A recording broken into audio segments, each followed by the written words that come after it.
I mean, if... I don't want to keep talking about it, but if he messes up during the program, then you can just mute him then, but like...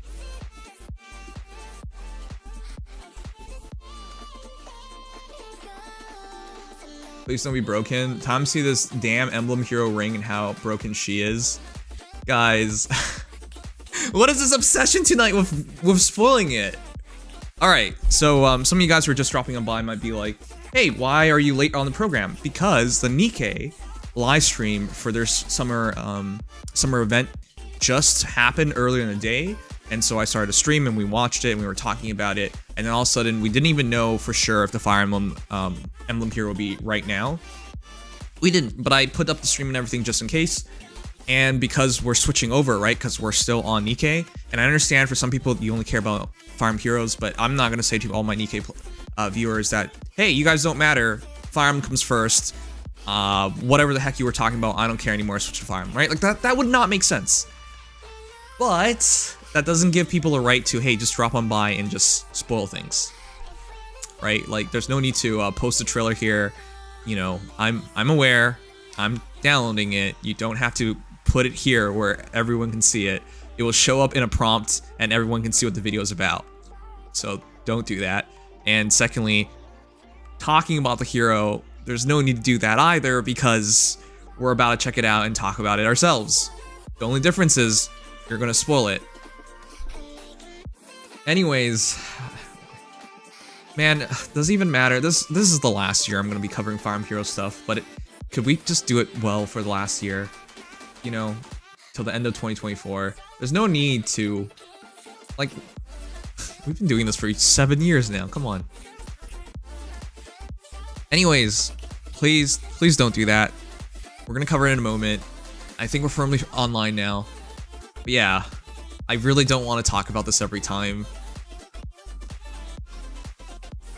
You know, when someone trusts you, you should try to reciprocate that trust by doing right. By doing right.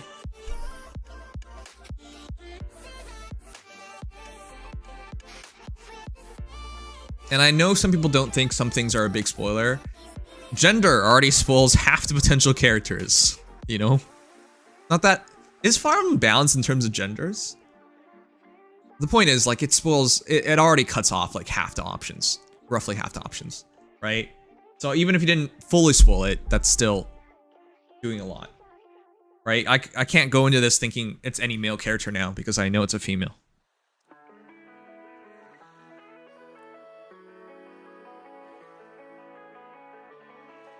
And again, we're just about to start. Okay, sorry, rants aside. All right, this bothers me every time it happens. I don't want to rant. But yeah, we're just about to start. There's zero need just to even say this much. You could wait like 1 minute and then say it, and everything will be okay. All right, come on.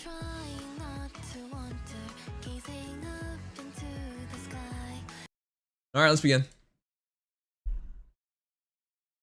I get people's excitement, but please, just have a little patience. And yeah, let's start. I wonder who she'll be, because we know it's a girl.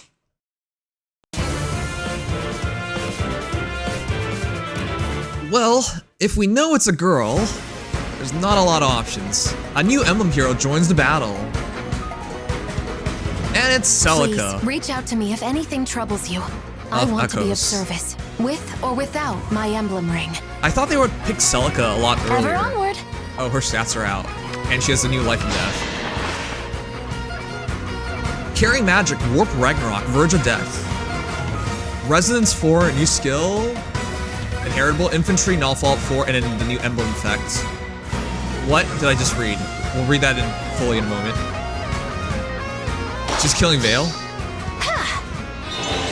But yeah, I was surprised they didn't pick Celica earlier. They went for Ike and Marth earlier. Oh, what? Engage. Wait. Vale has...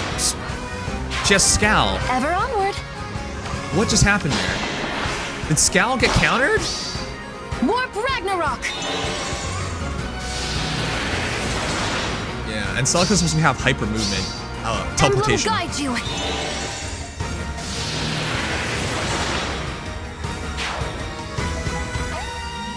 Emblem heroes can engage with other heroes. Yes, yes.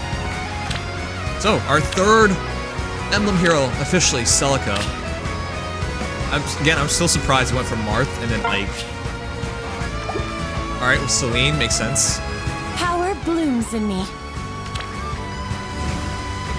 Alright, yeah, that is a broken Emblem effect. That's not okay. You need pruning. Alright, what's the damage now? 64. Alright, let's see. Who else is on the banner? Medeus? Xander? Alright. Embla, Veronica? Mortis? This banner. Godo? This banner is actually looking really bad. Hinoka? Ivy? Okay, those are two good characters. Rosado, good character. Merrick is fairly good. Lucina? Sheeta's pretty good. Wow, that's half the banner is really sleeper. Like, a lot of them are old heroes that you don't want more than one copy of nowadays. Comes out 28th, goes until July 12th. Sparky, of course. Alright, let's talk about the banner.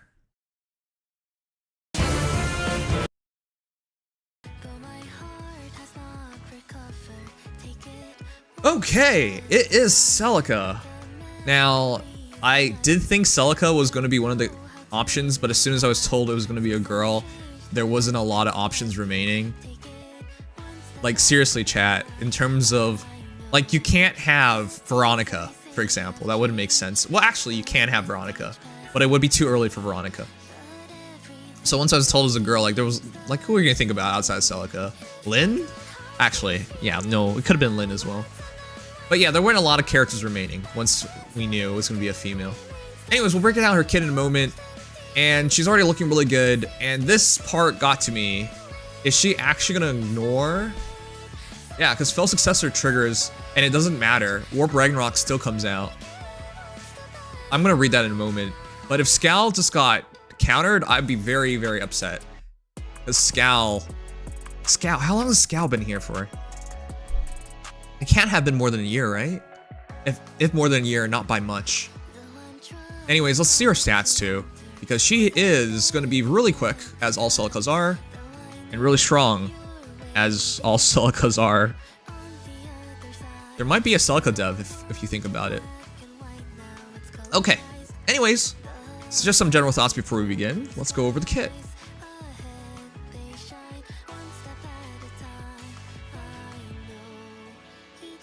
Fallen Veil isn't even that old. That's also true. Fallen Veil is a month? 2 months now?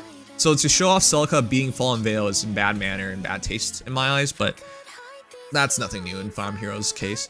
Alright, 45 HP, 74 attack. It's probably +6, so we'll say it's 68.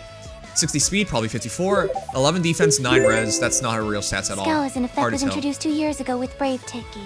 As an inheritable skill, it was 1 year ago with Base Re. Okay, so I think that's not fair again. It's supposed to be like a game-changing, game-breaking skill. If it only takes you 1 year to take away why it's so special, that's kind of whack.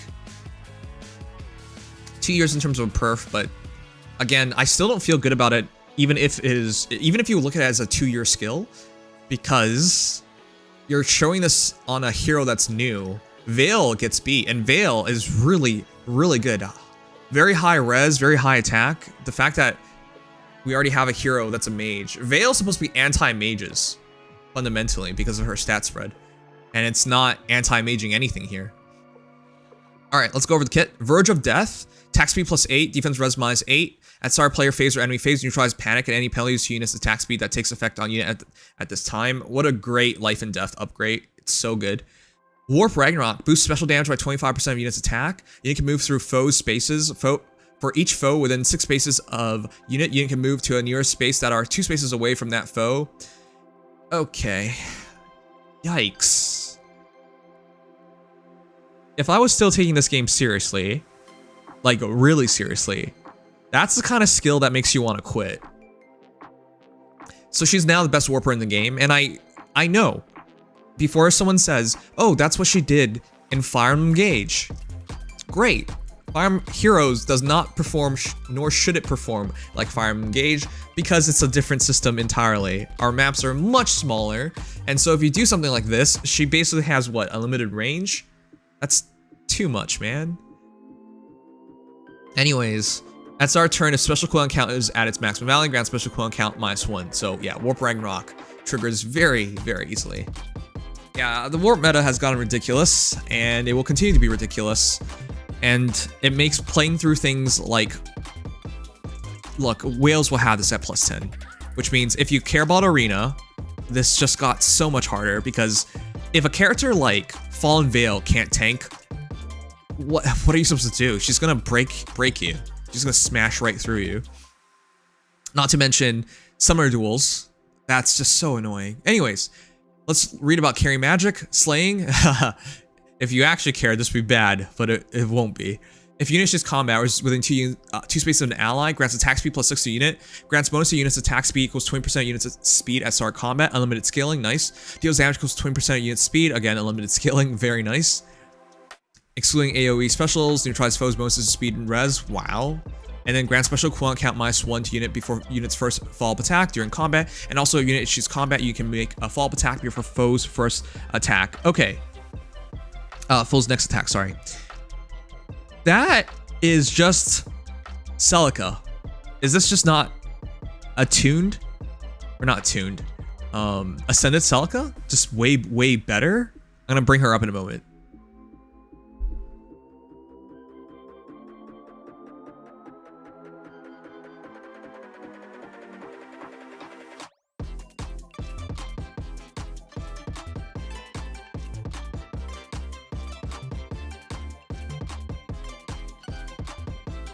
Oh my god, chat, sorry. Please wait a moment. It needs me to finish the battle.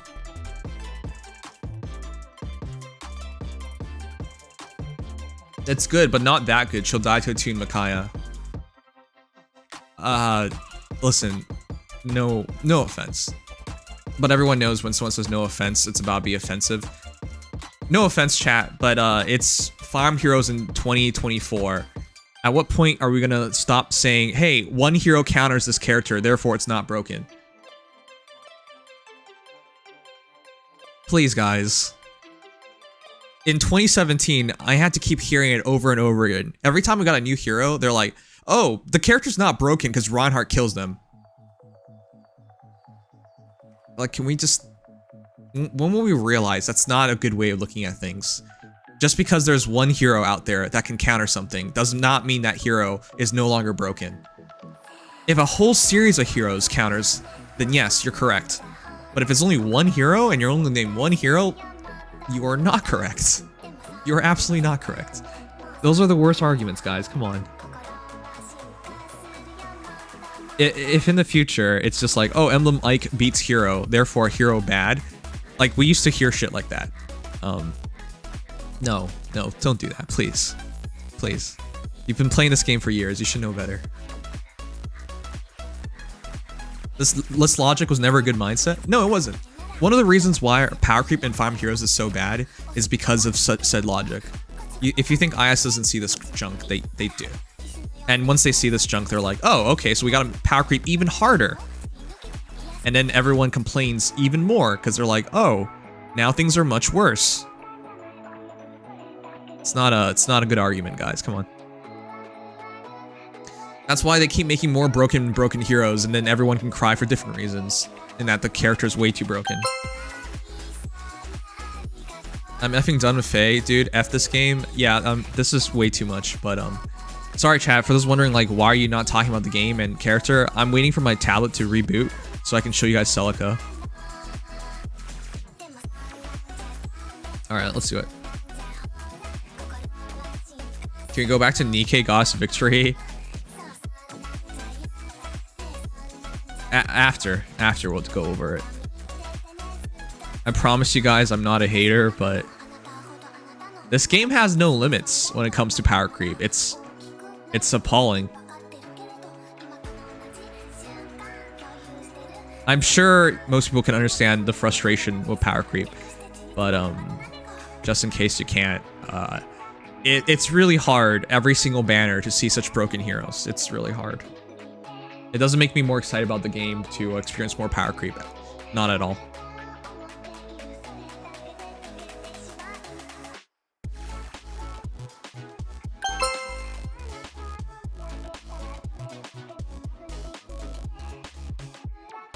Take our Pikachu. Okay. I'm double checking to see if we're missing anything before we continue the next part.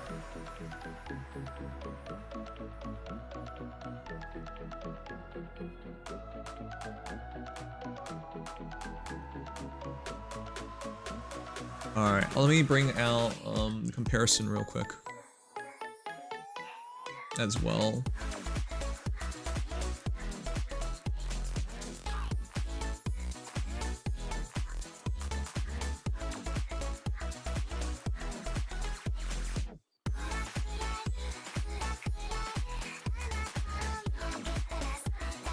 Okay. Wait, did I not? Do I really not have the refine? I do have the refine. What the heck?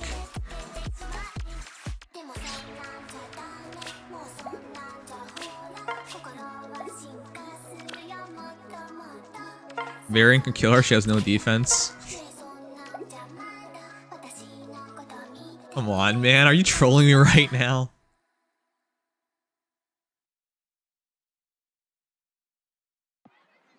Can we just cover this without... Yeah, no offense, but I don't know what else to call this. If you're trolling right now, please stop. Please stop. No more dumb comments, alright? Come on. I'm trying to focus and cover this real quick. But... I can't even tell what this is anymore. Yeah, maybe Barry can kill her. Maybe.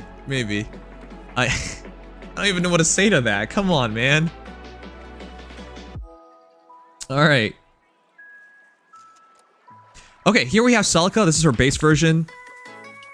This is what she got as refine. And so you can see the idea being there, right? Scaling of stats into damage. Now it's speed instead of res. Well, foes res. And quicker guaranteed special. Yeah, it's still the same idea here. And then still Zofia allowing you to have desperation and not follow up. So yeah, you can see the ideas here.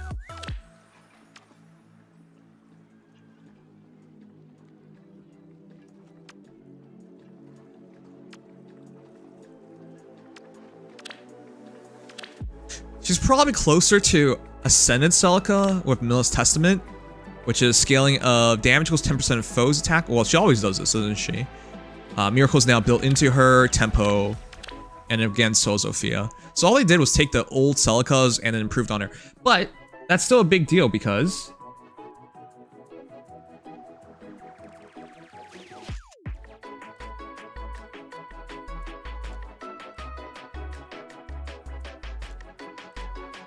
I put it at the very top, my bad. Alright, chat. Does anyone remember when Fallen Veil was released? I pulled for Fallen Veil. I was so excited. I genuinely was. This hero has 55 res at base, right? Crystalline Water helps. Attack Res Tempo 4 helps. Fel Successor helps. Fel Child's Might helps. Her actual effective res is incredibly high. The fact that Celica gets a smash right through her is way too much. The fact that her Scowl didn't work and her special triggered as well is terrifying. Veil, when she came out, which is not that long ago, 1 month, 2 months, we saw her as like one of the best anti-mage characters in the entire game because she should just shrug off damage. And the idea of her having super high res is for the Fel Successor res check. The fact that we're gonna see her right now get surpassed is insane.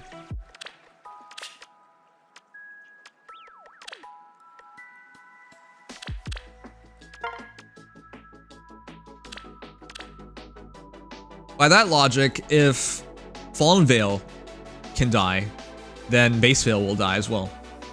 Which is, she's not that old of a character either. But yeah, it's been disturbing to see how often Fire Emblem Heroes doesn't even try to hide their power creep in the game anymore. They've multiple times now done like example battles where they've fought a hero that was just released less than 3 months ago. Less than 6 months ago. Less than a year ago. But as of late, it's been a lot of heroes released less than 3 months ago. The time that really bothered me was when Fallen not Fallen, Emblem Ike beat Celica. Oh, it's not Celica. Beat Attuned Cheetah. That was crazy to me.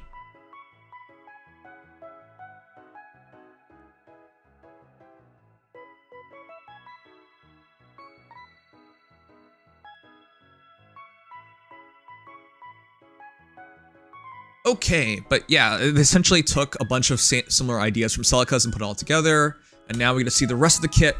Resonance 4 deals damage to unit as combat begins, equals 20% of X. X was units max HP before entering combat minus 20. Max HP before entering battle means units max HP excluding HP increases from bludgeoning effects. Okay. Mythic effects, bonus heroes, etc. Activates only when unit can attack in combat. Effects that reduce damage during combat do not apply, will not reduce unit's HP below 1. Okay, so she takes damage to herself. Inflicts speed, res minus 4 on foe during combat. Unit deals damage equals 20%. What? Unit deals damage equals unit's HP at start combat minus current HP times 2 during combat. Maximum 12, minimum of 6. And reduces the percentage of foes non-special reduced damage by X% skills by percentage equals unit's HP at start combat minus current HP times 10 during combat. Maximum 60, minimum of 30. So, stats, extra damage, damage reduction. That's very interesting. Resonance 4, it has a colorless tone to it as well. So mage only inheritable skill. Who would want to use this? Other Celicas, maybe? But it breaks the miracle eventually. Huh. I don't think it's bad. For a hero like Celica, where you're all in on offense, right? She has no damage reduction whatsoever. She's all in on offense. That means, okay, I think this is a bit more fair. I don't know if you guys were there, but last weekend we fought the new Sharina, dual Sharina, and I lost. And why did I lose? Why did I lose? Why did I lose? Why did I lose? I quadded her with Fallen Maria. Quadded because I had capture support and I couldn't kill her. She had 2 HP remaining. We were close, but that wasn't enough. Or 4 HP remaining. And the reason why that matters is because you can't have a hyper offensive hero that still has great survivability. It isn't fair. Like a hero like Sharina should be easily killed. Otherwise, it's just plainly unfair. And I'm glad that they're at least taking that into account because Celica is going to be very good on offense and very bad on defense. That's fair. So the idea, I suppose, is infantry null follow-up gives her null follow-up 4, gives her null follow-up, and then you put that in conjunction with her weapon and her special, and the idea is she kills them before they counterattack. But the moment she gets hit, she dies. So I think that's fair. So once you put it in Resonance 4, you see the idea here. It's all in on offense. It's not the worst idea. Vantage heroes might even like that. But it probably is a Vantage Mage hero, and I don't really know if that exists. Anyways, Emblem Effect, Enhance, Engage Special, boost special damage by unit's max special equivalent count value times 4. For each foe within 5 spaces of unit, you can move to a space nearest that are within unit's range from that foe. Okay, I quit. I quit. I am never, ever going to attempt to do anything competitively ever again in this game. I quit. You can't do that. That is way too good. Now everyone can warp. Why would this be fair? Do you know how insanely difficult it is nowadays to play through Arena? Like tier 21 Arena, staying in. Not getting to it, staying in. Because the moment I fight a +10 engage Ike, I've already lost. It's true. I can kill every enemy hero on the team, and it won't matter. And before someone says, hey, you can just use so-and-so. I'm not a whale. Tier 21 Arena means I go with whatever scores the most. So I can't run those heroes. Which means every time I fight engage Ike, I lose. That's a forfeit. But what isn't a forfeit is matches against hyper movement heroes and warp heroes. I can now chase you from 5 spaces away, Nimsmon. Oh, okay, that's also great. Wait, can you? Can you engage another hero onto Emblem Hero? I've never even tried that. Anyways, the other problem is, and it's not guaranteed to lose, but it does happen when you have the hyper movement heroes and the hyper warping heroes. It's not as bad as Ike, because you have a chance of winning. But this just made things even harder. It seems like her game plan is she goes in and trades with herself, at least in SD. But chances are you'll always be on the worse end of the trade. That is gross. Also, yes, emblem heroes can equip other emblem rings. Okay, then yeah, it's basically over because, well, again, the Ike example is not so bad because the moment I see that Ike, I forfeit anyways because I know I'm wasting my time. I've tried it enough times, right? Like a +10 Brave Marth is not gonna kill a +10 Brave Ike. Sorry, +10. Well, we'll kill +10 Brave Ike, but won't kill a +10 Emblem Ike. It will not happen, right? Like no combination of any hero I have will kill that Ike, so it doesn't matter. So even if Ike has it, I would just forfeit anyways. But still, this makes a lot of other heroes a lot more annoying to deal with, right? Even if it isn't right now, heroes in the future can run this, and then what happens? Again, I don't want to complain, but like, how am I supposed to do anything competitive? It is just getting frustratingly difficult. There's no counterplay to these things. Okay, before someone says, use Gatekeeper. Again, I'm talking about things that are competitive like Arena, like Summer Duels, like things like that, which it's a lot harder to justify using a character like Gatekeeper in those modes. Not to mention, +10 Gatekeeper is really hard. Anyways, yeah, that's sickening. That's sickening. Because it's not just movement, it's damage. That's so crazy. You get 2 really awesome effects. That's why it really irks me. Alright, yeah, great hero.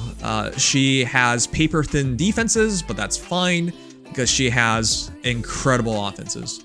Can warp near foes within 6 spaces and unleash her special. Her engaged partner can warp near foes as well. Right. I honestly recommend anyone who's even playing this game, like, if you do play this game, and you play it competitively, it's time to give it up. I've never said that before, but it's time to give it up. This makes 0 sense. I also really don't like how you can beat Veil. That makes no sense to me. This character has like 75+ effective res and she's gonna win? That's insane. She has Scowl, doesn't matter. Must pull? I honestly think there's nothing worth pulling for anymore in this game. If I ever say a hero's must pull, chat, I really mean don't pull. Because I really mean nothing's worth pulling in this game. Because every hero that's really broken in this game gets power crept. So there's no safety.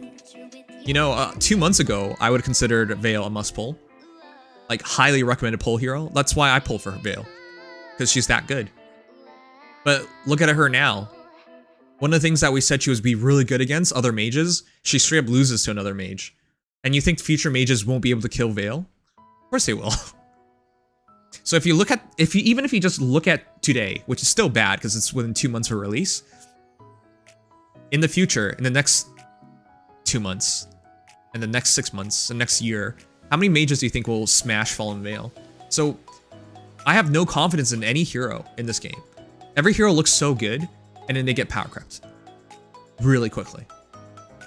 Or their counters release really quickly. You know, one of the scariest heroes in this entire game is Attune Merrick. So good.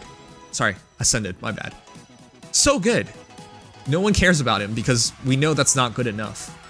Right? He checks off all the boxes, but he needs to do even more than that. It's insane. But I'll be honest, that's not even the worst part with Fire Heroes anymore. But we'll talk about that later. Because I honestly don't think power creep's the worst thing about Fire Emblem Heroes. Not today. Not anymore. Power creep was the worst thing a couple months ago. But there are far worse things in the game. And the power creep, let's not mistake this. The power creep in this game is among the worst I've ever seen in any game. So, anyways, we'll talk all that over of the guys, but yeah, here's Celica. She's amazing. You should pull for her. And, you're just gonna be upset a couple months later when they release like a godlike savior hero which you can't kill. Anyways.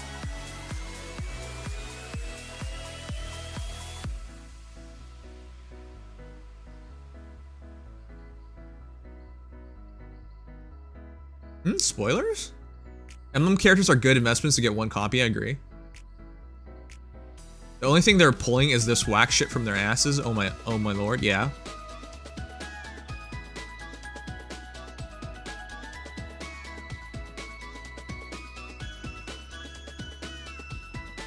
Alright, let me catch up. Only getting her the ring, fair. Ascended Fjorm 2. Yeah, Ascended Fjorm, or not Ascended Fjorm. Ascended Fjorm 2 would be pretty cool. But Summer Fjorm, it's not even been a year and she's already, like, not good at all. I mean, not good at all is stretching it, but like, not good at all in the current meta. The current meta, talking about like top heroes, she's so far away from them nowadays. So something funny. She's supposedly casting Seraphim, but her special is Wob Ragnarok. But she ain't casting Ragnarok low. I'm pretty sure we don't have any devs who actually play Fire Emblem games at this point. Like, officially, they'll tell you, hey, these guys worked on all these Fire Emblem games, and then they work on the game. But I don't think those guys actually work on the game. You know what I mean?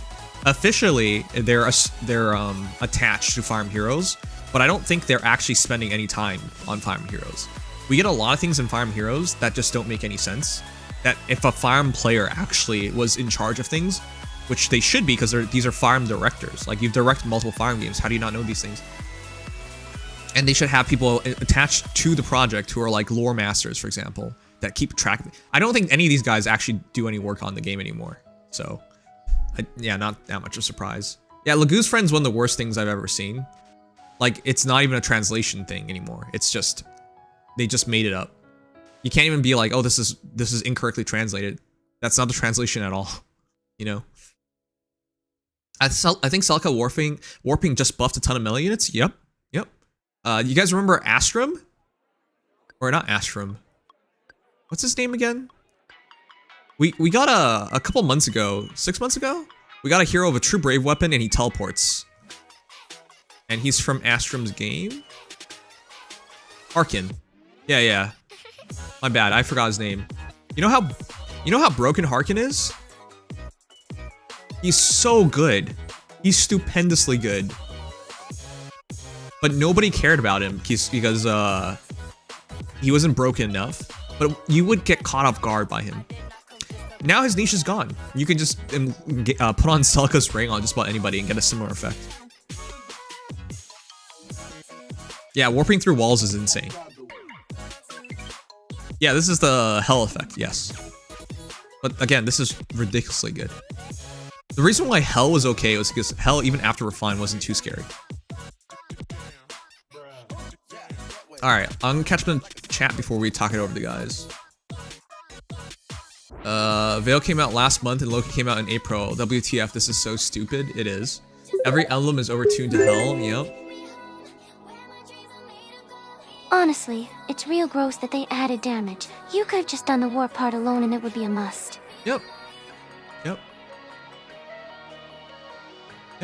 The worst power creep in this entire game is Fire Emblem Heroes.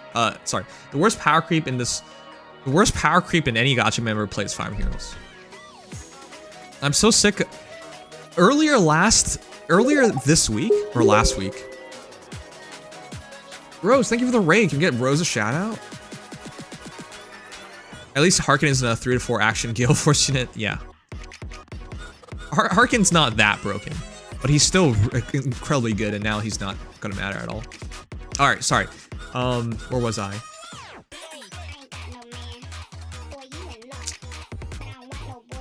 We'll do comparisons of there, sure. You know, whenever we talk about Fire Emblem Heroes power creep, it's so weird when I hear people say other games are more power crept than Fire Emblem Heroes. It's so weird. I think earlier in the week or last week, somebody was saying, a friend of theirs was saying Honkai Star Rail power creep's worse than Fire Emblem Heroes. And that was the most insane thing I've ever heard. Like, you have to be blind, deaf, and dumb all at once, of course, to ever think that, because that makes no sense. But yeah, like, and it's not just that instance. I've heard it in the past as well, where people defend Fire Emblem Heroes and say, oh, the power creep's not that bad. What are you smoking? Like, if we're talking about any top gacha game, phase power creep's among the worst, easily. Feels like units are meant to be countered. Okay. You're correct. However, all the counters are new heroes. It isn't like in other games where old heroes find a new role because they're countering newer heroes coming out or newer situations, right? For example, if we talk about Nikkei for a moment, we had last year 2 shotgun Nikkeis released. Their intentions are to boost, buff up other shotgun Nikkeis, but there weren't very many good shotgun Nikkeis at the time.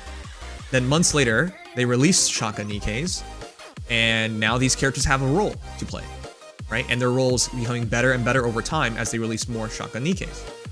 So that makes sense, right? Like, hey, these 2 are not so good on release because they don't fit well in a team yet, but over time, as more characters release, they do better because they fit better, right?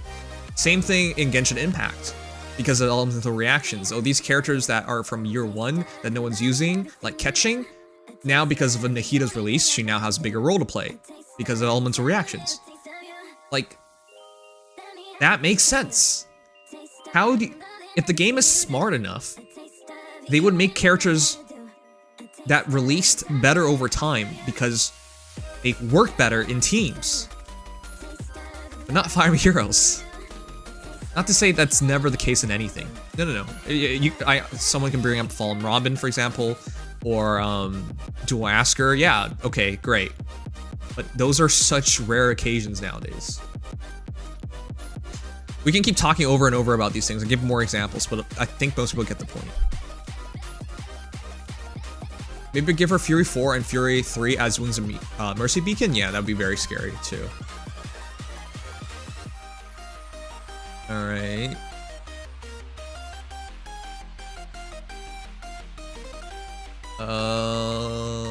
Okay.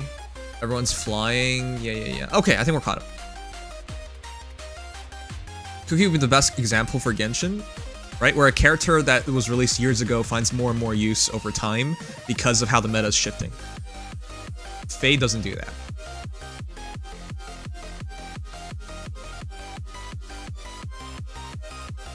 Let's see.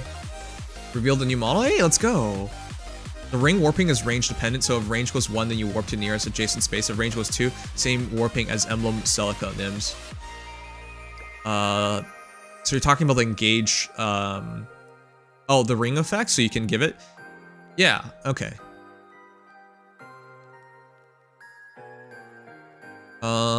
Dory, Noelle too, yeah. A bit more remedy if they didn't release skills for free-to-play. FTP? Wait. Oh, do you mean free-to-play faster? Wait. I'm not really sure what you mean by FTP. Nergal gonna be more obnoxious with Celica's ring. Yeah. I pulled on Summer. Creed seemed slow. Seemed fun, and also got Goveg. Maybe throw some orbs at DSH for Mur or second Kagero. Yeah. Against most recent example is Diluc was getting buffed by Cloud Retainer. Right. Like, people shit on Genshin all the time for all sorts of stuff, but at least they have a dev team that cares. They have a dev team that's actually thinking. We don't have such a dev team in Faye. Let's see. Still waiting for rigging to be done? Oh, okay. Did you go for the same rigger I recommended? If you need a good anime recommendation, watch the Monogatari series. Do you think... Chat, does anyone know who my favorite vampire is? Do you actually believe that I haven't checked out Monogatari before? I love the Monogatari series. It's just super long. There's like, what, 12? 12 different series. 12 different entries at this point. Movies, OVAs, TV series. Why'd you say Dio? It's Shinobu! Yeah. It's always been Shinobu. It's not cruel? Oh my god. Alright, let's talk this over the guys.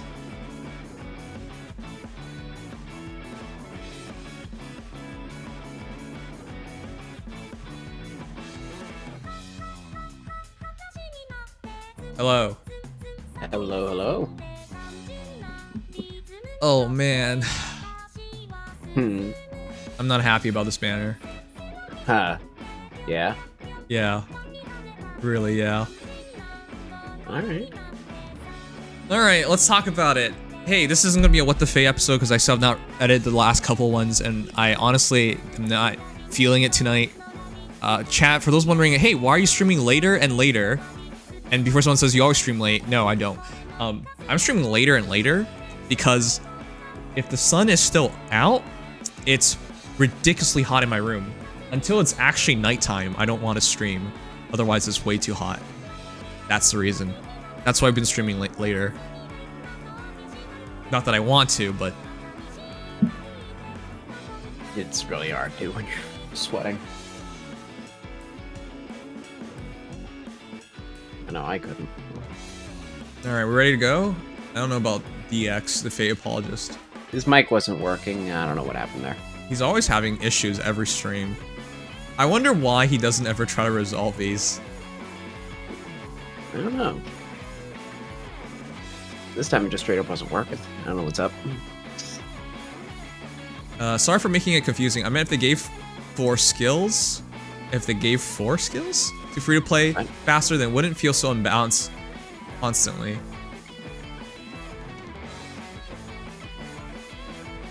Like Grail heroes. No, I don't buy that. Okay, since we're waiting, let's cover it real quick. Alright. So what we're covering right now are the best Grail heroes, and if Grail heroes are enough nowadays to keep up. And we've gotten lots of great Grail heroes. I agree with that. But is it enough to keep up? Let's find out. Okay. Here are all the Grail heroes, chat. We've always been asked about this, which Grail heroes are worth investing in, and are Grail heroes good enough nowadays for competitive modes such as Arena? They're mostly predominantly used in Arena, such as Ether Raids, such as Summer Duels. Let's go over the list real quick and figure this out. All right, are they worth it? So let's go by line, and this isn't every hero thus far. We have some that are already released that are still good, but we haven't got more copies of them. For example, the new soldier guy, Jared, he's pretty good.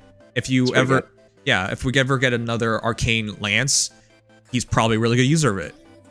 Yep. Even as it is, Arcane Moon's okay on him. Right. Okay, so let's go over this line by line. We're at the newest right now. Candace. No. No, do not make her.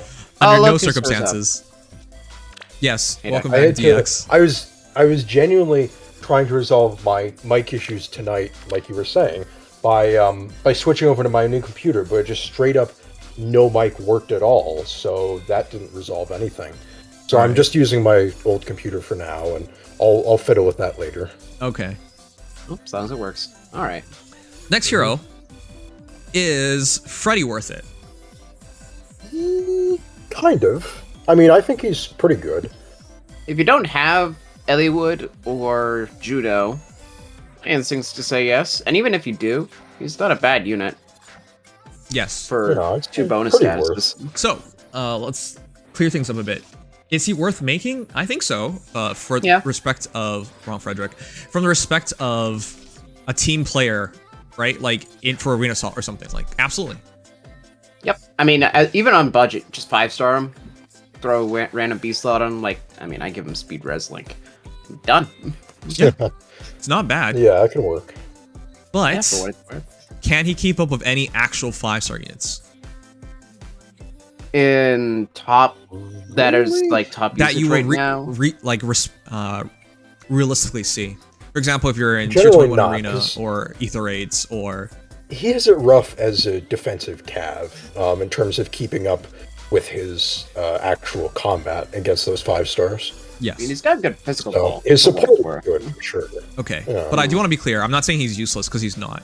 Give him a good matchup, he'll kill him, because he has all doubles, he has skilling of defense into more attack and survivability, or is it just damage? Whatever. The point is, with color advantage, he should at least do his job, right? He wouldn't leave you wanting. I do want to see what happens if you go Frederick versus Dual Shrina, for example.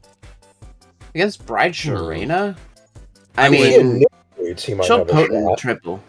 So I would expect her to still kill him, which is be very sad. Because he has a lot Yeah. of defense, and he has color advantage. it's just Then that she has again, she damage kills reduction control. Emblemite too, so. Yes. He doesn't. Yeah. No, I'm saying that Sharina kills Emblemite. Oh, not no, that I was- Frederick does. Yeah. Right. Oh, okay, I misunderstood something. Okay, so with all that in mind, yeah, even though he's a great hero, you can't, like, the example, why did I say dual Sharina? She's a really good hero. Yes, we all know that, but this is probably the closest thing in the Grail pool to countering her. Can we agree that? Probably is. Yeah, I guess so. I mean, she's, Aside from like Fargus with a no quarter can just one-shot her. okay, that's a big if.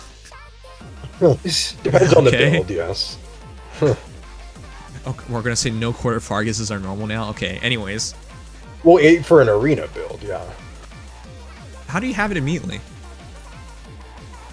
Well, you would either you would be cooldown running to get IP4 or you have cooldown support. Yeah, I I've run never seen that IP4 Fargus on before. mine, so I have it on one cooldown. Yeah, I've never seen that Fargus. So he instantly retaliates with it. Okay, maybe that's just me then. This is just you then. Okay, well, going into this, the reason why I brought that up is because he looks like he's spec for it, right? High defense, high attack, bunch of effects, all doubles. Like, he looks like he's spec for it, but it's unlikely to actually happen. Yeah. Of course, it's entirely off the top of our head when it comes to the numbers, because I'm not even entirely sure. But Sure, we're just... Yeah. It depends. That goes without saying. If we do this firmly in depth, it'll take hours. All right, we're just doing this briefly. Right. All right, caster. We're gonna skip this. Not worth it. I like how they release so many archers, and they're just terrible. I hate the archer slew that they've done recently. It's been annoying. Right. Okay, next is Linhart. Linhart is a weird one because I feel like he does have potential because of his high res, but it's a very specific ploy build. Yeah. Yeah. So he's just kind of basically just a better version of Candace, despite coming earlier. Yeah. So he's in that spot where you can spec into res, but But yeah, that's not at the same level as Frederick, and it's a lot harder to recommend. It's a lot more expensive. Right. Yeah. Nice bow, but considering you need a tier 4 play to even get him going, Yeah. and he's still perfless no matter what, so you're running off that disadvantage. All right. Next we have Mavier, and I think this is among one of the best heroes to make as well. Very similar to Frederick in the respect of bust your team up, auto doubles, really high, really good stats. Yeah. Mhm. And Yeah, he actually pretty res much stat has a- time. yeah, an actual bulky unit. Obviously, it's all pierceable DR, but it's a lot of DR. It's weaving fighter essentially. Right. So you can't really, compared to someone like Frederick, he's actually going to live things better. Right. Credit And for that, and he's still a support. this is a hero we would recommend for Arena, but even then, for example, the reason why we're doing all this is if you had an all free-to-play team in Arena, do you actually think you can go through 5 matches without losing once? Because Speaking as somebody who does that, if it Maybe happens, you got super lucky because there's so many situations where you would never kill anything. yeah, I mean, there's a couple, I mean, we'll get to those. There are a couple Grail units that are capable of actually killing. But if you're using Vanguard Murdoch, or honestly even Mavier to a certain degree, the damage is going to suck. Yeah, and you have to kill immediately or you die. Yeah, Because now Wings of Mercy, for example, exists up there. Now super teleportation, especially with Celica, exists up there. Like, what? You just get swamped and die immediately. Yep. Anyways, he's really good. But even at the top echelon, I'm not sure how this is going to work. Second row is so quick. Vigard, no. Hawkeye, no. Pern. I made a Pern. I think he's fun. But Yeah, he's pretty fun. I On don't- player phase, he can delete things. sure, I think he's a step below both Frederick and Mavier. I could recommend him, but yeah, it'd be rough to recommend He's him. better ranged in killer. arena though, which is nice. Yes, Having a 2-range unit is good. yes. yeah. Yes, that is important. But even then, like, I've had situations where I can't kill and he dies. Yep. I have him at, actually, is mine plus 10? I used him at least for his arena season. I remembered a bunch of situations where, even with the bonus stats, which would make him a plus 10 hero, he couldn't do it. Yeah, I mean, of course, He there's, requires really premium fodder to get to his peak, obviously, as any unit does, but especially for an offensive nuke least. like he is. physical and a follow-up resting tempo. If you don't have either of those things, you're gonna find some damage issues. Yep. Yeah. So incredibly expensive build, hard to pull off. But it is nice that it's a true brave weapon that is fun to play with. All right. Player phase brave, but yeah. Yeah, player phase brave. Okay, anyways, Kana is really cool idea. I can't recommend this unless you're a whale. Disgustingly expensive. Yeah. If you go the uber expensive route, as I did with Nell, who's basically like a slightly restatted version of her, I can confirm it's effective. But you have to go all in. Like, you can't go like, mid-invest, I'm going to sort of commit.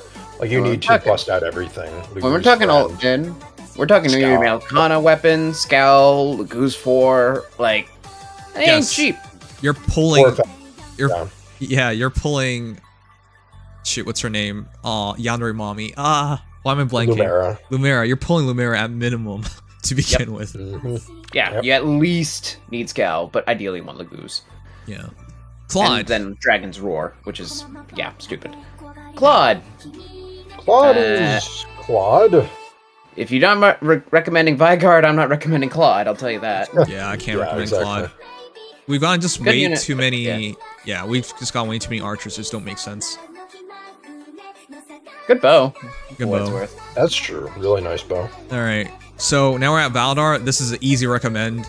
This is recommend. At the same level as Frederick Mavier, if not a bit higher. I would say he trivializes Arena in some cases. Like, I'm not even kidding. If you can afford to use Valadar in a core... Because he does not score as well, he will drag your points down. Okay, but he doesn't score amazing. As long as you're able to afford the same as Mavier. Yeah, as long as you're able to afford that score cut, I don't think there's a single unit in the Grail pool that makes Arena easier than Valadar.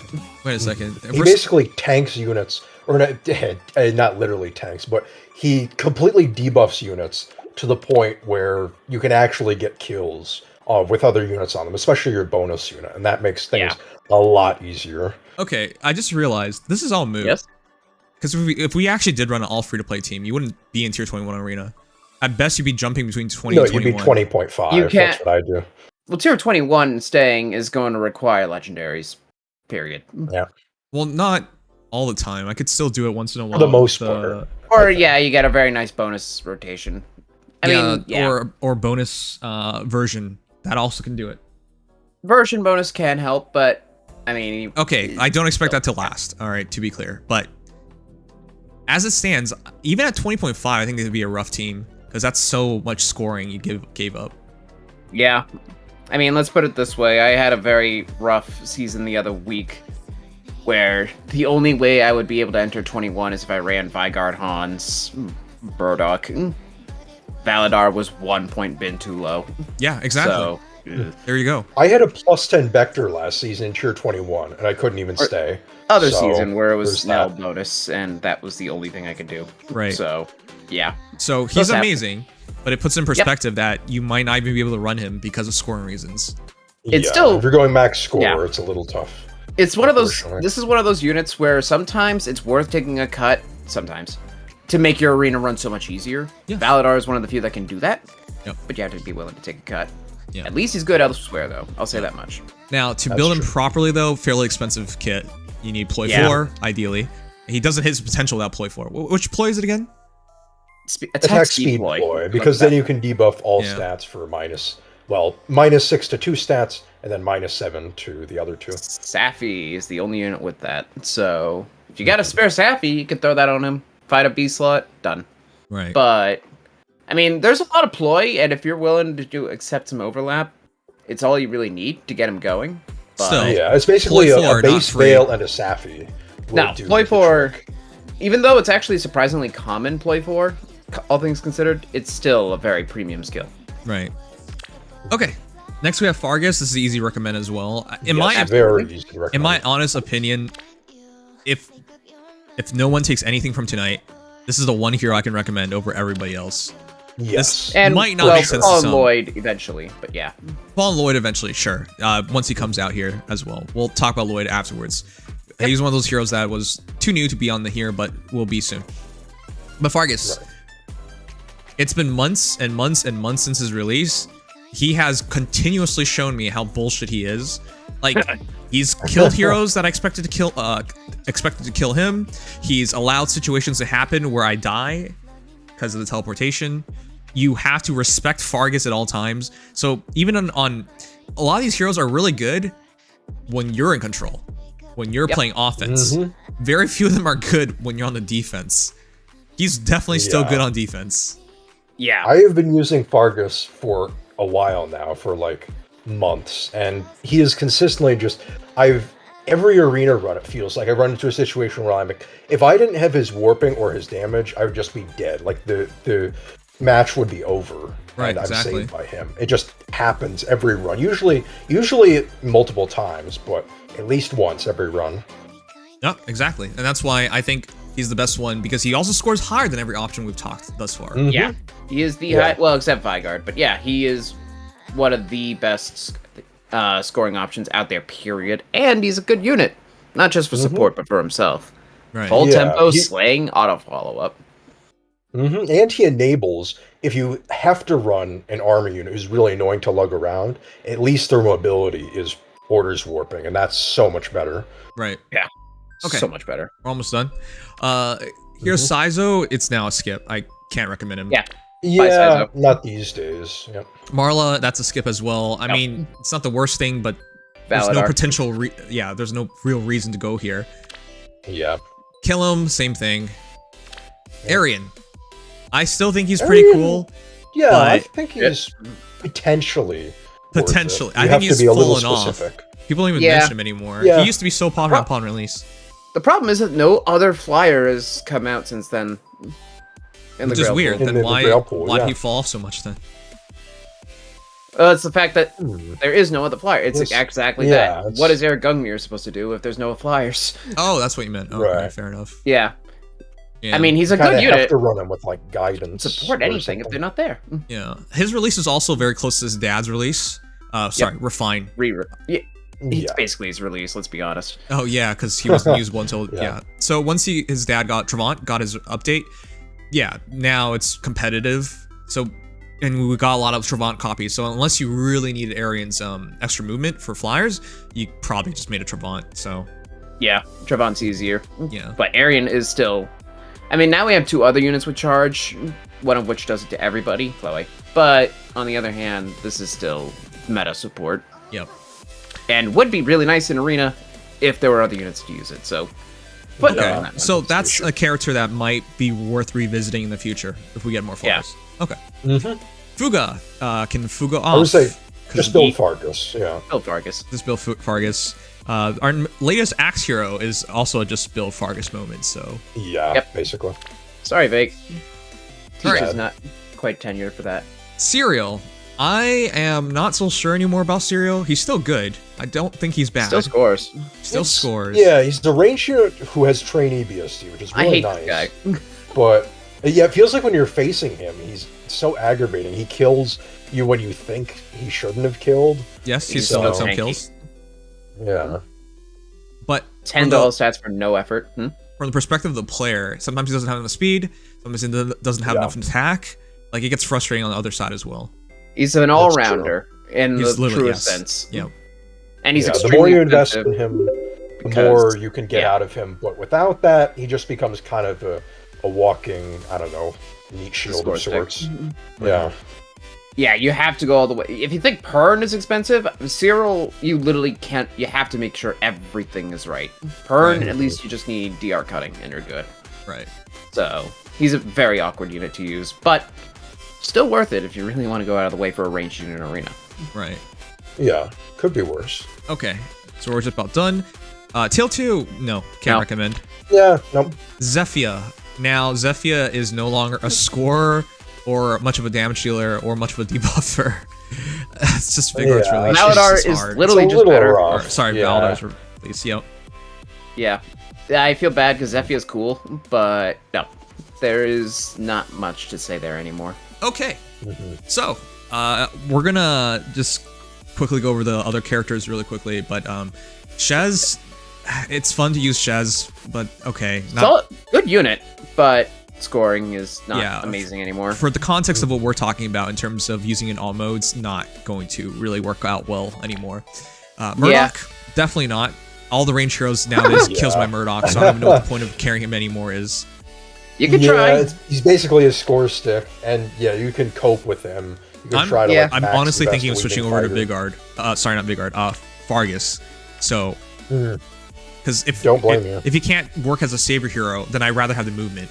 You know, that at least helps Yeah, me. Yeah. right. I still try with Murdoch. Sometimes it works, sometimes it does not. Yeah. So, I've given up.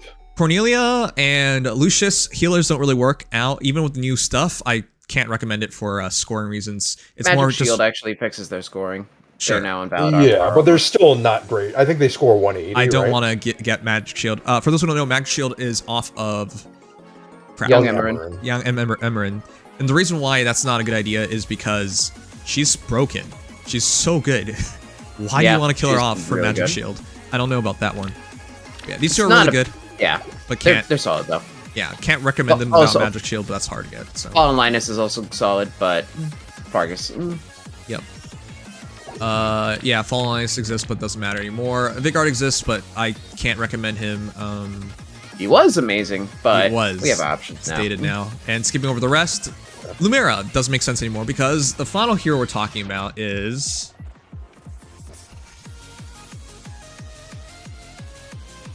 the Vengeful Wolf, Lloyd. Here he is. So, Lloyd is the final hero we're talking about because of the Dead Wolf Blade.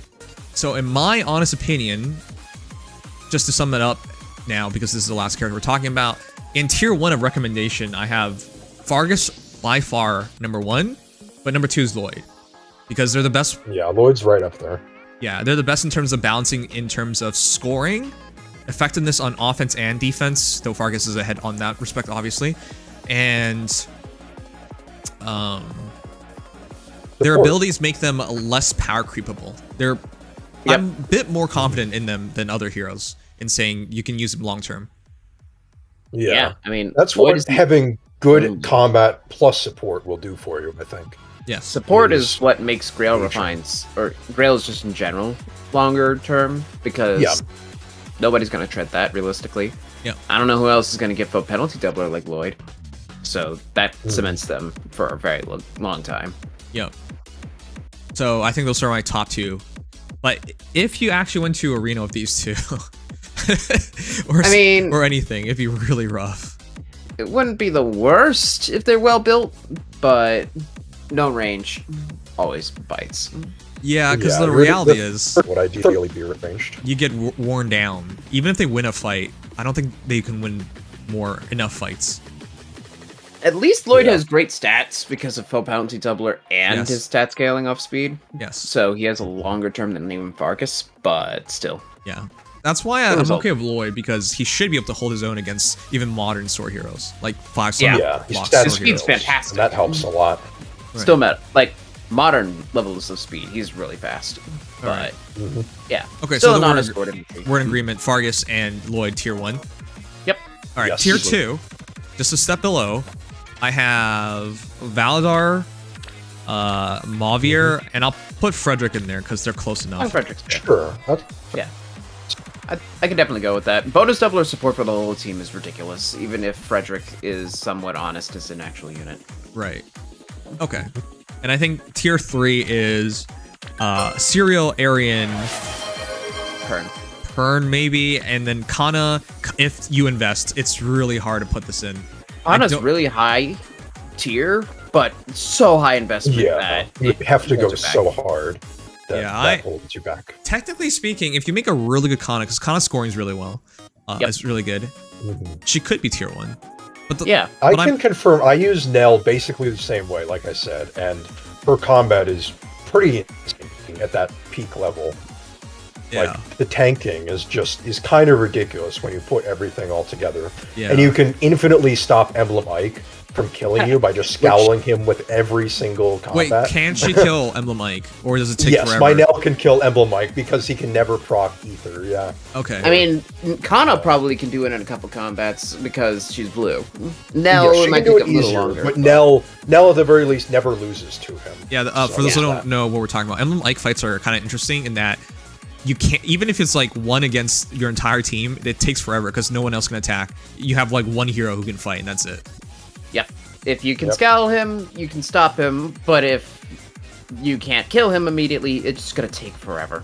Yeah. It's just how Ike fights. Ike fights are weird, but it's also like one of the most important fights in Arena right now. Yes. So if you are willing to fork it out, Kana is one of the best ways of dealing. Okay, with that. so fine. Let's put her in tier 1 then. If we're talking about potential, Sure. because countering Ike is possibly the most important thing your team can do. Pretty much. Yeah, if you don't have an Ike counter, you might just lose the whole match. You just default, forfeit every and Ike that fight, sucks. Yeah, if you see Yeah. Ike, you lose. Yeah, Like so it's actually that level when it comes to Arena. okay, then yeah, I put her at tier 1. It takes a lot of investment, but it's worth it. Yep. With that said, though, it's still not free because they can run Ike. But what if it's Sonic behind Ike? You know what I mean? Like even if Yeah. Kana You get can stuck with fight a really Ike, rough matchup. yeah, I mean- like, it still takes forever to fight through him, and everything else can kill you. Yeah. Yeah, if it's like Sanaki or Summer Golveg, now that that's actually a thing. Yeah, Even if they can not kill Kana, they can just walk around. yeah. Or in Golveg's case, hit Kana, Then hit someone walk else. around. Yeah, because that's Alright. cool. Okay, and I think that sums it up. So Yep. yeah, just to reiterate, tier 1, Kana, Vargas, Valdar. Tier 2, Frederick, Mavier, Vigard, and then tier 3, Serial, Arian, Pern. There you go. Yeah, Yeah, fair enough. that's pretty much it, yeah.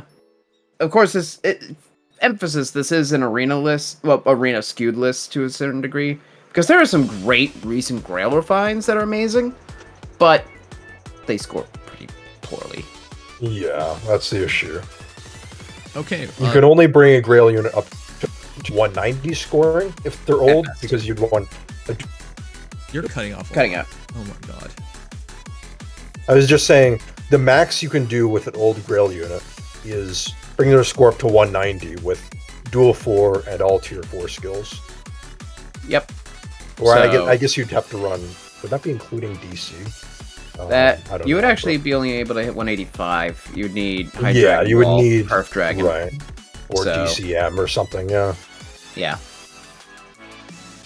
But nevertheless, I mean, if we were to talk about this, it'd be units like Ashnard or Nemesis or George. But Your Yeah. favorites. Okay, well maybe not George, but nevertheless, we've gotten some fantastic Grails recently, which is nice because, I mean, 3 top tier Grail units that you can actually use in all modes, not bad.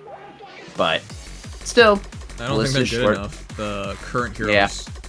For example, if we fought a dual Goveg. Yeah, I mean, You again, lose. Kana kinda can beat her. that would but- basically be Kana. yeah. Yeah. All the others would struggle. I don't even know if that's gonna work out in that case, but yeah, I'm just trying Which to point use this out. lose only. Yeah, The point was the scary heroes you fight, the Grail heroes don't keep up. You Right. might be able to force 1 or 2 situations where it looks really good, but it's hard situation to get. Like if it's in a vacuum, then maybe, but outside of that. Okay.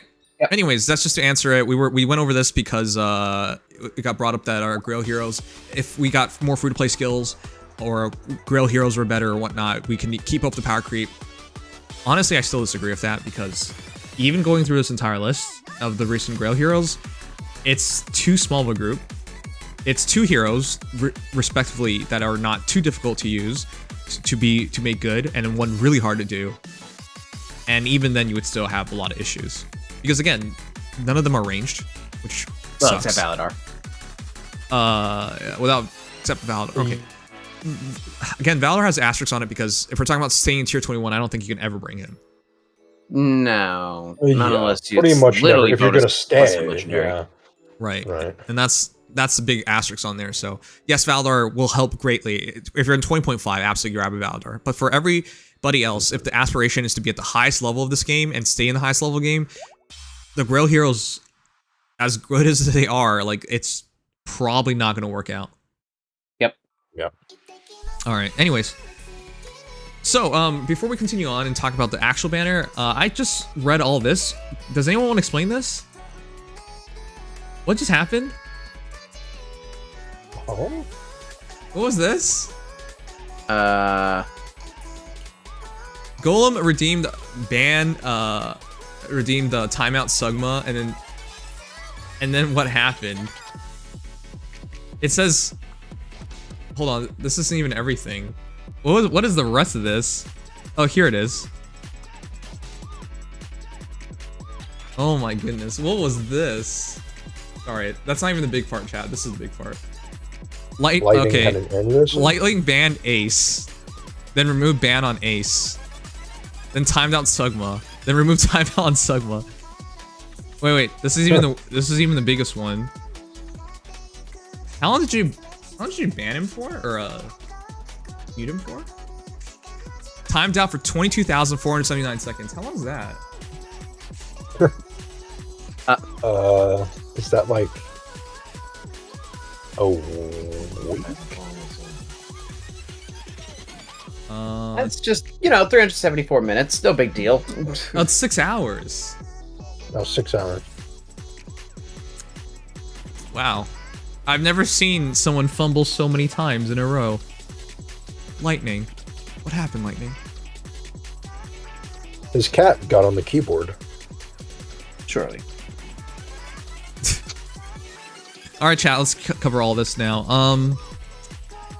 Alright, this is not a What the Fae episode because I didn't plan for this. I didn't even think it was tonight, but it is tonight. So we have we have the new Emblem Celica. Okay, so a couple things. Did you expect it to be Celica? Not at all, no. I expected pretty much everyone but her, frankly. Why? Because she's never been a blue mage, and they kind of... They're sort of... I guess it's not really cheating, but it's like... She's never had... The only light magic she's ever had is Seraphim, and this isn't even called Seraphim. But it looks like it. So, yeah, it does look like it, so... it's just them being a little sneaky with it, but I guess I get it. They could just do whatever they want at this point. Well, yeah. I mean, IS is IS. Alright, so we need the color. And if this is what Yes, they're going to blue do, seem most likely. then they can do this with anybody. So don't bet on colors anymore because, yeah, you're correct. We absolutely never gotten a Celica that was blue before. We have a green, we have a red, we have 2 reds actually. Colorless. We have colorless. Well. Yeah, she's full triangle. Or square. Right. But yeah, now you can have a Team Celica. So yeah, they kind of forced the issue here. In terms of girl picks for Emblem Hero, assuming this is all just going to be from Engage, it could have been, what, Lynn as well? Veronica as well? Lynn or Lucina were a couple people's guesses. Lucina, sure. But yeah, there weren't a lot of choices. For either of them. Some people were thinking Sigurd with a lance. Trying to see. Some people were saying Micaiah as well, but it was so close. Micaiah would have been very funny. No. New Micaiah, yeah. No, that would have been weird. Let me see what were sure, PM1's predictions. Again, to go with the idea of, hey, it's blue. But I guess now it doesn't matter. Now that we know, it doesn't matter. They could just force it. PM1's 3 that he posted in the poll were Sigurd, Ephraim, or Lucina, and then other. Okay, so this wasn't even an option. Nope. All right, nice to see you always base your thoughts off of PM1. That's great. I'm just giving an example of what his poll was, but yeah. Well, the point is, this wasn't expected, but yeah, it is officially Celica. However, this isn't... Could there have been a worse Emblem Hero to release this early on? Maybe... What do you mean? Maybe Sigurd, in terms of emblem effects. Oh, yeah, in terms of yeah, could there have been a worse one? The warping, yeah. I can't think of one. I'm trying to think here. Because a lot of the effects, like if it's damage or something, that's fairly tame. Which, by the way, she got damage and warping, which is not tame at all. Yeah, thanks. Yeah. Alright. I guess the only thing more, like, ludicrous than that I could think of I love to dance 3 people something at a time. along the lines of, like, Lynn granting you some weird kind of, like, double unit or, like, a long-range attack or something. Like, I don't know, or Roy giving you Miracle, maybe? That would be pretty scary. I think that would have been... I would have been okay with both of those, to be honest. I'm always surprised this game hasn't gone into, like, longer range attacks. That part I is guess always it would weird to me. depend on how they do it. Sigurd is probably the one that would have been the most Yeah. scary to have early So on. in my honest Movement opinion, it was shenanigans. between Celica and Sigurd, and Celica I think would have been worse, and they made it worse. This is worse than I thought it would be. The idea of, okay, so someone says buy out to dance 3 people at a time. No, that was never gonna happen. That is you know that why is going to be happen? Mila's preferred special. That is not going to be inheritable. Yeah, it's gonna be a preferred special because we've had several characters in Fire Emblem history that could have done that. Did you know the Herons could have done that? Yeah, and did they do that? No. They could have, but that's something they clearly wouldn't want to do. Yep. All right. So far, it has always been. It's 3 in a row now. It's always been. Did he cut out? Yep. Oh, just the engaged special God. that's been the non-inheritable thing. All right. Anyways, Asatami Tomoyo did the art here. Actually, this is one of my least favorite Asatami Tomoyo arts. They actually do. Oh, I like it. Really it good looks a art lot in like general. the base game. Yeah, it does. But the base game does not look good. I like the emblem looks in the base game anyway. We had this entire discussion when we first saw the Engage leaks about the art style. I didn't like it. It reminded me of Tales series. That like shaded look, that plain look, that like lack of details. Just yeah, no, never been a fan of that one. Understandable. All right. Anyways, we saw our stats as well. Kind of. There were debuffs involved, but she should have anywhere. Yeah. I think I have the actual ones. If pulled it's up here. debuffed, then she's getting hit by Yoon, so... She has them visible as non-debuffed in the trailer. She has 45 HP, 46 attack, 46 speed, 21 defense, and 24 res. Oh, I'm surprised she's not at 47. That's genuinely surprising, actually. I don't. Have we ever had a unit that is 47 to 47? 47, 47, no. 45, 46, 46, 46. Yeah, we have 40, 46, 46, yeah. Yeah. I know we've gotten up to 47, but I don't think we've ever had a double 47 on a unit. I don't think so, no. All right, I'm surprised it didn't go that far, because seem to have no other restrictions in place. All right, carrying 48. magic, super good. Slaying, attack speed +6, scaling of more attack and speed based on speed, scaling more damage based on speed. That's such a dumb combo. Holy crap. Yeah, it's the Ursula combo. Classic. Yeah, and this is the reason. Also, yeah, now that you bring up Ursula, she's so similar to Ursula because there's also neutralized foes bonuses to speed res, as well. So this idea of just being no defenses, pure offense, trade kind of character. Desperation, too. Yep. Yeah, as far as glass cannons go, this is as glass as it gets. Yep. She's basically guaranteed specials because she grants special cooldown count -1 to unit before unit's first follow-up attack, and then Warp Ragnarok is also 1 cooldown, and she also has slaying. So there's no way to stop Warp Ragnarok, is there? Scal would... Didn't we just want Scal not work? Let's see, pre-charge... It would be Fallen Veil Scal, but then yeah, it wouldn't be enough, so... Nope, not really. You just have to kill her by Hardy Bearing, so... Okay, so... Nope. There's no way right now. It's Hardy Bearing, but that's not a good response because you gave up your seal to do that. And you can could only stop have the one first Hardy one. Bearing, so... Now, I should mention that technically speaking, Warp Ragnarok is just a standard Draconic Aura. So it's not like it's the worst special to stop. A little lower than that. But yeah. yeah, quote-unquote Draconic. I It's would not trade as bad, in but, 5, 10, 15% damage or attack if it gets me what the rest of this gets me, which is the... Yes, no, for Yeah, sure. the special is amazing. It's just that it only has one combat effect, which is the only thing. I don't mind getting hit by Warp Ragnarok itself. It's what it does beyond that that's scary. Yes. Yeah. Which is insane teleportation, 6 spaces for each foe, then 6 spaces of unit, which means she just reaches everything then. I don't know how this... And you also have pass built in, so that seems to imply that Warp Bubble, and doesn't Gatekeeper work? will not It doesn't work work because we literally saw Yeah. Legendary Mirror in this trailer. Okay. Yep. Yeah, no, that's broken. 3, 4, 5, That's literally the let's niche of put- these characters. Yeah, let's put it this way. If you were to use a Celica on the second row of an Ether Raid's defense, 1, 2, 3, 4, 5, 6. Wait. 3, 4, 5, 6. She would literally be able to target units on your base row. Okay. Like your No, that doesn't make like any your sense. starting row. Yeah, that doesn't Yeah. make any sense. Very stupid. She essentially doesn't have it. Like, I brought this up earlier, but we'll talk about this. Talk about it in detail later. Actually, let's just do it now. Harkin.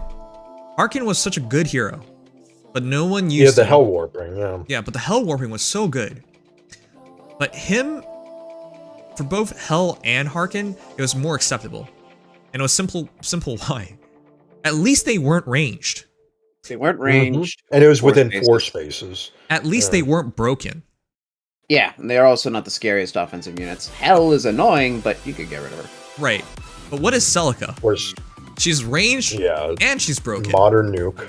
Yep. Actual nuke. So what the 2 hell? more spaces for the range. What the actual heck? Harkin's one good niche, I almost nobody uses him, but his one good niche isn't even that special anymore, because once we get to her ring effect, what is the point of these characters anymore? Like, They're cool. they're cool. Making these Okay, other stuff. sure, Yep. yeah. Yeah. That's really Basically annoys just me. waiting on a different ring. It's not a direct power creep, but man, what was the point? Yeah. Anyways, A-Slot really good. A-Slot's actually immaculate. Can't even get panicked. So if you can't panic her, and you can't buff your speed and res against her, like, she's getting virtually the best situation ever. Or debuff her. Because it also cleanses those. Oh, sure. Yeah. And yeah, that's broken. Resonance 4? The Like, skill is interesting. I think it's a really good skill. Yeah. People said this sucks because the idea is you're trading off a lot. But when you look at a character like this, you're dying in one shot anyway, so who cares?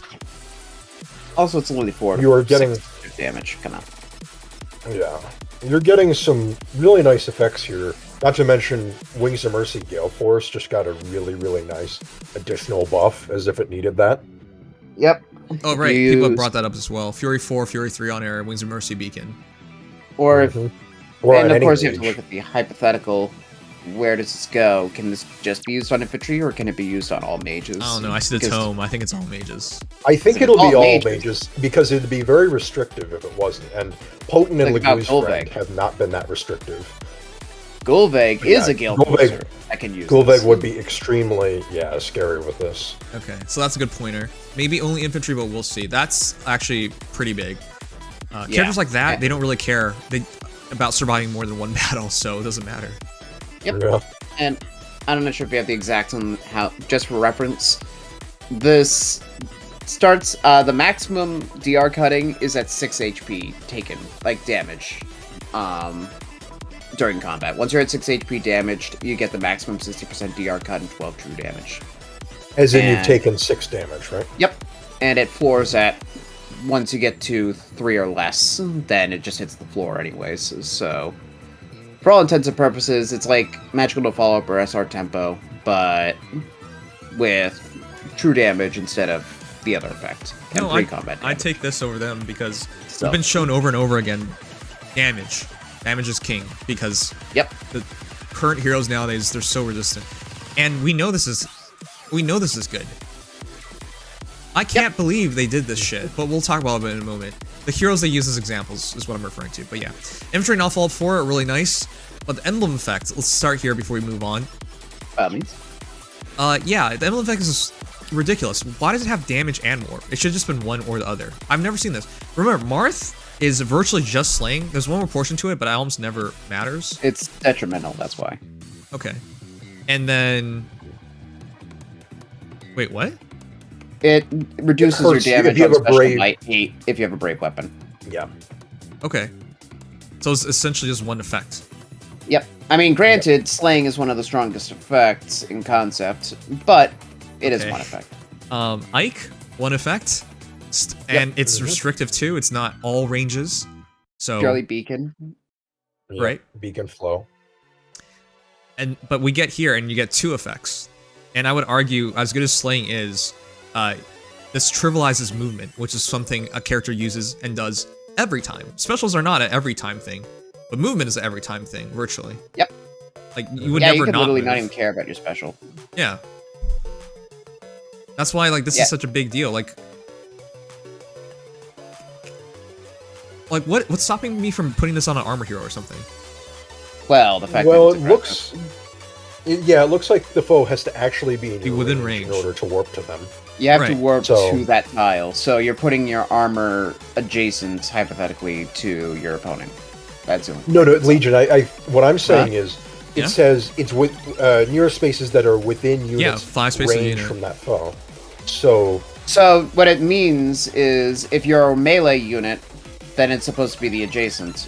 If you're a ranged unit, it's supposed to be at range from the foe. Right. The nearest I space you're able to see. attack the foe from. Okay, then it's Right. still best on range units. Yeah, because Okay. then I mean, melee units, you get to abuse Yeah, the of whole course they can, but 4 spaces of warping, which is kind of nuts. And Kanto also, when you get into that stuff. But, yeah, no, it's really strong on aggressive, hypothetically Kanto-based units that don't have the best natural range. Or units that can literally just warp in from anywhere, hit and sit, like Nurgle, for example, or Emblem Ike. Which, Okay. by the way, Emblem Ike actually has an emblem effect he can use now. Just saying. okay, so Ooh. the Emblem Ike argument is really annoying because that means Arena just got even more annoying. But then again, I'm just gonna forfeit Yeah, he against can every warp. Ike anyway. So He can warp, but he also gets 12 true damage on his special now. yeah, okay. More. But you put this into combinations with a bunch of characters, they just got so much more annoying, so much more scary. Yeah, for example, like Goveg's a good example of it as well. Yeah, Brave Goveg. I mean, Yep. at least, Brave Golvang in particular. Ooh, that's scary. Yeah. Because then you can run... Yeah, I mean, you could run any cooldown special, doesn't even matter. You could just run Moonbow. Yeah, Or and you didn't give Glimmer. up anything because you got more damage. Yep, you still got more damage. It wasn't a Both ton are more, but you got again, when more. you're aware, And you your can best still get scenario is that possibly ridiculous to warping. trade, and even then, Throw you end up resonance with on a her. very Really can't terrible do end that, of the but, you know. trade. Yeah, any unit that self-inflicts themselves with gravity or anything like this. In fact, like Legendary Leaf kind of likes this because he can just use Njorn Zeal to warp around. Yeah, I mean, if you're a Gale Forcer, think about that. You could just leapfrog. Look at Winter Edelgard, for example. I mean, Yeah, she already she's gonna warped, be annoying with but this. she can warp an extra 1 space. Okay, well this is And what she actually, Gale Yeah. Force units will get a lot of extra damage out of this because if Gale Force is No, even because it's on wait, unit hold on. special activation. And your special damage gets boosted. Oh, Gale true, Force has right, no okay. damage. Yeah, so it has to be damaging spec. Okay. Yeah, so everything but Gale Force is what it's saying. And like Oh, yeah. I mean, and you can use it on a AoEs. Gale Forcer because it's still got another effect. right. Right, that other the scary effect. is part. It the doesn't one. okay, but that doesn't really matter because the point is this is universal. Yep. Which hero wouldn't use this or couldn't use this? I mean, you really, wouldn't like this on... Yeah, like nothing. Saviors are probably the worst because why do you want them nearby your opponents? Alright, Well, the that Saviors still get more damage. I mean, Yeah. there's that. yeah. But Okay. it's such a universal skill and So, really good for offense. Huh? This is basically to me the best emblem effect. And Yep. now goes I think I agree. this Marth then Ike. I would say, yeah, probably. This is the most universal I can think of. Yeah, we have 3 thus far. Again, I feel like this The should have most just been impactful, warp. but- If it was just warp, Yeah. we would still be like this is broken. But because it's Yeah. even if it's not a lot of damage, they didn't need to add still that. damage. Yeah. And again, you have to consider... I do appreciate, by the way, that they're encouraging higher cooldown specials. I think that's honestly... finally, because it was way too broken to just have Slaying Moonbow.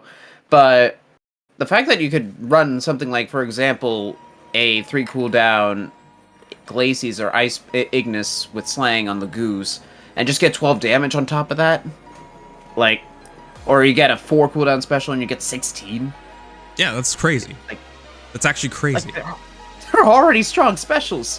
You're practically adding in like an extra 30 to 40% to that special on top.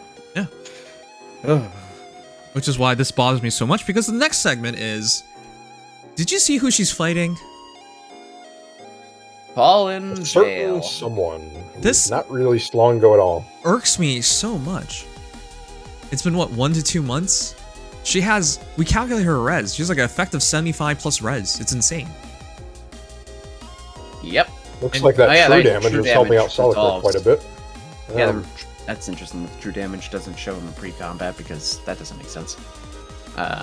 Due to her HP. Yeah, and I remember we talked about this, like, oh, this Veil's a great character because she should be anti-mages. Mages shouldn't be able to handle her. And then within 2 months, we literally get a mage that handles her. Yeah. I mean, it's still kind of the curse of true damage. I will say it is with an no asterisk DR, because but, I've seen Lagu's Veils. little I don't DR. think Celica realistically breaks those, but it's still kind of ridiculous. Okay, well, Like, we can't make the argument just Lagu something and it's fine. It's yeah, not a good argument. I'm just speaking from experience, having fought too many of those. Yeah, these days the They're fine. whales will slap it on everything. So unfortunately, it's the reality sometimes. I can't even believe But- there's so many whales remaining doing this stuff. Don't they get sick of this? I'm sick of this as a content creator. They might say they're sick of it, but then they'll go right Yeah, back they'll to just some do of the it. next Yeah, okay, banner. hold on. Yeah. Like, I mean, actually sick of it. You can't be like, oh man, I hate eating apple pies as you're eating an apple pie, you know? Yeah. Oh man, I wish someone would get me to exercise as you just lie around on the bed all day. Right. Well, the worst ones are like, this is the worst anime I've ever watched, proceeds to finish the anime. Like the entire Yeah. season of it. Like, what are you That's talking pretty about? funny. Okay, anyways, but yeah, I can't believe whales are still like, it's because of whales that things remain this bad, chat. Like, you can't explain to me, like, look at her. Great offensive stats, and they literally show her fighting two of the best res heroes in the game. Released recently, Veil and Loki. Just Emphasis on smashes res. both. Yeah. Yep. Like, it's not even close. They're not even close to surviving. Lunatic Loki, I believe, for reference. Well, she's not even close to surviving. Who cares? Oh, yeah. Well, yeah. 47. Yeah, like, she's not even close to surviving. It wouldn't matter whichever mode. Yeah. Well, if it was, yeah. Abyssal. I think she actually has hardy bearing on Abyssal. I could be wrong, but nevertheless. Okay, I'm talking about in practice. Yeah. In No, practice, absolutely. She'll be killing the Lokis. She'll be killing the Loki's Fallen toast. Veils. Yeah. No, Loki's absolutely toast otherwise. And of course, you have to consider that X-Blade is so common now. Who cares about those units anyways? But yeah. No, it's kind of nuts. I mean, as far as kill button mages go, Celica's definitely up there. It's weird because I want to say she's not the scariest nuke out there, but the fact that she's one of them and also mobile is what's so terrifying. By the way, the scariest nuke I thought, I thought this hero was the scariest nuke. Also released on the Fallen Banner. Ursula. Nurgle. Or Ursula, yeah. I thought it was Ursula. Yeah. I'm not sure if it's Ursula anymore. I mean, AoEs AoE counters will just counter her in general. So it all depends on if you have that. If you don't, you're toast. If you do, she's toast. Yeah. Ursula is basically the AoE version of Celica. Their offenses are naturally about the same, but Celica, it's twice with an in-combat special. That's the thing that cuts her apart.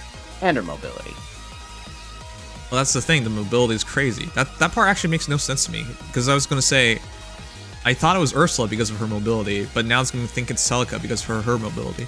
Remember, you could be that guy and give Ursula Emblem Celica's effects. Okay, that's but weird. Still, that's yeah, really that'd be weird. That'd be really weird. But the reason with Celica is she can literally just go through a wall. Like what are you supposed to do about that? Yep. As long as you are within 6 spaces of Celica. Isn't that just like the entire screen? Like you put on a roll 2, that's the entire screen. So like what are you doing? You can't avoid it. I mean, let's look at the rectangle in Summoner Duels for reference. So 1, 2, 3, 4, 5, 6. So if you have Celica on the top corner, any corner rather, of the Summoner Duels rectangle, she can cover any foe up through, well, like, there's only 3 tiles she doesn't cover in the rectangle with her warping. And that's if you're in the corner. So you put Celica 1 space up, there's 1 space in the entire rectangle she doesn't cover. Okay, so just reference. No, that's ridiculous. That's why I'm going to value her more than Ursula, because the threat range, and yes, AoEs are very, very good. I want to see what happens against like Ike or somebody. I'm actually curious about that one, not gonna lie. Because it's also blue. Not that weapon triangle advantage matters too much anymore. Ike doesn't seem to care. Yeah. I mean, the big thing is that her special damage itself isn't scary. It's the fact that she does it twice. But Emblem Mike doesn't care at all about follow-ups for the most part. So if she can't one-shot, I don't think she two-shots. All right, we'll find out. No, I doubt Yeah, it. we'll find out with that one. I feel like that could go either way, but Okay. I'm not sure. Since this has been brought up before as well. Oh yeah. Also, just to sum it up, I don't think it's right for them to at least try to hide the power creep. You can't just show off Loki and Fallen Veil. They're from the last 2 months. You're literally just shitting on everyone by saying like, look at you, fool, picking up these heroes that should be good against mages as we show you a mage that kicks their asses. Like, come on, what are you doing?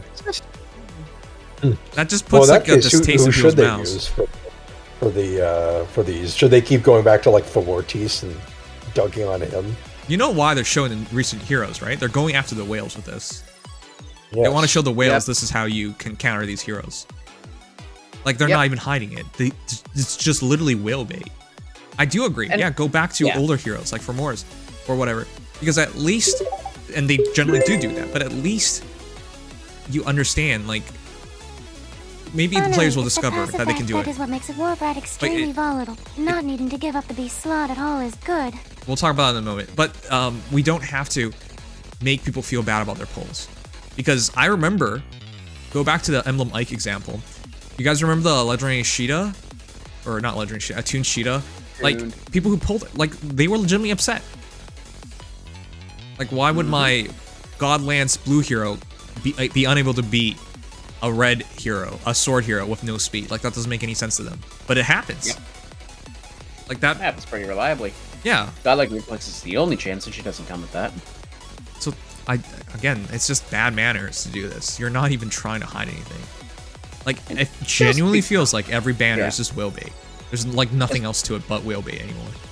And just to be clear, by the way, Loki is not the tankiest res tank, but the fact that she is a good res tank is still enough. And recent, like last month recent res tank. Just to be clear. I thought And Fallen that's a Veil Loki was with the... inflated HP as well. Huh? From the map. Oh, she also has inflated HP. Okay, great. Yeah. The Fallen Veil I thought was the tankiest. The Veil one was definitely more surprising. I mean, it came down to, of course, the fact that the Scowl didn't end up mattering, but that one was much Okay, crazier. that also matters because Scowl may have been in perf skill on Tiki from like 2 years ago. I don't care. You can't move like the anti-Scowl already. That's too quick. I mean, it's literally Against a a follow-up hero who's Scowl, all it's about already back. about giving Yeah. Scowl. That doesn't make any sense either. Yeah. That's what happens when you have... I mean, technically speaking, units like Ascended Merrick already did it, but Celica is Celica. It's not just... there's more to it. We're gonna see a lot more Celicas in Merrick too, so that doesn't help Yeah. either. Yeah, Merrick never took off despite being quite good. It didn't help that he needed a different B slot to hit his stride. Yep. Okay. So, desperation. Celica is absolutely going to be seen, guaranteed, because, well, any emblem that ever happens inevitably is going to be seen because of the emblem effect. But also, Celica's just really good at using it. Like, Right. using Right. But I don't think I it's don't think she'll have the Marth issue. right. It's also not a proper conclusion because they're doing this for everybody nowadays. Like every new banner is featuring characters like this. Oh Yeah. man. Somebody's got to be influencing the banner. Sometimes more than others, but still. Okay, so let me ask you guys, everyone, chat. Do you still have faith in pulling? Do you still have faith in pulling any hero? Do you have confidence in what you pull? What do you think, Legion? I kind of do, but only kind of. Because I would say as somebody who had so much confidence in, say, Emblem Ike's rerun, because we all knew he was so good, and I got him, and he is so good, but since then, since he initially showed up months and months and months ago, there are so many more counters now. Yep, or at least units trying to be counters. Yeah. Yeah, he has his own tools to fight back. Well, technically speaking, yeah, if you invest even harder into him. But the point is, every hero... I don't even know if I can... Okay, so let's give a better example. A year ago, we got... Not even a year ago. It's not even been a year. We got Summer Fjorm. In my eyes at the time, that was our best sword hero for a long time. And and before someone says she was it for a long time. No, a long time goes past the year, guys. So just a couple of months.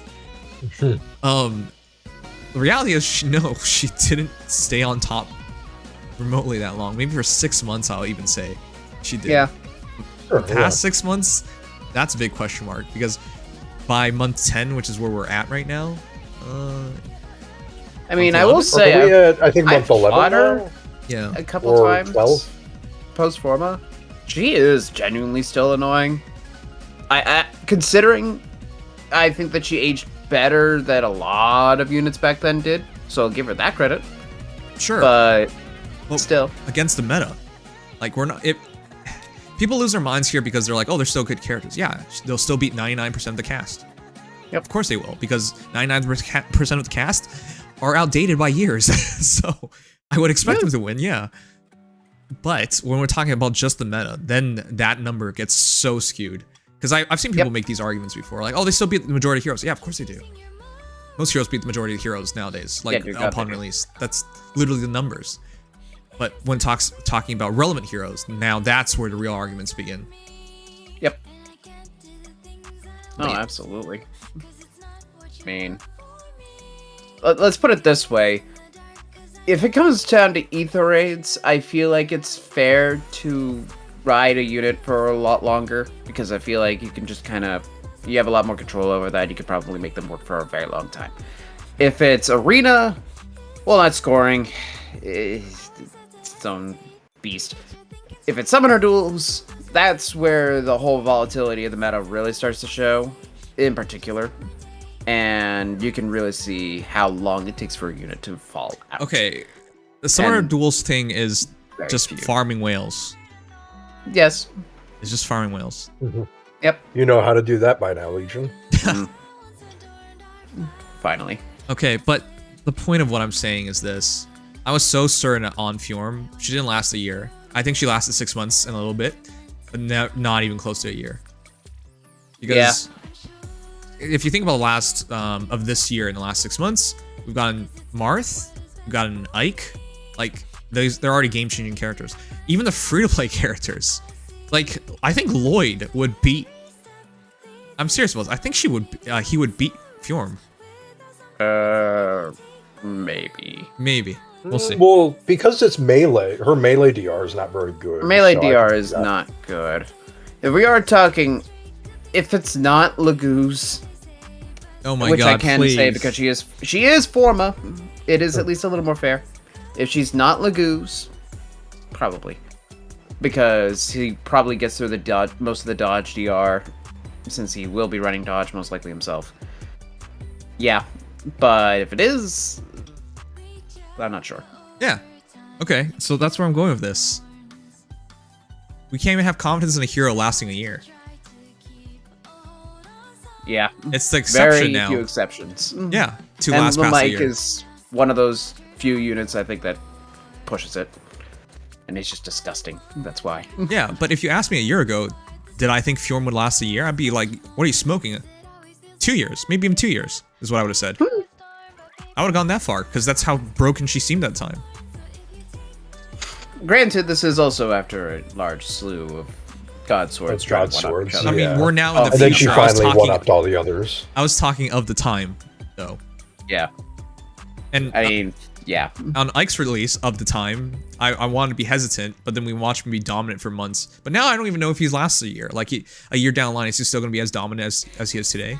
Like, literally. Oh, well, not as dominant, I doubt Okay, not that, but I literally, still not think- literally, not literally, not literally, please.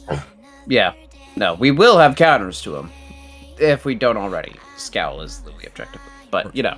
Right, but the reason why I'm bringing this up is, like, if I can't even be positive about investing in a hero for past a year, because I'm not a whale.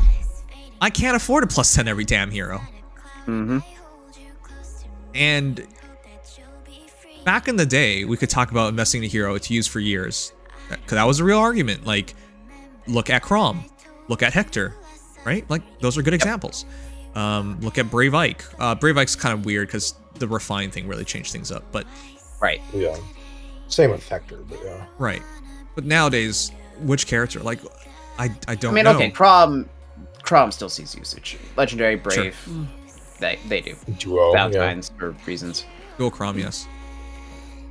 So usable. I know, but you can count that on your hand. Yeah, no, You can and lose the fingers number on your hand and still be counting it. probably. No, the number of truly meta permanent heroes is small. It's small. Fortunately, you can kind of see that. You can still kind of see the potential, but no, the very few units can last that long and still be unironically useful in their role without a lot of competition. Put it this way, if they get to that point, it's probably IS is going to try to find a way to one-up them. Yeah. That's how you know that they were fun. They were totally good. Right. Well, that's the reason why I'm bringing all this up. I have zero confidence in any pulls. They've gone way too far with their power creep. I don't even know what I can pull on anymore. I have no confidence in anything. The only thing I think I could have confidence on immediately is emblems, and that's just because the emblem effect. Okay, so we pick up one emblem that's character. That's it. Yeah. Okay, so but Yeah. isn't that a bad idea? Like for IS, from a business standpoint. Yeah. I don't know. Yeah, because they don't have a lot of these banners, and these banners erode the value of every other banner. So, and people have no confidence in making any pulls. I just don't understand where they're going with any of this. Anyways, rant aside, yeah, Celica's so broken that it just, I'm done with trying to be any level competitive in this game. This isn't, you can't keep up with this. I don't think this is possible. Arena's going to be pretty funny with one unit that you just have to realize is going to be able to. That's work exactly to you in a given why moment. I'm saying what I'm saying. I don't even know how I'm going to do Arena anymore. I already forfeit every time I fight Ike. If I'm unlucky enough to fight 2 Ikes in one Arena run, that could have been my run. You know what I mean? If I fight 3 Ikes, I literally have no chance. If I'm just unlucky and I bump into Ikes, that already happens. Now I have to deal with warping bullshit, and not just Celica, but like whoever just uses Celica's ring. Are you kidding me? I'm to build a high Celica Dragon Wall before, unit. but, you know. Yeah, how long do you expect me to play Arena for? Like, I already get checked. Checkmate. That's exactly what happens every time I fight Ike. That means you have no chance of winning. You lose. Yep. Now with the warp, in some maps, I think with warping, you just lose anyways. To be honest. And just to be clear, by the way, there's a good chance we can all have our own Emblem Celica, but there's a difference between you warping and your opponent warping. Because your opponent just needs to get a kill. Oh, you need to kill everybody. You need to get every kill. Thank you for pointing that out, because people always lose their minds on these things. So yeah, it's not summer duels. It's not last one standing. It's lose one, you lose. Yeah, no. It will be really nice in our hands to have warping. It's not going to be as much as what the opponent's able to do when at any time you're threatened. Yeah. So this is so rough. I don't even know. I think I'm done with Arena. It's unplayable now. Well, for me, my strategy is going to be to build Fargus and have a Lagoose friend unit that can tank. And so far, that's starting out okay. I don't know how well it'll age, but Essentially, the game plan I'm going with. You're 20.5, but that's in my mind. This cuts out 21. If you're not a big spender, how do you stay in 21? I don't see any chance of it anymore. I mean, most seasons I just can't stay in 21 anyways. It's just not enough no, score I can't either. In my bonus. Okay, just well, stick I around. was doing it. I had done it for months in the past. Even this year, I'd done it for months. But I've done it a few times this year, but for the most part, I've just been physically unable. yeah, It's kind of how it goes. okay. I'm not gonna get in that rant again because I feel like any game you played for 7 years, you should be able to be at the top end of competition. There's no excuses for not, in my honest opinion. It doesn't make any sense. Anyways, but we're already here. We already know the answer. But yeah, I'm done with being competitive in this game. It's unplayable. Like, what am I supposed to do here? Outside, spend money before someone just says, open your wallet. Outside of that, I don't see a counter. And yeah, we even saw from the respect of, which is the next topic, Legendary Mirror. This stuff passes by Warp Bubble. Even if you had a counter, as few as they are, you couldn't play them. It wouldn't have mattered. Yeah, at least with Celica, everybody else has to run pass, which, but it's still possible. Well, to begin with, I have nobody who can tank her. It'll be interesting to see what happens when we have dual Violet versus Celica, for example. Yeah, Mhm. that That's one something literally. some people were is bringing up, and I don't great. know what that matchup will be like. They were saying like, surely Duo Byleth just kind of blanks her, right? And I was With like Hardy thinking Bearing. to myself, yeah, with Hardy Bearing though, but Emblem Byleth doesn't usually get tech for Hardy Emblem Bearing these Byleth. days. Or Dual sorry, Byleth usually Duo doesn't. Byleth, yeah. I'm also sick with the Hardy bearing argument on everything. You only have one seal stop. You can't put it on everything. Yeah, And some of these are just for one matchup, which makes even less sense. In theory, That's you most could of the do problem. that, but the majority of matchups won't involve this, and so you're just handicapping yourself for the majority of matchups. Is that worth it? yeah. Yeah. Because I mean, It's I'm not rough. opposed. My Hardy Bearing seal isn't contested enough these days where I feel like I would care if Byleth had it. But also, I kind of like having HP Def Res 3. It's nice to have extra stats, because sometimes they do matter. Yeah, I think people forget. Bobs do get killed. He's not invincible. Yeah, a lot more these days. Sonic Keys, Leon's. I've seen it happen so many times already. Like, I'm baffled when Yep. people think they can afford Hardy pairing. What are you Yeah, talking no. about? I've seen some Byleths that are really fucking annoying because of the support they have, Emblem Ike, things like that. They can get places that an average one definitely can't, but Hardy Bearing is such a hard ask for a savior. For this matchup specifically, keeping in mind that there's not a lot of desperation sweeping going around right now, Ursula is one of the only ways where it becomes common, and she sees fair use. She doesn't see enough use where it just suddenly everybody's gonna have desperation. Okay. That's well what then, you gotta yeah. look at. So that's that. So you add in the ability to break through the warps. You add in the ability for her to just smash through most combinations and characters, and then the really obscure counters that you're gonna have to do, which handicap you and everything else. Like, Yep. this is rough. The only solace is that literally once she does it, she's dead. But you still have to figure out a way to make that trade worth it. Yeah, because if I were, okay, let's start here. Where's Celica gonna be good in? I think every mode is the answer. Oh, She's gonna absolutely. be- I mean, Arena not so yeah. much because of scoring, but yeah. I think in her Ether Rage, she's going to be oppressive. You could run her on a defense team with Bride Embla, and then she can warp to a unit, and you can't block that with Savior. Hey, call him Mini Bina. And everyone gets special jumping on the team, and your team just gets screwed. It's essentially like having a Mage Cav on crack Yes. that also doesn't have to worry about the warp bubble that you would use to counter units like that. Yes, and not worry about trenches, which is showing it more and more often. Yeah, that's dumb. Mhm. Or forests walls. or anything. Yeah. You just So hop right over structures, really so scary. you could have a structure line in front of her as long as it's an empty tile where she's supposed to be. It wouldn't matter. Okay, so then that sums it up. She doesn't care about obstructions. Mm-hmm. She doesn't care about warp bubble. She doesn't care about most saviors unless they go really janky builds. I mean, Yeah. no, she just doesn't care about most saviors. I don't really Yeah, think Myr majority maybe, of them not. but that's about it. Yeah, Myr maybe. the Mer- one unit, Holy the one crap. Savior voiced by the same VA, Oh, that's and who true. has the Yeah, that part itself. and is who funny. also has the warp bubble effect that's useless against Celica, may ironically check. Wait. When did Myr come out again? Spring Myr. Valentine's Myr? February. February? Yeah. Really? Yep. Really? Okay. Well, it's only been Yeah, 4 months. 4.5 months.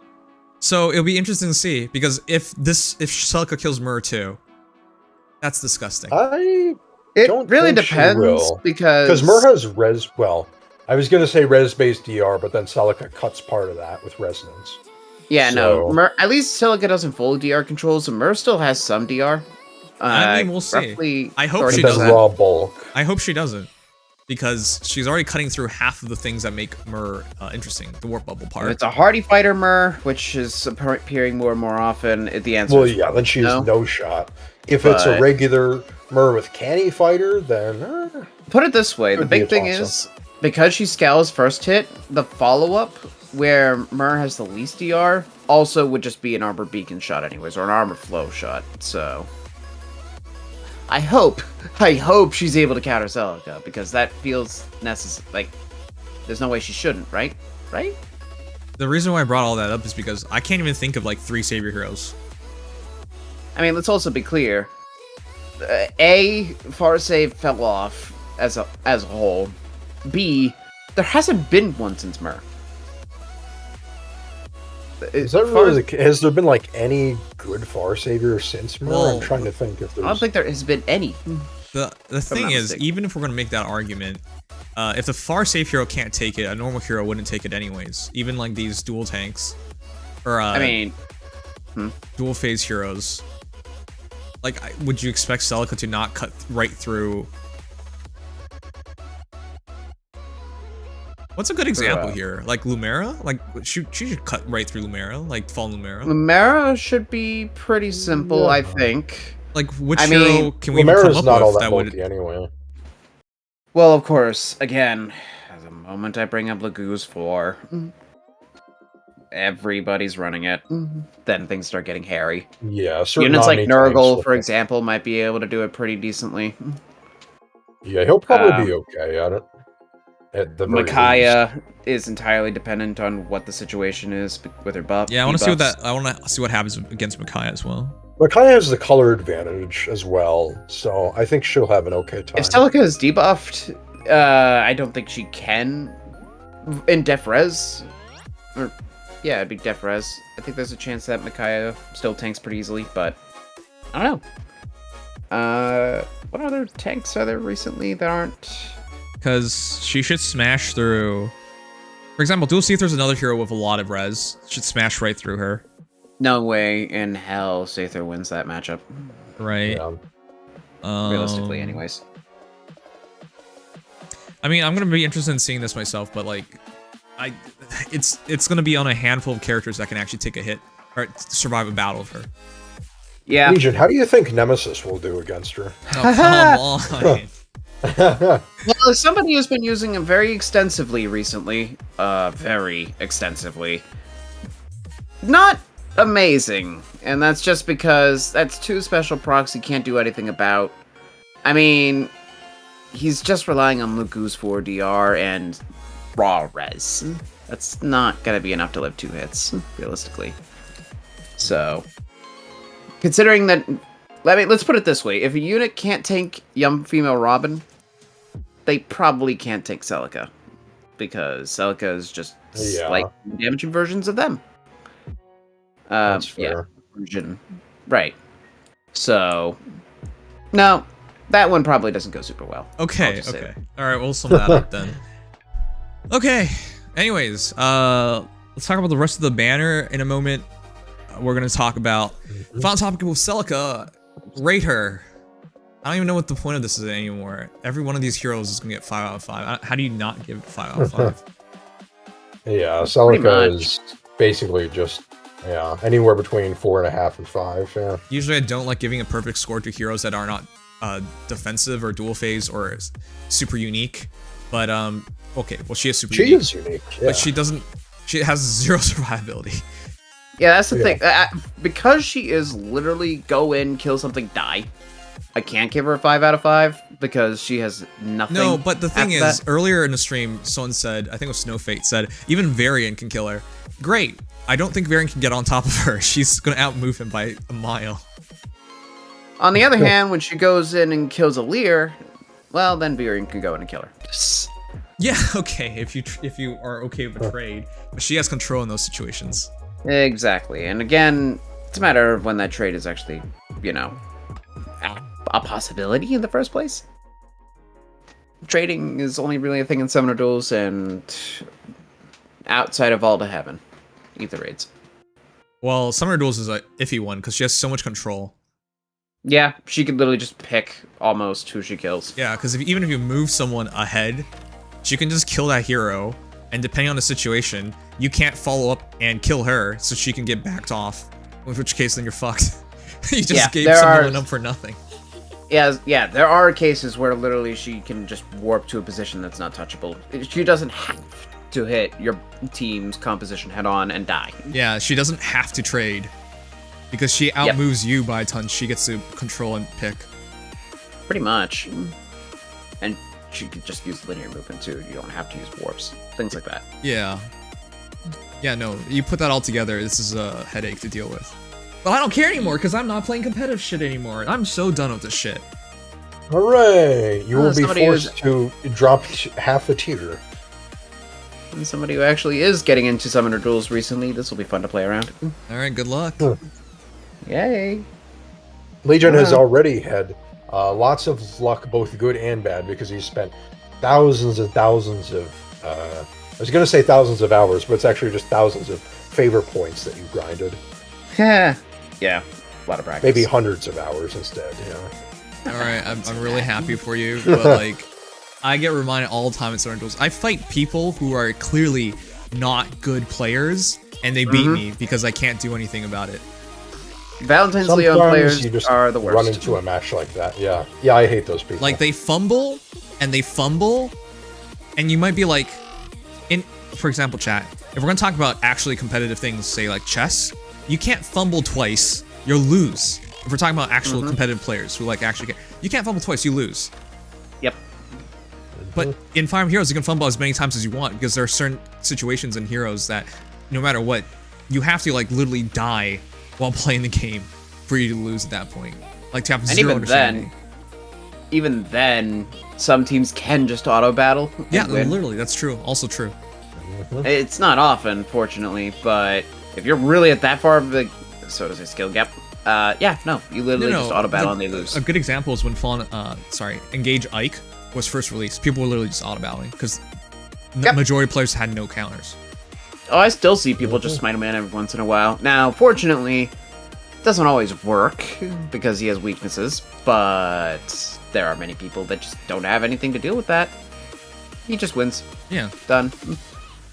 But other good examples are like Shirino, for example, that extra action. I dealt with that last weekend, and it was just like, Ooh, yeah. I was really irked because one, I couldn't kill her because I quadded her with Fallen Maria, and Fallen Maria couldn't kill her, and that made no sense to me. She's actually bulky. Yeah, she's actually bulky. That doesn't make any sense. I knew she was bulky, but I was like, I'm quadding here. I should win that. No. Yep. No, you don't. And then that extra turn refresh. So like, it was so, too, depending on the circumstances. Right, it was so frustrating because it's just like, this guy fumbled, this guy made errors, and it doesn't matter because the new characters, there's so many more options and so many ways to recover a match that you don't have. Yep, and it's like, even if you accidentally sack a unit, you still got 4 more. They might still be broken enough to hold their own. Who cares? But yeah, I'm done. I don't even know why. Why did this happen? Chat, I genuinely think if they just released Summer Duels year 1, year 2, even year 3, you would have had actual competition. Even year 4. Okay, well, sure. But the point was, back in the day, you could have had free-to-play players and free-to-play heroes being used. And it would have made sense. It would have been strategy first. Yep. It's not strategy first anymore.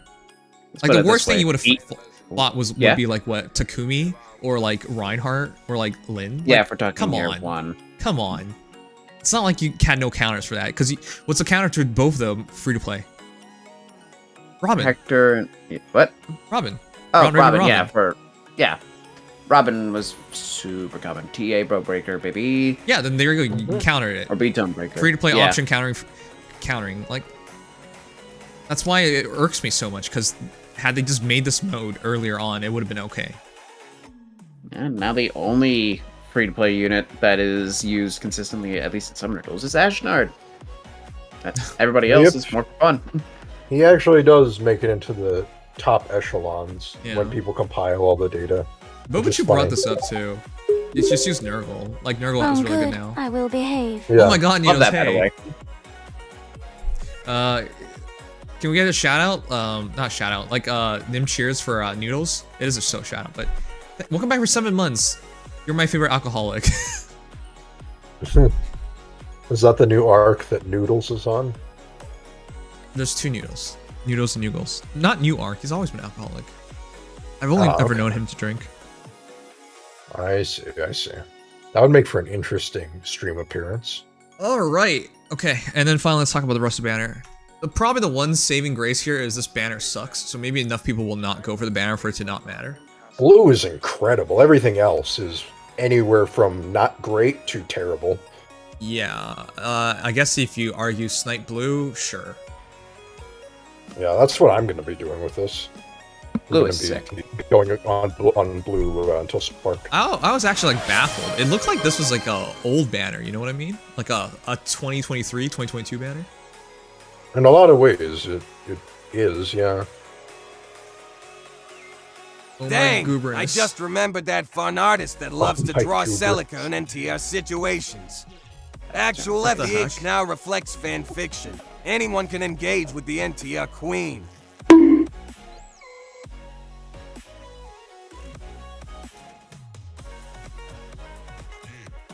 What the heck was that? Huh? Okay, well, you guys didn't hear that.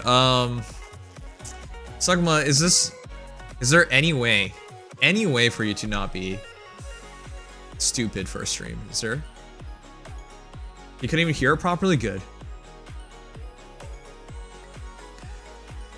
What was that voice? I have no idea. Okay, yeah, let's talk about the banner real quick.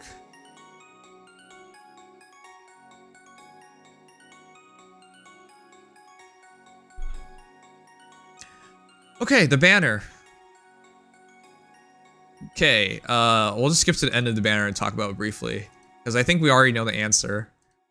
Blue, great, because of Ivy, because of legendary, sorry, not legendary, attuned Sheeta, and of course our new hero, Emblem Celica, but everything else is so questionable. Yeah, pretty much. Green is the closest thing to being good, but it's carried Yeah. way down by Xander. Yep. Yeah. And as good as Merrick is, and I think he is good, you don't need him. You don't need him at all. Very solid unit. Not necessary. Rosato's the Rosato's closest fine. thing, because the fodder's Rosato's really solid, good. but yeah, his fodder's great. Yeah. Even if it's a bit limited, Wavering Rift is ridiculously good. Red would have been amazing in 2023, maybe even, in 2022, maybe even 2023. Yeah. Yeah. But it is 2024, so no thanks. I mean, for what it Yes, is worth, whatever. They're not Embla is useless. We get it. yeah, yes. Embla, you still have a use for nowadays, and Yes, Hinoka. but we literally yeah. just got a new Embla. Come on. Yeah, did. you would not actively go out of your way to pull for her. Purely if you need it for the Mythic slot. And Hinoka's still great, but if you do have access to Chloe or an opportunity to get Chloe, then Hinoka is largely not necessary. Oh, you just missed it, but chat, to reiterate, if you were to pull on any banner right now, since that's not a bad discussion topic, if you were to pull on any banner right now, if you can afford it, I would just snipe blues here, because you have 3 game-breaking blue heroes here. Oh, 100%. 2 fodder units. Arguably 3, depending on what Celica's accessibility on our B slot is. Yeah, it's just, this is so high value, especially for me. I'm really hoping to do more Sheetas, because Guard Echo with the Goose Friend is just so useful. Under other skills too, I mean, D bonus, Doubler Pledge. Ivy's got Soaring Echo, she's got Deadly Miasma. It's just really 2 of the best fodder factories, if you will. Really So- good units. If you go only on blue here, I can recommend this banner. In fact, if you have the orbs for it, this would be number 1 in my books. That value Easily. is incredible. One of the It's best. an absolutely insane blue color. Exactly. In many ways, isn't Celica and Ivy very similar? Scary blue heroes with tons of damage, very little survivability, great Well, movement. Ivy No, Ivy is actually very well rounded in terms of Ivy's her. She actually usually kinda lives in it. Well-rounded. I mean, she can't take a hit, yeah. Yeah. She gets a ton of. She gets 9 to all stats from A slot. She's also Tank Buster, so Yeah, she's That's a what I tank bought. buster who is actually tanky. She's not fast, but she also hits 3 times with a lot Yeah, of she's a potent follow-up. right. So. I'm not sure about her being actually tanky, but she is capable of taking a hit. I agree with that. She's like a Yeah. pseudo tanky in a sense. Like you wouldn't expect her to live the hits that I've she s- does. It's enough where in rates I've seen her live an Ike hit. That's as tanky as it gets. But- Okay, then okay. So she's surprisingly And she tanky. lives dual byleth pretty Sure. much every time. Yeah. Okay. But if you go for the rest of the banner, this banner has almost no value. The rest of the banner is so questionable. You go blue first, then green, but the rest of the banner I would not touch it with anything.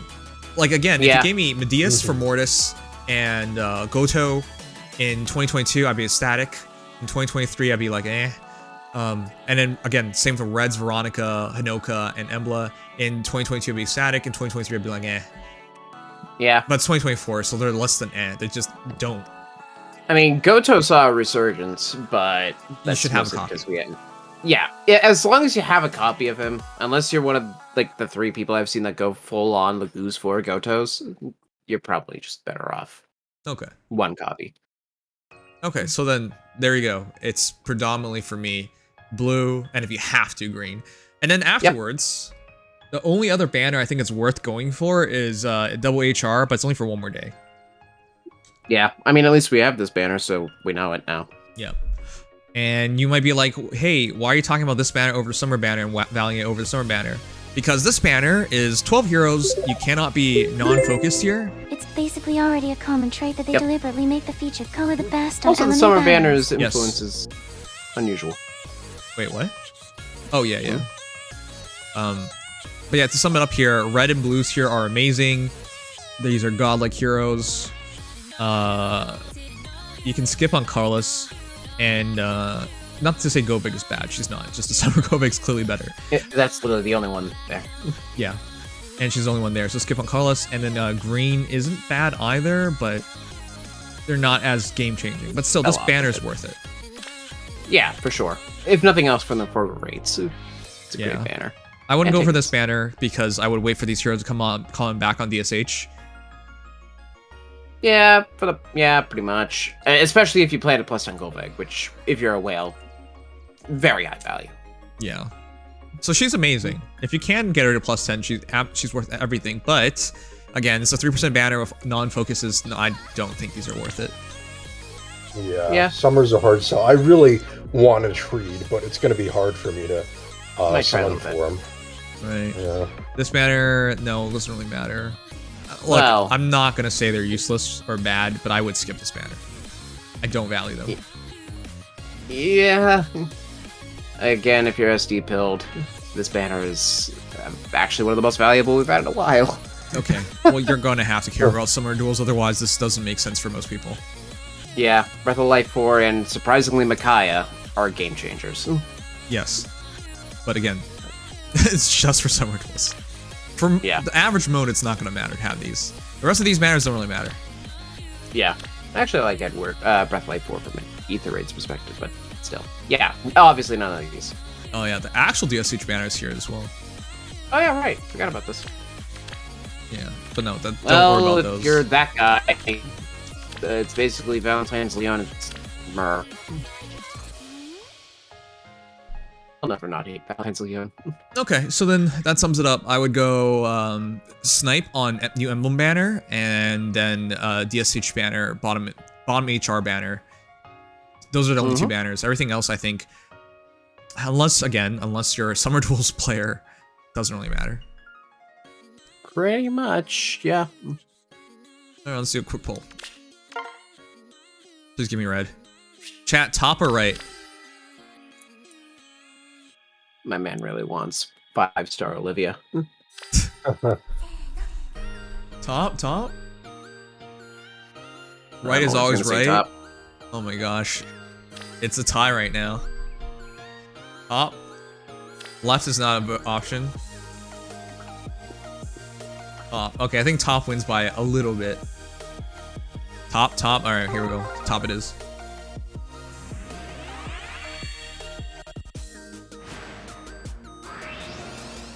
Alright. Alright, this doesn't matter, chat. Okay, so chat. For our final topic, before we finish this part off, are you pulling? Yes or no? Yes. Yep, I'm pulling to Spark. I might do it to Spark, but that's the only thing I would consider. I don't want to do it. I mean, I might snipe a bit because I actually do want more Sheeta copies, but I will go for Celica. I might do blue and green. Any of those blue units. Green would be kind of nice, Ooh. but Interested in the ironically, Xander, are you? I actually would want Xander more than Rosado right now. I don't know what to do about this because I don't want to because it's so expensive, but Celica would make life a lot easier, and I need some help on Ether Raid's defense, and she would be free. Like, she'll just win matches for free, so...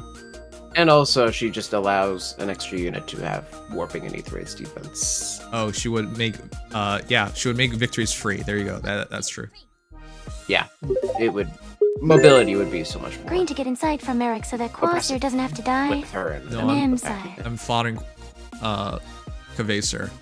Actually, I don't know who Quasar is. Never mind. Important to know. I 100% will Kinda. fodder Not Quasar, really, since I have no idea but who she Resonance is. already breaks expectations of Yeah, and whoever that gives one is skill, so probably now when deserves you to have an be Emblem foddered. sync skills are on the table. It's just Yeah, gonna get no, worse I'm from definitely- here. Thanks, sis. Interested in so, and of course, until we get one for an entire team. Yeah. Yeah, you're right. We're almost there at full-on Emblem buff teams now. Yep, one more to go. We're in EOS, okay? We're not literally in EOS, but this is how EOS games function. They don't care about the future anymore. The power creep is to that point. I The don't... thing that's interesting to me about power creep is that Yeah? I wonder how weapons will be power crept in the future, because I'm starting to notice it feels like the weapons that started the stat scale trend, like weapons from the beginning of that, feel pretty similar to the weapons that they do now. So I wonder what the next step in weapon. Are you power being creep- Stuff serious like right what now? Micaiah does. They'll just give you bigger They- numbers, dude. That's all they have to do. Well, no, I think they'll do what they did, which is add like an extra effect, which is the main thing. And then you Stat just skill answer was the yourself. next jump up, but effects are where I think we're going next. Stuff you like ju- what Micaiah does, where she just cleanses penalties and neutralizes penalty statuses on top of being a unit. Yeah, then you just answer yourself. Yeah. There you go. Those are your resolutions. More stats, more unique effects. That's it. That's all I have to do. Yep. Gmo. Well, I think. Oh, okay. What's Gmo says Gmo 6-star say? heroes still a matter of when instead of will. Yeah, if they no, do that. No, I Get outta here that's with one that. thing I Get think outta is here. a little. They already bit of a did reach. extra points, over 300 points. That's why I believe in that as well. That one I do hate. Not gonna deny that. Well, yeah, that's not fun. And it's not like it's new. For those who don't know, Raid Challenges added an extra star to your rarity. But it's a promotion system, so it's okay in their books. But you can't straight up just pull for them straight out. But it's not like other games don't try it. And Raid tried it within I mean, let's put it this way. If hypothetically you were to use 50,000 feathers to turn a 5-star plus 10 into a 6-star, and you wouldn't have to merge a bunch of 6-stars to make it 6-star plus 10, okay, I can get behind it. That's okay. So chat. Hmm.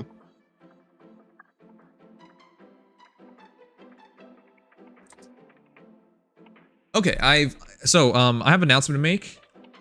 I'm coming out. No, I have to stop doing Aw, that. Every right time. at the end of June. Okay. Every time, because every time I make an announcement, everyone's like, I have an announcement to make. Everyone's like, is he coming out? I'm not coming out.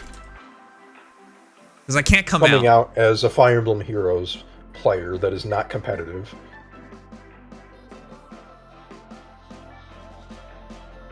I signed the contract today. The Master Slave contract. the No. one that- Damn it. Whenever I have to say anything remotely serious, my mind just wanders into all these stupid things you could say. So, I shouldn't show you this right now, but I'm so excited to announce this to you guys. Please don't register yet. They'll give me a link. So, if you sign up with me and things go well enough, there might be a future with, here with me with the game. Congrats, Sangs Kappa. No, damn it, I hadn't even said what I got. Okay. Congrats, Sangs Kappa. Shut up. Chat, you might be excited to find out about this. There's a new gacha game coming out, and if you're a big fan of SRPGs, you might really enjoy Sword of Convallaria. I don't even know if I said it right. I haven't watched the trailer yet. Sorry, I haven't heard the name said yet. But this is the next game I'll be playing. We've been sponsored. I'm so looking forward to this. I don't know how much I'll be playing. I'm sponsored for at least 2 hours, but I am genuinely very, very interested. Come on, if you're an actual fan of tactics games, How do you not get interested in this? You can see the influence here right away. Tactics Ogre, big influence. Final Fantasy Tactics, big influence. And if you've played more recent tactical RPG games like Triangle Strategy, yeah. The game looks great. It'll be fully fleshed out.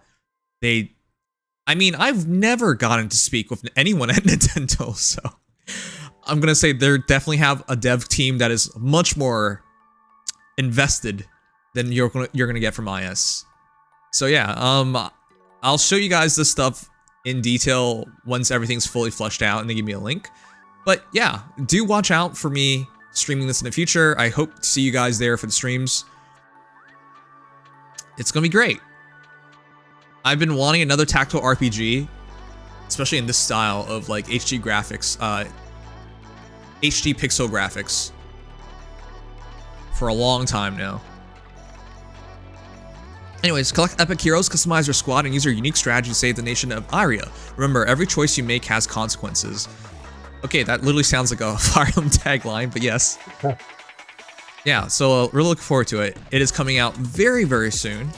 And yeah, I hope you guys drop on by for this when we finally do it. But does it have lewd animations? Oh my god. Oh. Of course, that's what everyone wants to know. Oh my god. You guys are real gacha fans. I hope the best. Thanks, Noodles. Great, another game to play? Yeah, but I hope you guys give it a chance with me. This was actually not even on my radar. This was not on my radar. At all. And so when I finally found out about it, I was like, oh my god, I gotta get this a try. This is everything that IS is scared of. Which is an actual tactics game. Which is pretty much everything. Yes, well, they're scared of everything. Remember, they were afraid to give us the full-on Fire Emblem experience because they were like, oh, this is be too complicated for players, right? Like, they're scared. Oh, let's not write too much because writing is bad. So our story's gonna suck. Okay, but at least it wasn't too much. Like, you know how IS thinks about things is so backwards. It's not make a better product. It's make a more streamlined product. Make a simpler product. More approachable product, but not a better product. It's never about being better. But yeah, this is gonna be a full-on tactics game.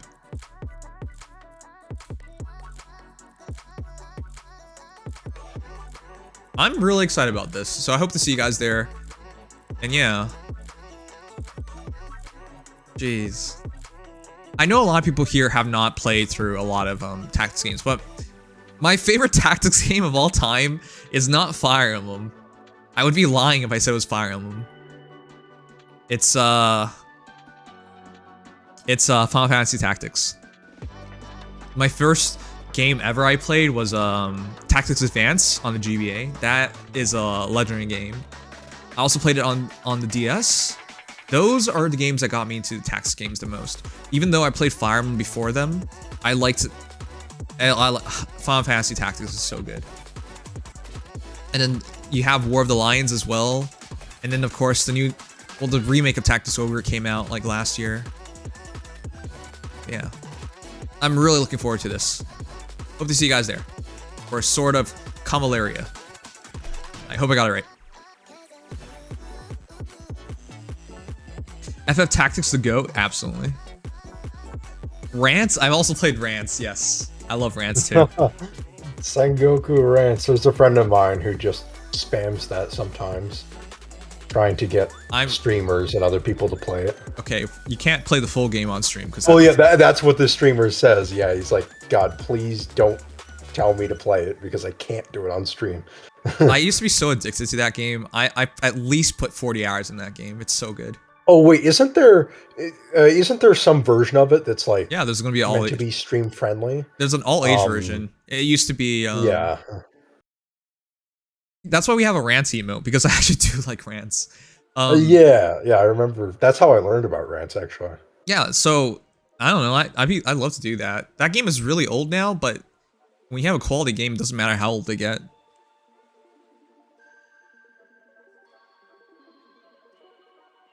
Alright. Are you gonna drop a gacha to compensate? I have no idea.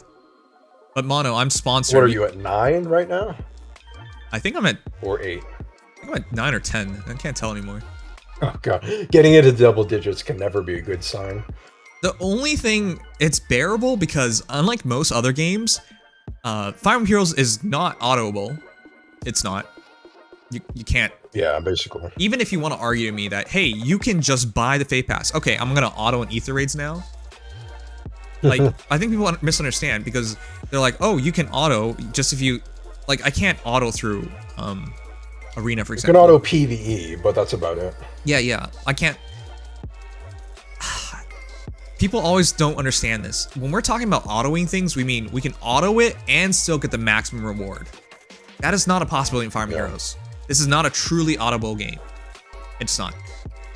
But in other games, like now in Soul Leveling Arise, I've hit level 75. I think there's only 80 levels. I'm only 5 away from the cap.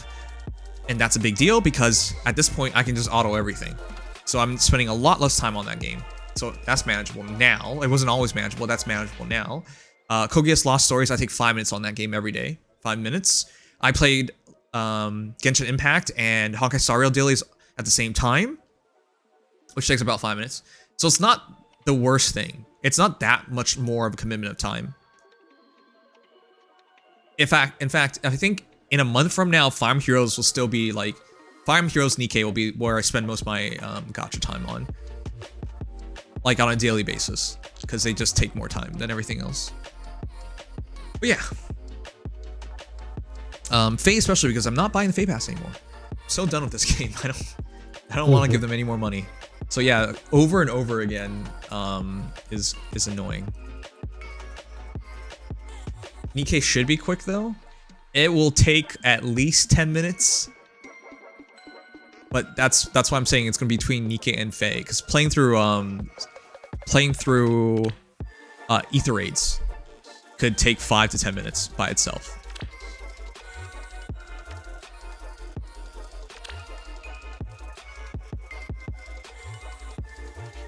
First tactics games I played is Luminous Arc on DS.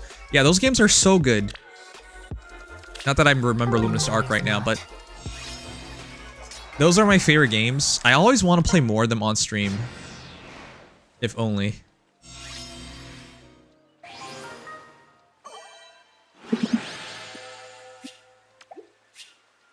Alrighty, I think I'm gonna actually head out now. Alright, Night Night Legion. You're heading out earlier and earlier these days. I got like 4 hours of sleep last night. I'm done. That's right. Wait, why? Mosquitoes. Oh my god. Oh, no. I thought you were gonna say Did they heat get or in through something. the windows?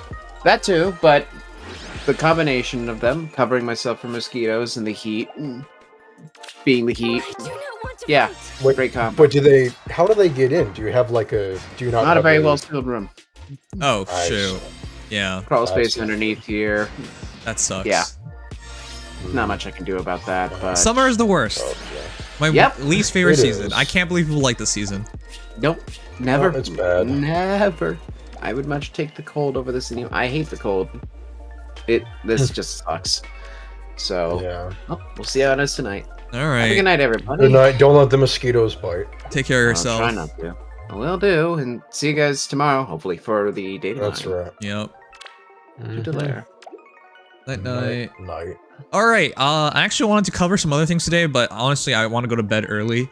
I wanted to talk Yeah, about bedtime. the Dr. Disrespect thing, if you guys heard about it. Oh yeah, the doc. I feel so bad for him because chat, let me put this out there.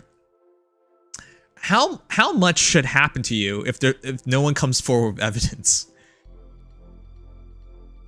So The doc. Oh wait, did you hear the latest thing in the saga, or are you talking about what happened before? So the latest thing, obviously. So the reason why all this is happening again is because a former Twitch staff member came forward and said this is all because he had illicit communications with a minor. And that's it. I'll just show you the tweet. But the reason why it's so disturbing is... Oh, well, that's the initial thing, yeah. well, yeah. Are you saying there's evidence? There's no evidence. There have been mainstream journalists that are reporting it, and Dr. Disrespect himself admitted it, yeah. No, he said he had communications. He No, but he said, Okay. did you see his tweet? He said he had communications with an individual minor that might have been sometimes aired veered on into the side of territory. inappropriate, right? Is that the tweet? Yeah. Then yeah, I've read that tweet. Yes. Yeah. You know why? But You know why that's not good go enough, on. right? Twitch bought out his contract and paid him for it because they realized, hey, they were going to lose in court. That's the only reason they settled. That's because they saw the tweet, they saw those communications, and it wasn't enough. That's why I feel bad for him, because, again, if these were so bad, why is it not out there? well, there's probably an NDA involved in some case. No? What? Why wouldn't there be? If it was settled, if it was settled out of court, wouldn't there be an NDA? You think, dude, you're so misguided if you think that's how it works. One, that's between Twitch and him. Okay. Yeah. What about the person actually involved? He didn't have an illicit message to Twitch, dude. Yeah. No, well, of Right. course, yeah. So who else could have leaked it? Ah, the actual person. How come they haven't come forward with all this evidence then? There's no NDA keeping the actual person, right? Whoever this minor is. No, of course. No, I'm not saying for the person. I'm saying There's for no Dr. Disrespect. That's what I'm saying. There's no. Wait, why would Dr. Disrespect put it out there? What are you talking about? Well, no, he was the guy who just put it out there after all this stuff came out on the. I think it was the Bloomberg I think you're article confused was the right thing now. that- I'm saying, how come we haven't seen these tweets or whatever messages these are? And you said it was because of NDA. I'm saying there's no way NDA would cover it because whoever it is involved was not part of any lawsuit. Oh no, I'm not. No, that's not what I'm saying. I'm saying. And then you said why doesn't he put it out? But I'm saying no, he didn't. Where are these messages then? No, that's okay. No, that's not. I meant the people who were actually involved with the communications, Twitch and the people. Not. Okay, whatever. I didn't mean the. You are fumbling person, so the hard. minor Where are you themselves. going this? No, I've obviously. Why would Twitch do this? Well, what reason would they have for not being able to discuss those internal communications? Maybe it wasn't NDA, but so there's some reason that those internal communications, why so many other people from Slasher to Twitch and other journalists didn't have enough evidence to go on the record with those things from the moderation team. The fuck? What? You are so At least confused. that was my understanding with it. Okay, you're so confused. The reason why there's no quote-unquote evidence coming forward is the only two people who should really have it is Dr. Disrespect and the individual involved and the Twitch team. Twitch team won't put it out there because they already settled in court over it. Dr. Disrespect won't put it out there because it would make no sense for him to put it out there. Yeah. And because of the court case, he might not even be able to anymore. The third person is the minor involved. If it was actually as bad as it was, there's nothing holding them back from putting it out there as evidence towards anything. They're not beholden to anything right now. Right? Prior to like these reveals, we didn't even know it was about a minor at all. That's why I'm so confused about what you're trying to state here. There was no clarity on it. Yeah, that's why I'm so confused about what you're stating here. The thing is, it's how it looks is what's most important. It's not what actually gets said. Because if it was truly inappropriate, it would have saved Twitch millions of dollars to just settle this in court. It would have been easy for them to settle it. It's a breach of contract. This is why, boom, cut the contract off, ban them off the platform, save yourself millions of dollars. But they didn't do that because there was clearly an argument that could be made. Now, we don't really know what it is because anything could be quote unquote inappropriate. Well, based on his tweet, I would imagine what it was that because, assuming he's telling the truth, that no pictures were shared, and thus it didn't have the actual. Wait, what do you mean? Imagine? Why would you need pictures? What? No, I'm saying he's. I would think it would be less. It would be less damning if there weren't things like pictures or like, you know, requests for pictures and stuff like that in those messages. Is that I'm trying to understand what you're saying. I'm trying to get to what I'm trying to say. You're the one who's Okay, saying okay, there's go like, ahead. I'm saying there was no evidence, and you're like, no, there is evidence. And No, then you're I- like, Dr. Respect talked about it. I'm like, no. No, okay, you're not under. Never mind. I don't. What I am don't I think not we're- understanding here? I can't even get to the damn article. Okay, no, go ahead. I didn't know you were looking for the article. Okay, go ahead. I didn't help that Doc also edited his tweet to remove the word minor and replaced it back when people found out. That's right. Yeah. Do you guys want to know something? This is why I don't let people DM me. Because, one, you can talk to someone. Look, when you're a content creator, you're not checking people's... You should, but you're not doing it. You're not... Before you talk to someone, do you ask for their age? And even if they gave you their age, is it even real? Do you ask for their religion? Their political affiliation? Do you ask for any of these things before you talk? No, the answer is no. And you might be like, why'd you bring that up then? But when you're a content creator, just talking to someone and you didn't even know these things could get you into a lot of trouble.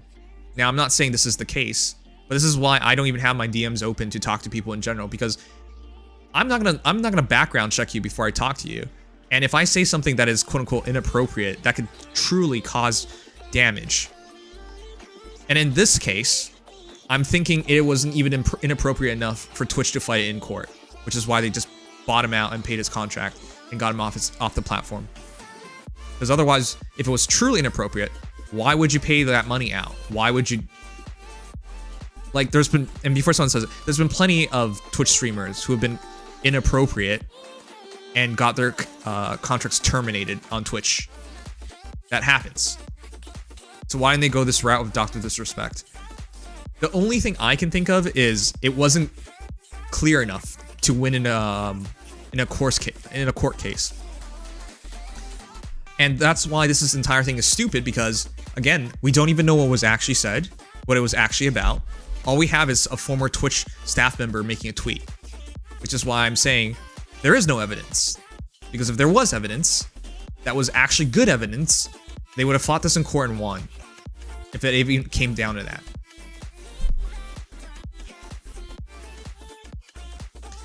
Why would Twitch need to fight it out in court? To check as well. Because of looking for termination more of info. contract. When you're a partner, you have a contract. Especially a partner as big as Dr. Disrespect. That's why you would have to fight in The court. Forbes one is talking on the stuff afterwards, but the Bloomberg one was the one that influenced putting it into the mainstream. Do you want me to send it to you, or? The only thing Twitch would gain would be not paying out his contract. Yeah, Mono, are you not listening? That's what I'm saying. They paid out his contract. Like, Mono, do you not understand how this works? It's normal for Twitch to terminate contracts. They've done that for many people. They didn't do it in this case because they wouldn't have won.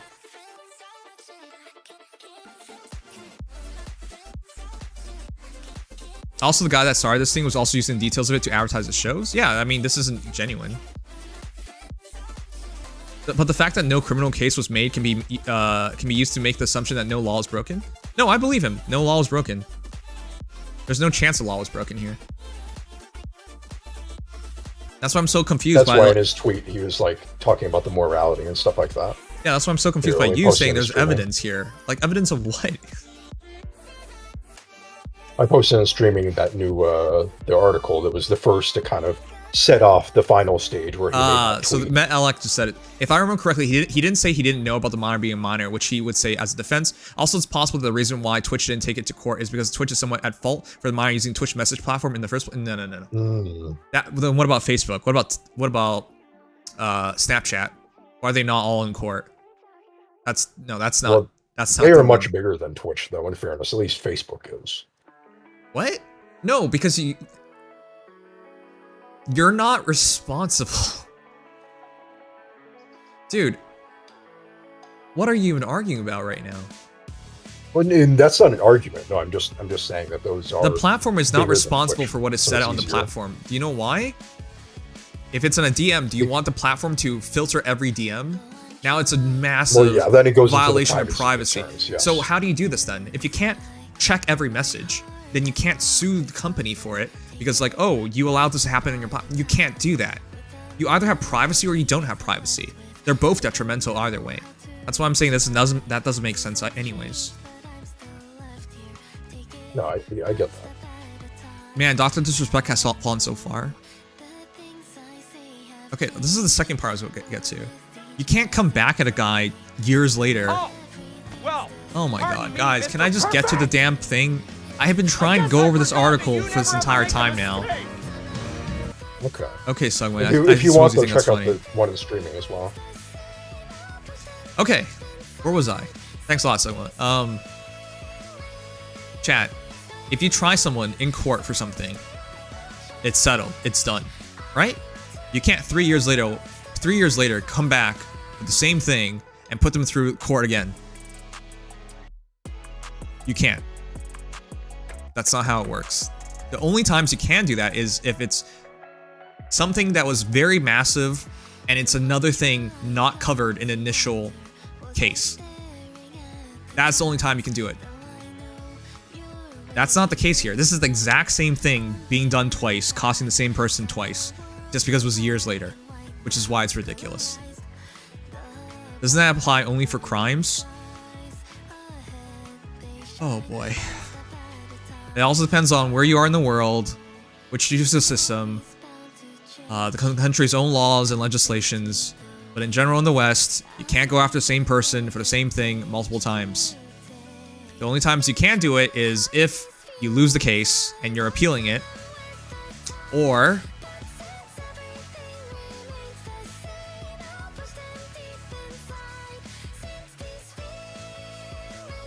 man, this is taking forever. Alright. Great, you enjoy the song. We're gonna move on from the song then. No, you must constantly fall for the one guy? Yeah, no kidding. Alright, I've been trying to go over this case. Let's just do it already. I think it should go without saying getting punished multiple times for the same thing makes no sense.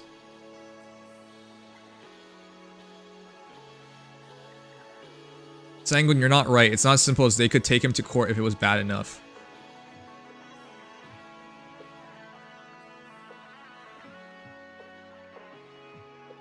Okay, dude. I'm sure I'm not saying what needs to be said perfectly. No. You are not even listening. Kilraka, you're not even listening. And how the hell am I even talking down? This is not even making any sense to me. I'm not talking down in Dex. He's literally not making any sense here.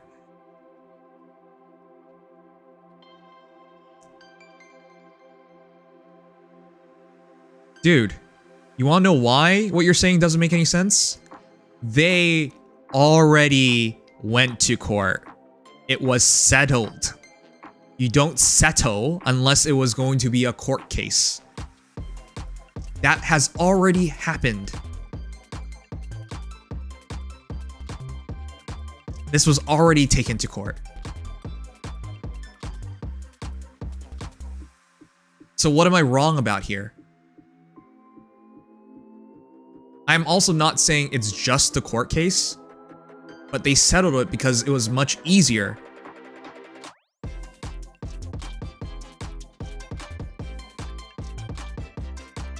Jesus Christ. Okay, yeah, we're gonna get one guy constantly today. Hey, dude. You can't just say good night and say something that's completely inaccurate, incorrect, and just say good night at it.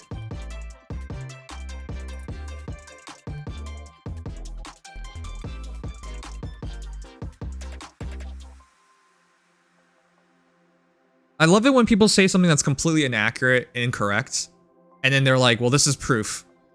Well, I disagree, but this is... Oh, God. Ugh. We haven't even gotten to the article.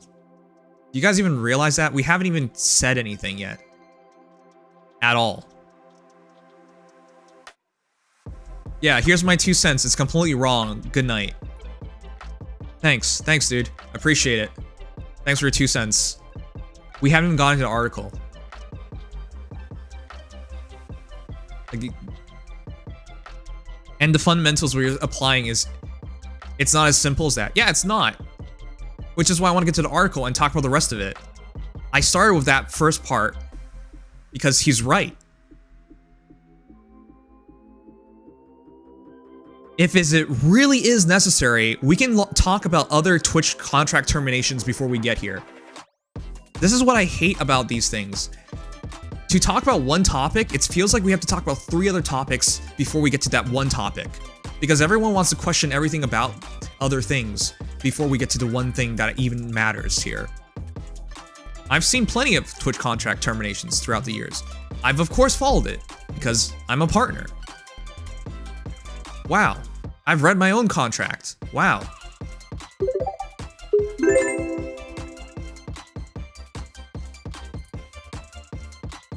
My goodness. Okay. I'm gonna presume people can understand that Twitch has terminated contracts. That Twitch has been in part of court cases when it comes to contracts. I'm gonna assume people know that they do win these. That's why people talk about getting terminated with Twitch. You've probably heard of pretty big famous ones of people going over to Kick because they were terminated and banned from Twitch. I'm going to presume. I don't want to cover these cases before we talk about what's actually happening right here. So yeah, there's more to it than just the court case. Absolutely. I never said it was just going to be about the court case. I didn't even get to the damn article. So why are you presuming this is what I was always going to say? We haven't even read anything in the article, but cool. But yeah, you should understand that's not how it works. But in this case, they did go to court. So what do you want? All right, one guy aside, let's try again. For Pete's sakes. Dr. Disrespect issues shocking statement, finally revealing why he was banned from Twitch. Which, again, if this is all that was it really NDA? Like, really? Really? Because it feels like plenty of parties have been talking about this and nothing's happening. A non-disclosure agreement has clauses to it. And how come no one's following through with any of the clauses? Well, let's find out. Dr. Disrespect, aka Guy Behm, has been in the news again. Nearly 4 years after he was banned from Twitch in 2020, the online streaming platform where he made a found fame and notoriety, now it sounds like the popular streamer may be calling it quits indefinitely. No? He said at the end of his stream, he said, "Okay, guys, I'm gonna take a ride up into the sunset. It's been good." So we don't know exactly what he's gonna do, but it seems like he's taking some kind of break. Yes, a break, but calling it quits, no. If he didn't call it quits 4 years ago, why would he call it quits now? That's a big leap. And there are a few other things that he dropped him as well. Sure, and we'll get to it. But the rationale is the same. It's the same thing. Well, yeah, let's get to that when we get to that.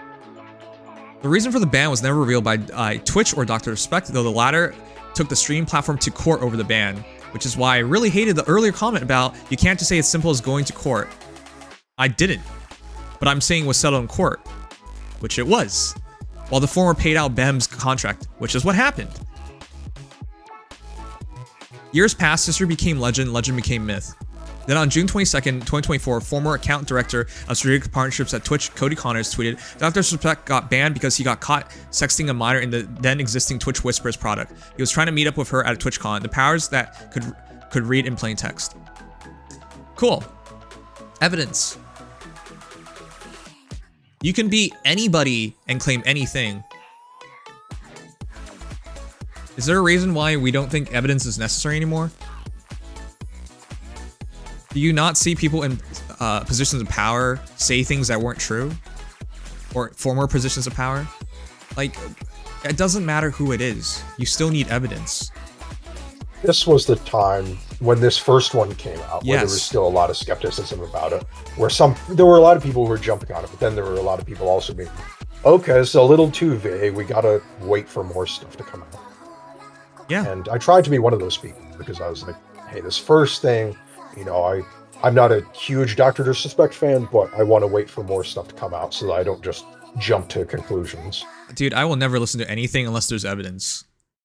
You have to prove these Oh things. yeah, that's what I tried to do. I tried to ignore my bias and just wait. So it's hard, but you gotta.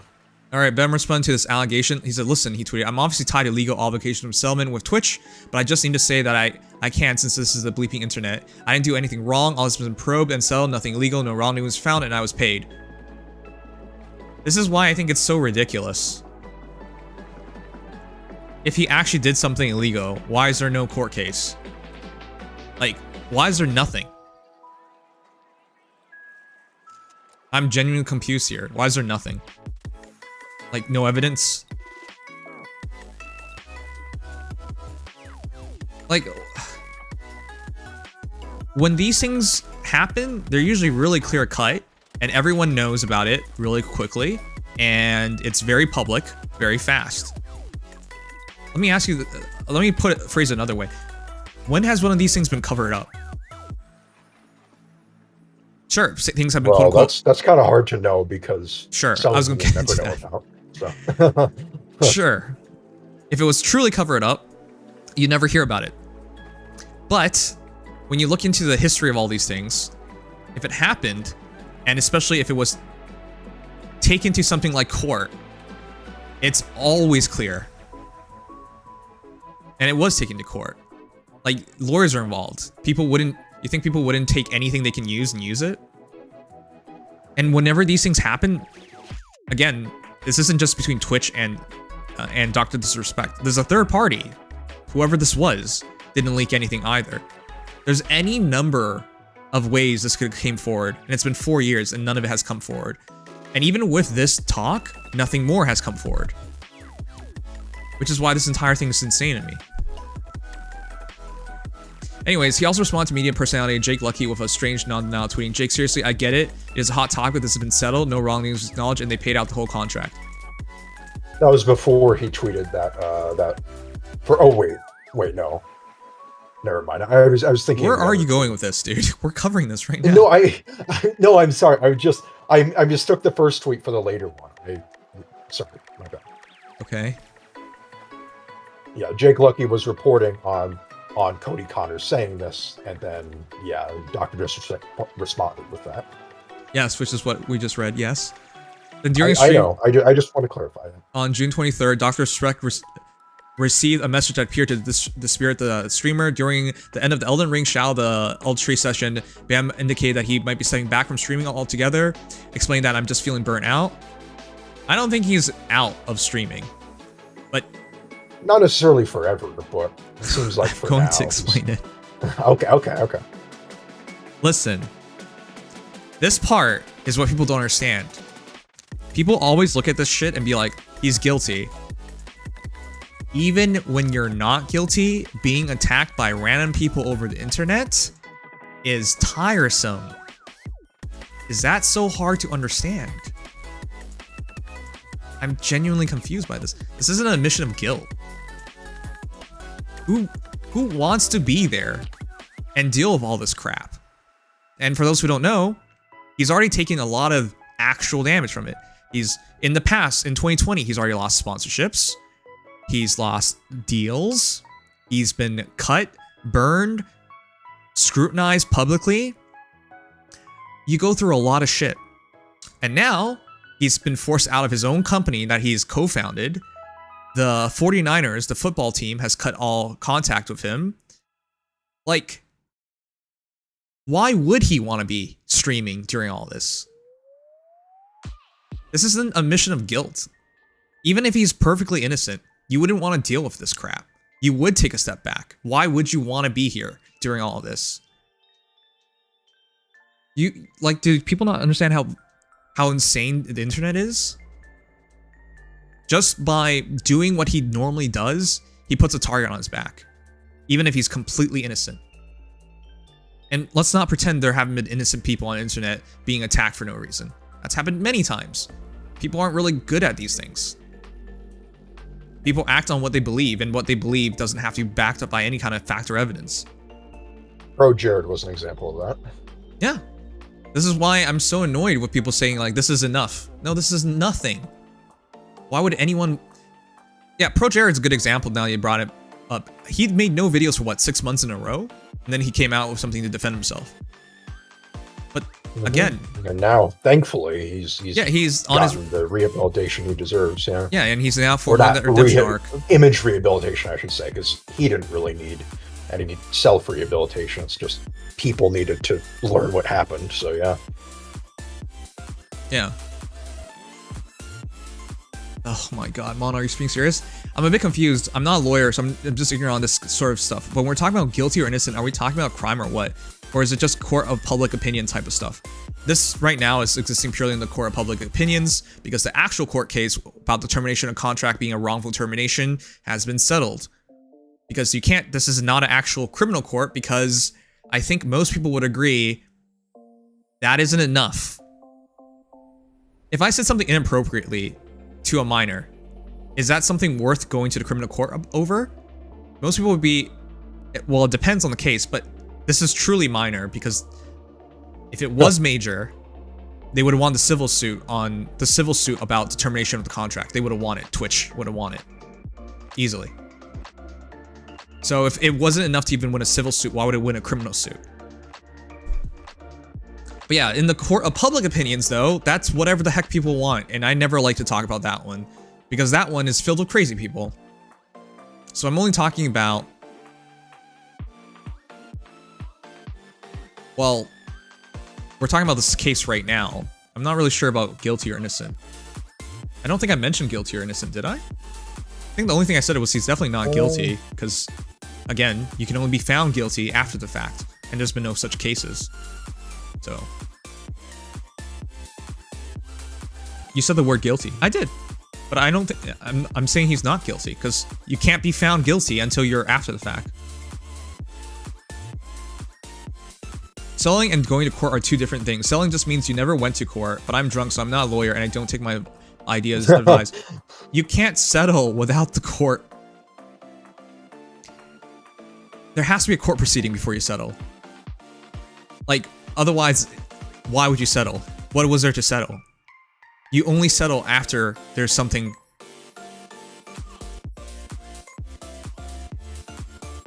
If you settle something, that means you handled it before court. But you cannot settle before there is indication of court happening. Like, there's a procedure. You can't just be like, oh, we settled, and there was no talk about anything litigation at all. You can't. That's not how it works. But the process of going to court had begun, which is why the settlement happened. And obviously, lawyers got involved and looked at it and decided, hey, this isn't worth fighting in court.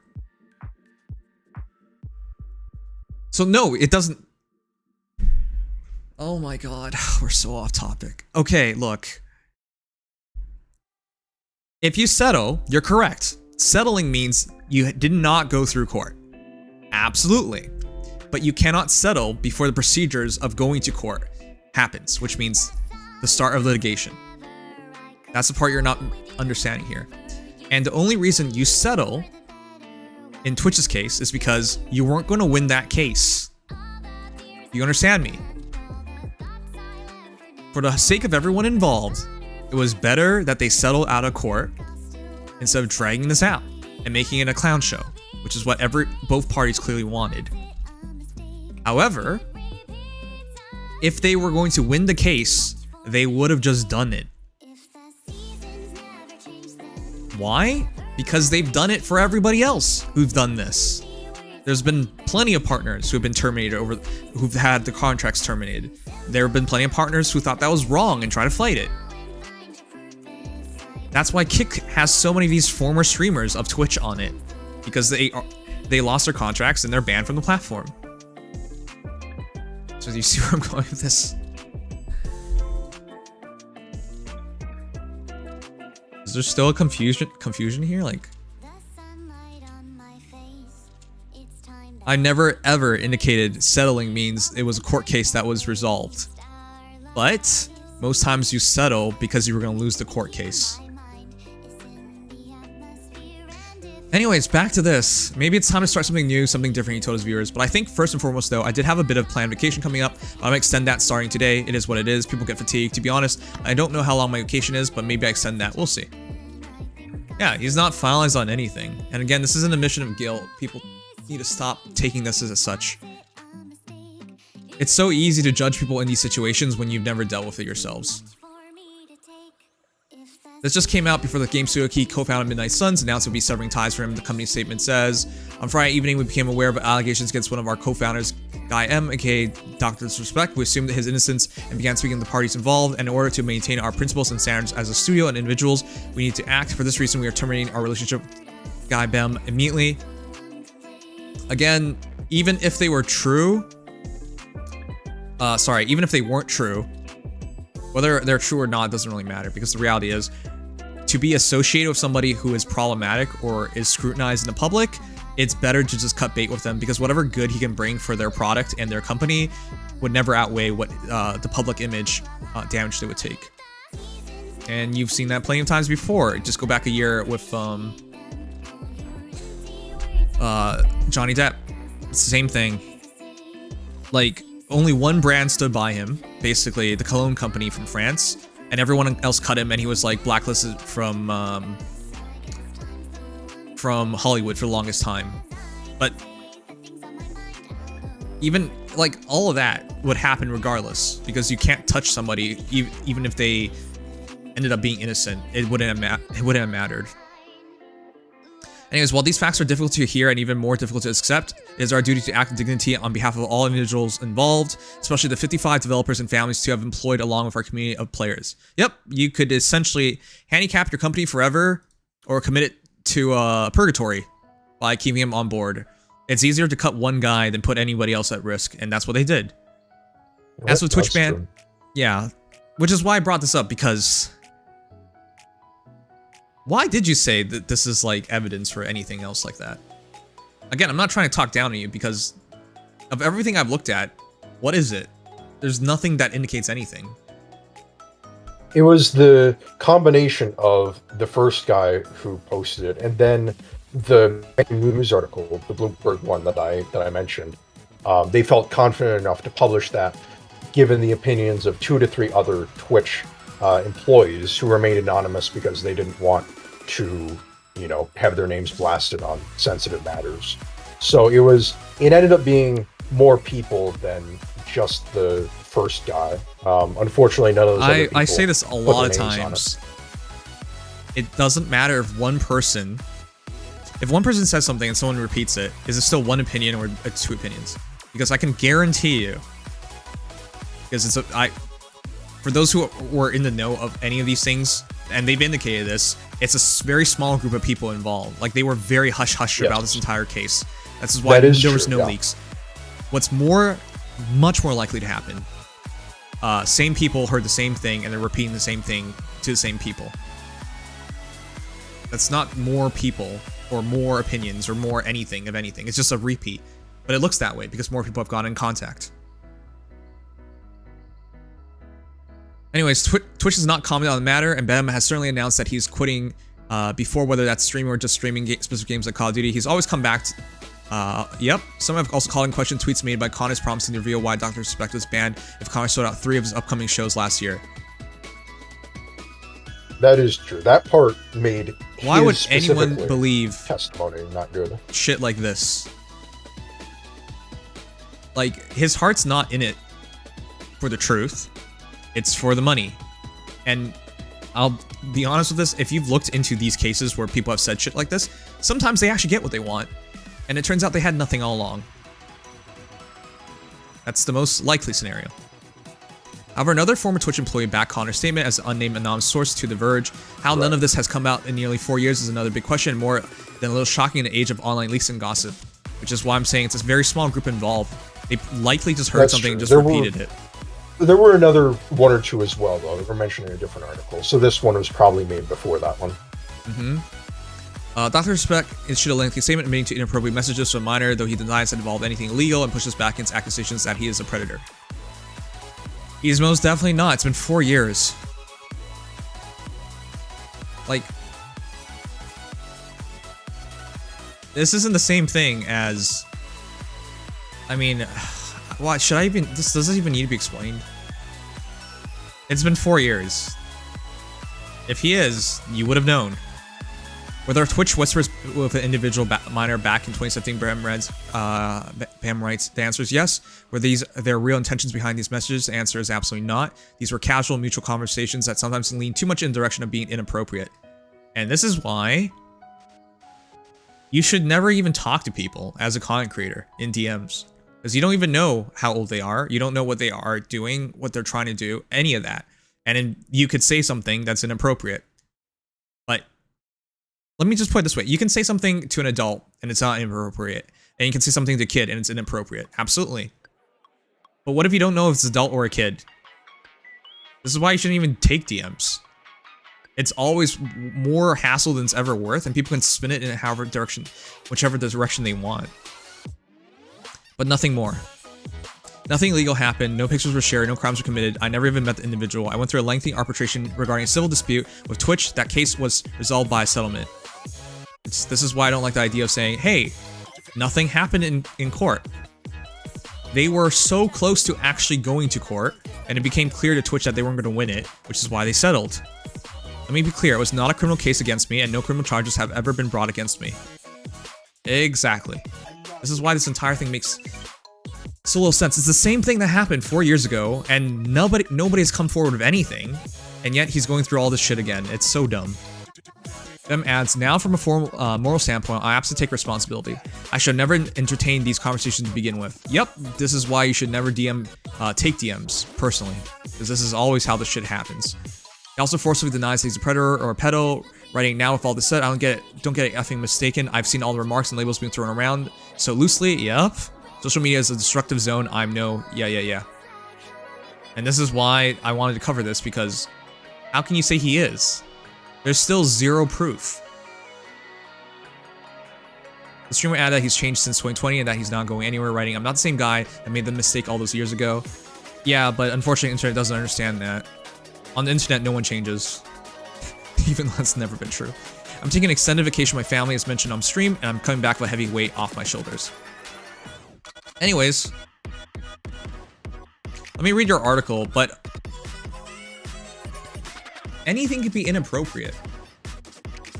Yeah, but the thing that gives me a little pause is that if he, being the guy who's couching his statement, is the one who admits it's inappropriate, like, that's not exactly, he's gonna want to make it look as good as he can. And if even he's admitting that, then, you know. What counts as inappropriate? Well, that's enough for him to say that it was leaning in the direction of being inappropriate. Oh, I'm sorry. God, is it still blocked? Does Bloomberg require the account? God damn it. I'm gonna try another. Look. Okay, it looks like that. Okay, good. Anyone, for example, anyone can make the argument, I've been inappropriate with you, with Legion, with any number of people, just so you know. That's true, but we've all been adults, though. Legion was an adult. You know, he always brings that up, right? How long he's been here? That's true. Yeah, he was, what, 16 or 17 at the very beginning of stuff? Yes. Yeah, okay. So yeah, I know he hasn't what, been an adult the whole time. Okay, so I'm gonna get to the point. I know what he's hinting at, and I know what people are hinting at, but until there's evidence, you can't make that judgment.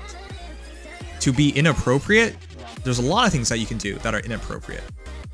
That's true, but if he himself is saying it's inappropriate, then I'll take him at his word for it. He has to admit that much, because that is what it is. Yeah. Hold on. Are you, like, confused about this or something? No, I think... Okay, hold on. I think it's very simple. If he's admitting it, then I think at the... No, What? You're looking at this wrong. This is, like, new information to you. This is not new information. I don't get what you mean. He's been terminated since 2020. Yeah. It was obviously inappropriate. It was something Twitch could not abide by. This was never unclear. Yeah. So what's changed? I'm not. Did I ever say anything had changed? No, you're saying this is why you believe it, because he said it was inappropriate. It was always going to be inappropriate, whatever the case was. Some kind of misconduct was big enough that Twitch cut ties with one of their biggest streamers. Oh, yes. Well, I mean... It was always, like, indicated that it was something... Yes. No, not... More of the specific type of inappropriate. Obviously, inappropriate in some degree, like a bad type of conduct. But in this case, I mean, inappropriate conduct with a minor, as in, like, you know, inappropriate as it relates to underage people. Dude, if I said, like, you're a dumb bitch to a minor, that's already inappropriate. It could be any number of things. If he is... I know what you're hinting at, and I know what most people are hinting at, but that's such a big leap.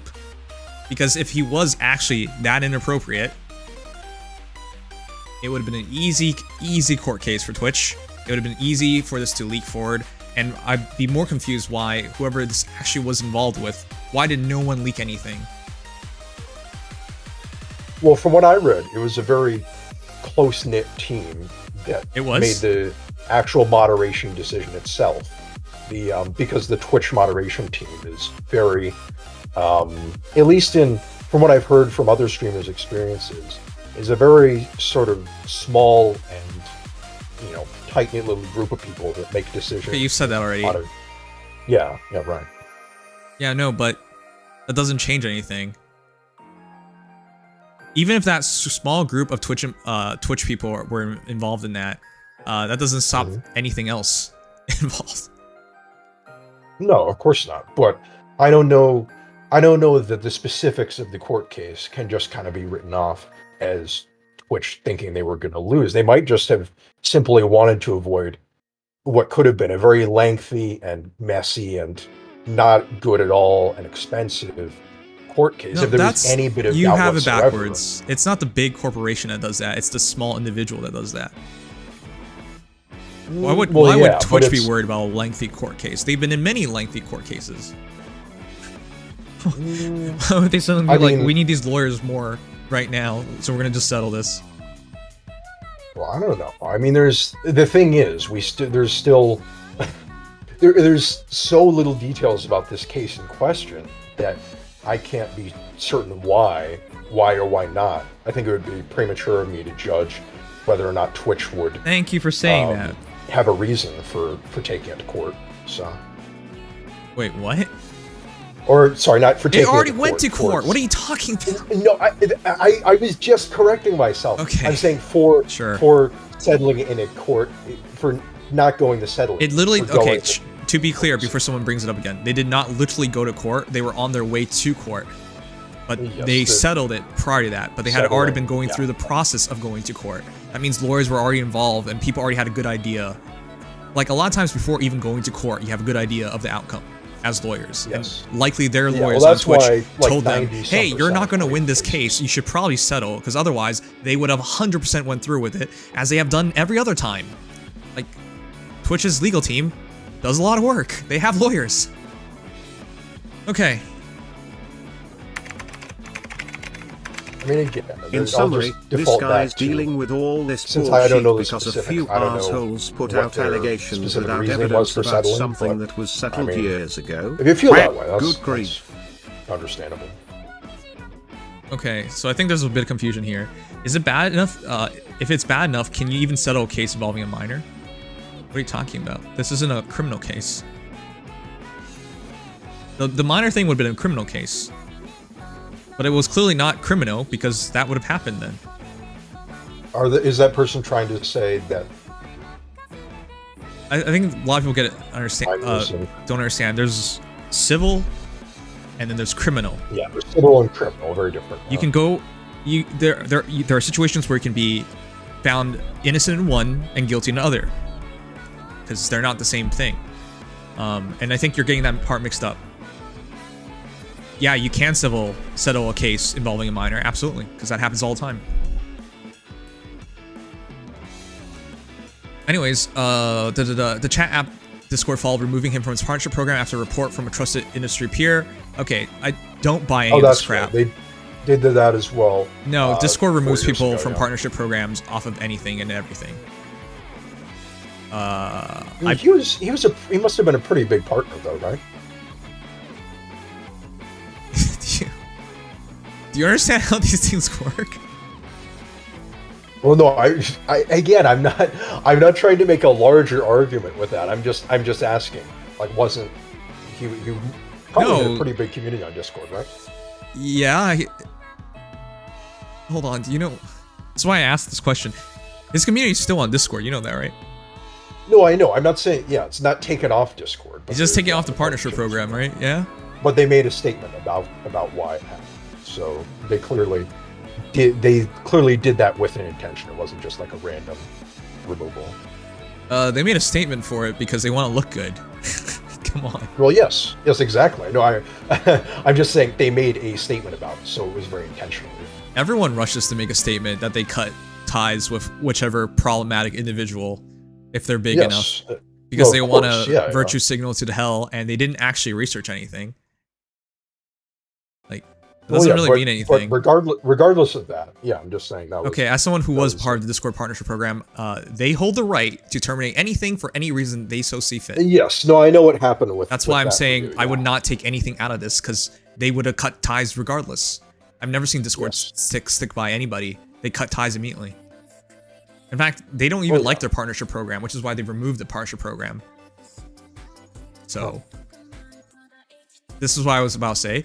Don't read into this. Discord cutting ties with anyone has zero meaning whatsoever. They reserve the right to do this to anybody, and they've done it to anybody for any reason they've ever wanted. You can't even argue with these guys. That's Discord for you. The reasons for his banishment from Twitch were never given, but 3 people with knowledge of the matter said Dem was removed because he exchanged sexually explicit messages with a minor through the service's direct chat feature. He also asked the minor about her plans at the TwitchCon convention, according to 2 people who asked not to be identified discussing such a sensitive matter. A complaint was later filed with Twitch through its reporting system, the 2 said. So that complaint would have, I assume, been filed by the minor in question or someone with direct knowledge of the matter. That's what I'm saying. If that actually happened, any number of people could have leaked this, and how did it not leak then? Because if it was as clear cut, kind of a mystery. No, well, that's the thing. It was as clear cut as what this is saying. This would have leaked. This kind of stuff leaks every single time, especially because it's been 4 years now. It would have leaked by now. There's like zero reason for it not to leak. He's not in a civil case with some minor dudes. If that's what people think. He didn't get someone. He didn't get whoever's in question to be quiet. The allegations were first posted to social media last week by former Twitch employee Cody Connors. His post has since gone viral. Removal. Nothing legal, no happened. I truly believe this because you can't say this out loud unless it was true. Because if it wasn't true, considering he went to a court case, any number of things could have happened. Bem's departure from the Twitch and Discord and his re-emergence on YouTube shows, social media companies continue to grapple with allegations of bad behavior by online stars. Post in 2022, he had settled a legal dispute with the service, adding that no party admitted to any wrongdoing. Oh, that's right. Yeah, a couple years ago he had that. He mentioned that settlement. Yeah. This is why I'm like, this doesn't make any sense. I mean, I think the thing that doesn't make the most sense to me is how, I don't know how everything has been kept this airtight for so long. I'm actually, I mean, I differ from you on the opinion. To be clear, so everyone knows, I'm of the opinion that he's telling the truth. That it was minor. Like, not a minor or small, but whatever happened was actually truly minor. But it doesn't matter if it's minor, because once keywords are involved in any kind of statement, that's big enough to ruin entire industries. It really is. And this is the part that gets to me. After the ban, he relaunched his career on YouTube. YouTube and Twitch have mirrored bans in the past because it's been evident. I highly doubt no one at YouTube Gaming because he got a contract from YouTube Gaming. We're like, let's sign this dude without doing any research. The guy on YouTube Gaming said they didn't know the reason for his ban. That's interesting. Well, I already knew that because he signed a contract with YouTube. That was why, in my eyes, he was telling the truth. Because YouTube wouldn't put themselves in a fire. Like, why would YouTube do this? That would make no sense without doing research. And as anyone else who's done research, some assurance or something. Yeah, some assurance. And as anyone else who's done any level of research on this, you find nothing. You literally find nothing. And even now we find nothing. It's just one guy saying something. Anyways, YouTube didn't respond to comments, neither did the 49ers, who have made videos of them, PepsiCo, which, by the way, the 49ers, that was after the fact. So the 49ers, a professional sports team, were confident enough to work with him.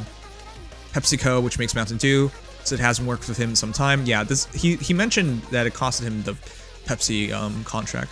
Meanwhile, the video game studio BEM co-founded Midnight Society, again, all these people involved, nobody did their research? Like, there's no chance. It seems like Twitch was incredibly secretive to, like, all parties. No, not just Twitch. What happened. And well, yeah, not just Twitch, but the whole Remember, there was someone involved in this. Why did they not come forward?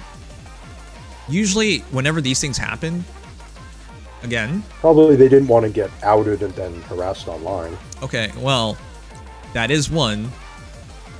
That is true. But even without...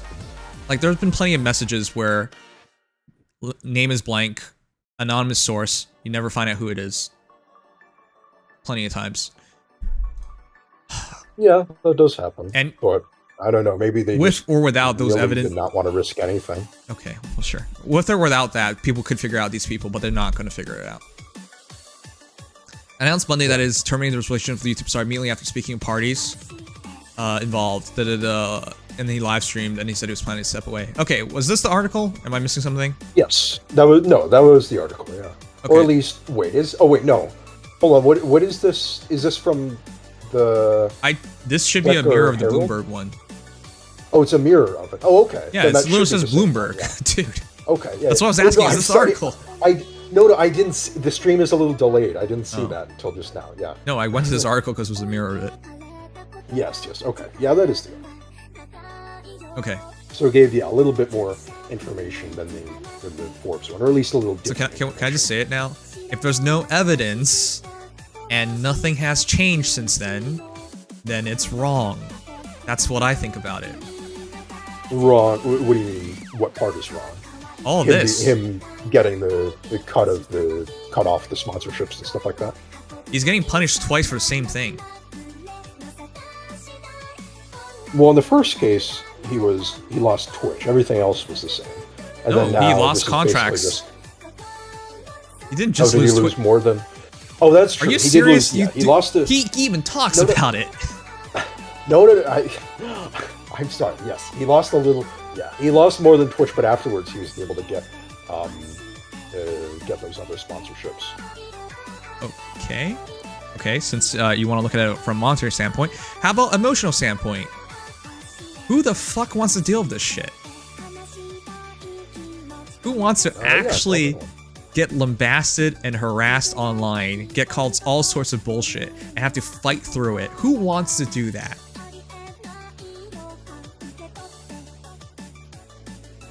The answer is simple, no one. So what does it change, what I'm saying? He's getting hit twice with the same thing. Just because somebody brought it up, and they're trying to sell their show now. Well, the first time, nobody actually knew what it was, so I think that's the we still don't know what it was. And, well, we have a better idea at the very least. We have at least fine. We have a better idea. What he said, and then what the people who have done the investigation, the quote-unquote investigations have said as well. And who did the investigation? The people.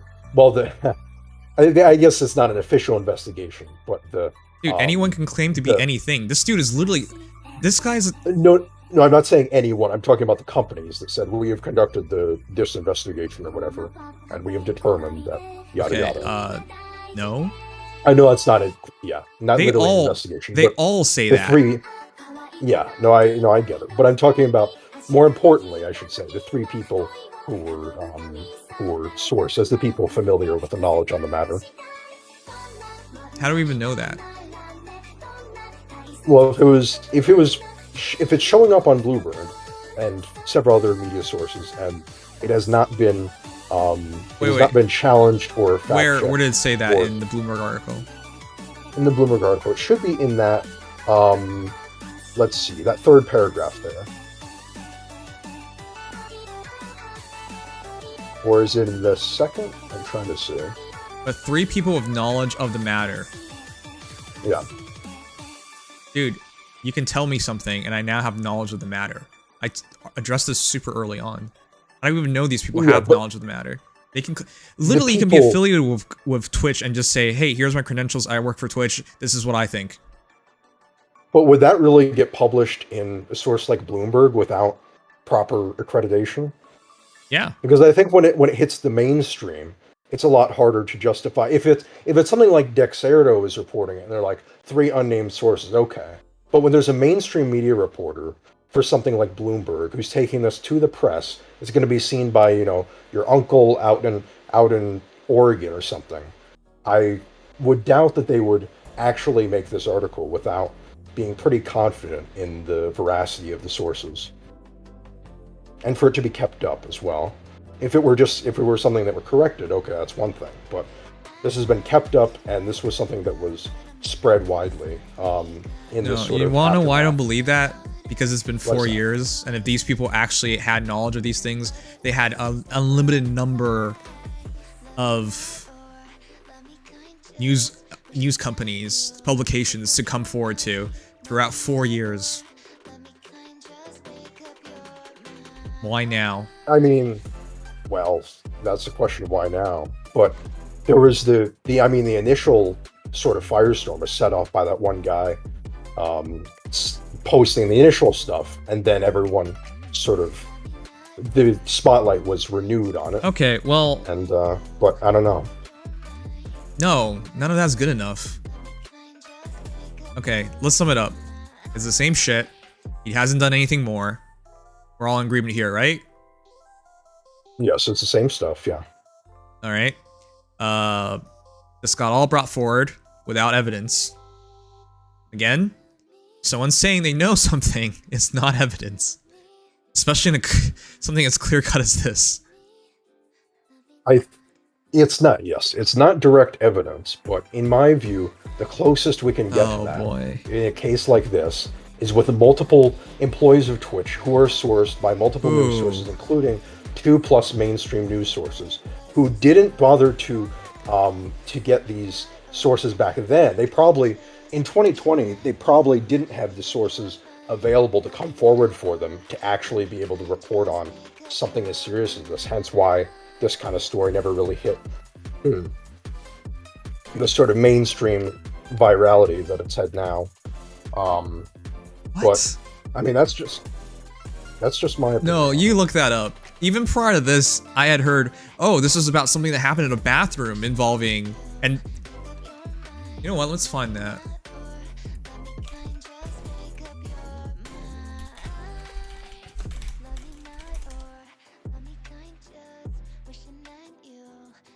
Was it E3? Oh, that's right. There was the bathroom thing. He was filming in the bathroom for a second, and then he got banned from TwitchCon. Yeah, it was in 2019 or E3. Yeah, my bad. It's E3. Yeah. You realize all these things happened.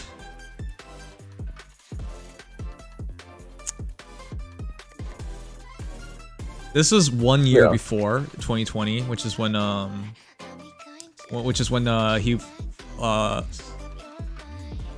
he got terminated. People weren't even sure what happened. There were so many rumors that a lot of people reported on. It's a lot harder to find now because all the news came forward is blowing up about this current thing.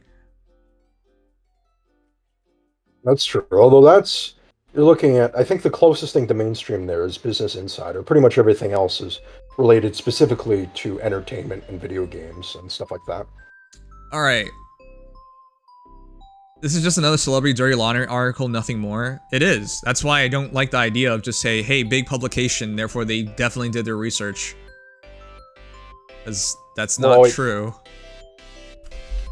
I mean, I like to think there's a certain degree, when you get to Forbes and to Bloomberg, both reporting on the thing and both mentioning, or at least I can't remember if the Bloomberg one mentioned or the Forbes one mentioned the specific sources. Oh, there's Washington Post talking about that too. Hmm?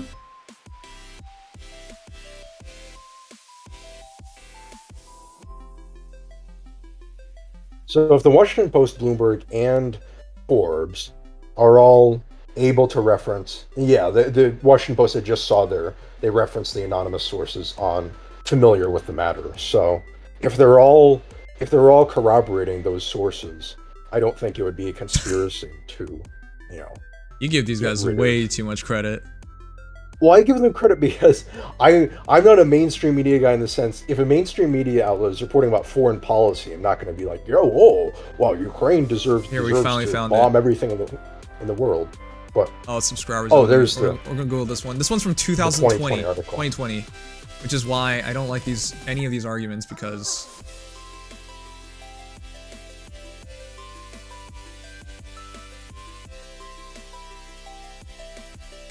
how come they didn't come forward or anything came forward during these times? All right, this is a 2020 article, so this is not with the rose-colored glasses that we have right now. So this is of the time, 2020. Let's see if Bloomberg mentions any of these things. All right, better known as online streamer Dr. Speck joining migration personalities to YouTube. Used to play himself Battle Royales, Plans to experiment with Facebook gaming and streaming on his own site, Champions Club GG, spokesman said. Moving on, YouTube's second largest video game site, trailing only Twitch, isn't actively recruiting banned streamers or signing them to contracts. And then gamers suspended on Twitch moved to YouTube. Okay. 12th most watched channel on Twitch in March. 1.7 million followers on Twitter. In July, PC Gamer reiterated Twitch never told him why he was banned and said he won't be returning to the platform. And then Okay. Why is it that no one said anything during this? Well, that's the thing. I can't tell you that.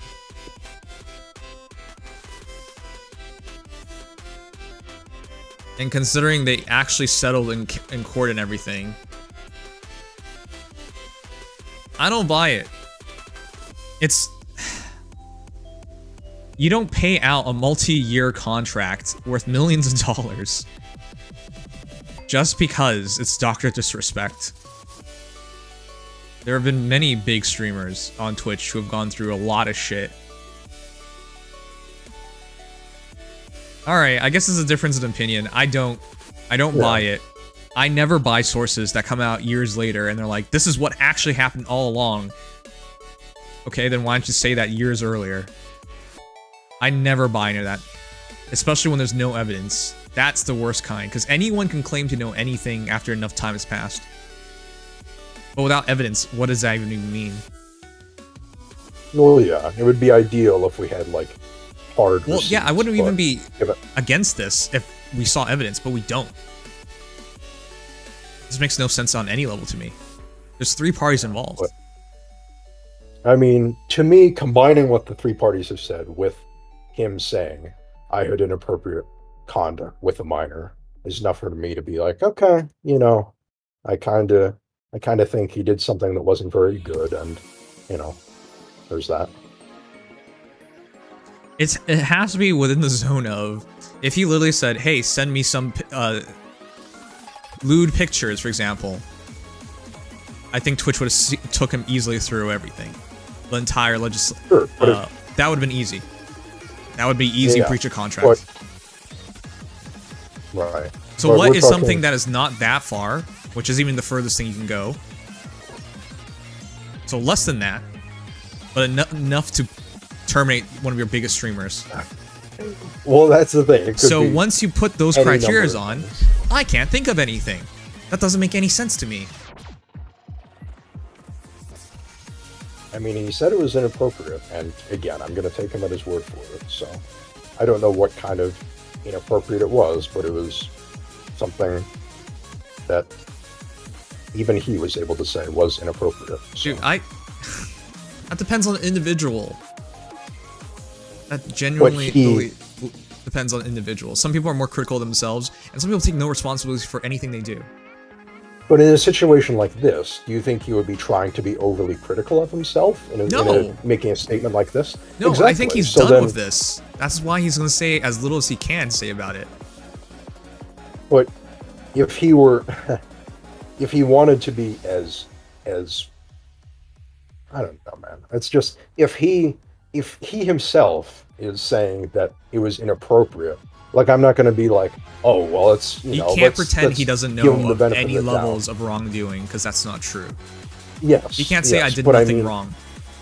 He can't say that. Well, he said it at one point a few days ago. He said I did nothing wrong, but yeah. No, I think he said he did nothing illegal, which is. Let me double check that. I'm almost certain he said I did nothing wrong a few days ago.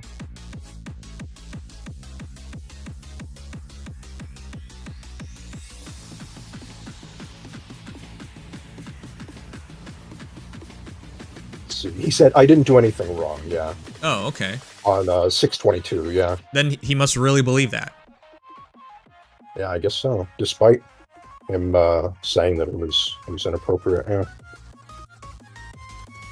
Those two things can still happen at the same time. Yeah. Well, he was saying that before all this stuff fully was sort of hit the fan. But yeah. Okay. That was 4 days ago. You want to know why this is such bullshit? What is that? The claim is sexting a minor.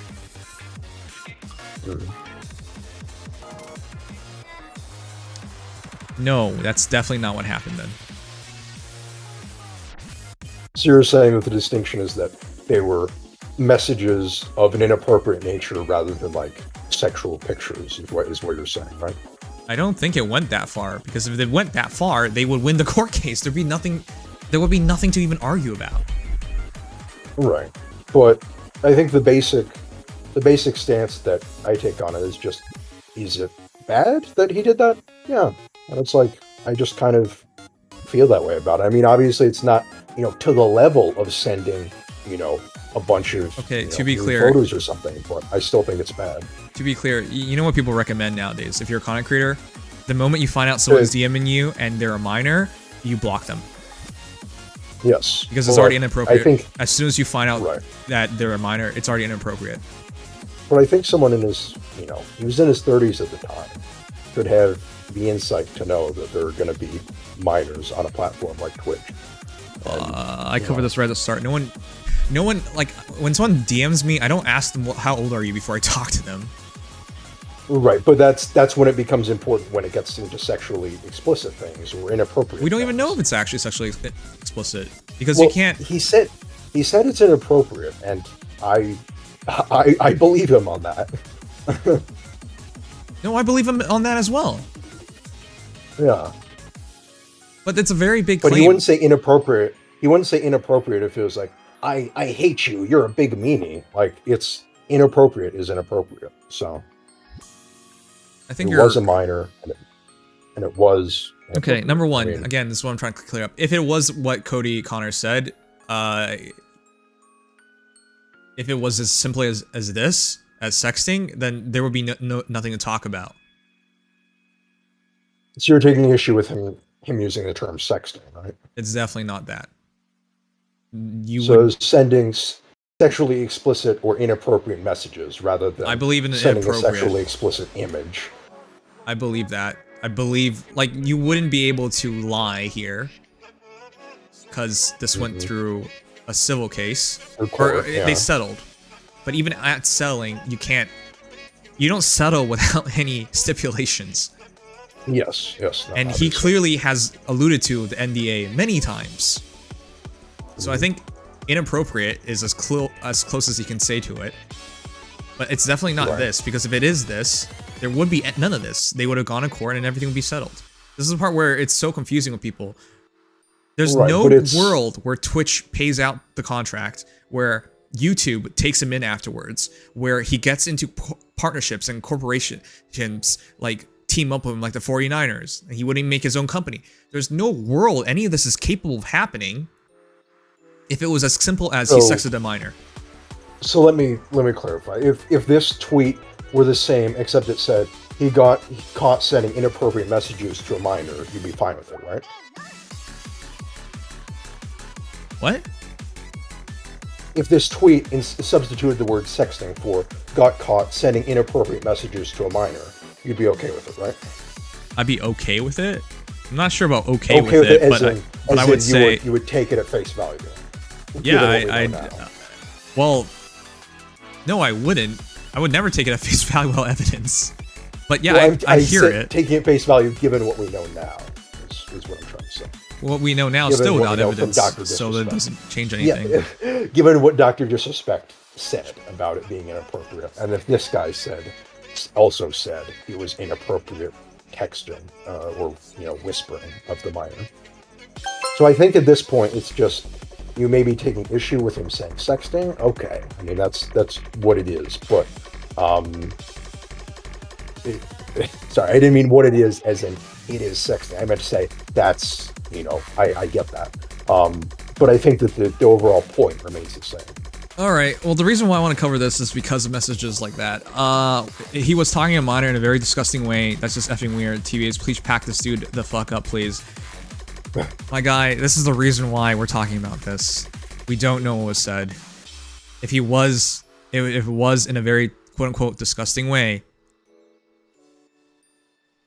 we only have so much to work with, but people are extending this into nonsense. You're like taking way too much out of the word inappropriate, which is what bothers me so much.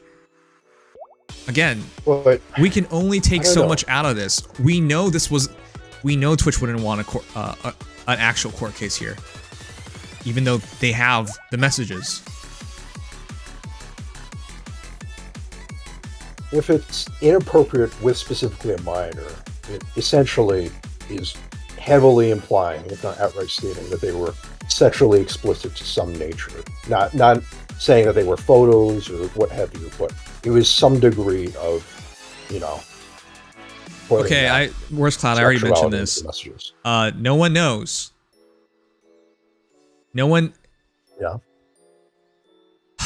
This is so weird. It feels like with the exact knowledge. It feels like it's so weird for people to understand this. Let me ask you, do you ID people you talk to online? If you start talking to them sexually, it's probably a good idea to, yeah. What the fuck? Not literally ID them, but get a better idea of who they are. There are lots of ways this can happen. Lots of ways. I know people can't imagine it, and they think about in the worst case scenario, which is he sought someone out who's a minor. That's almost never the case whenever these things break down. People always just streamline it to that being the case, but it's almost never the case. This is why these things are so irksome, because everyone just assumes the worst every single damn time.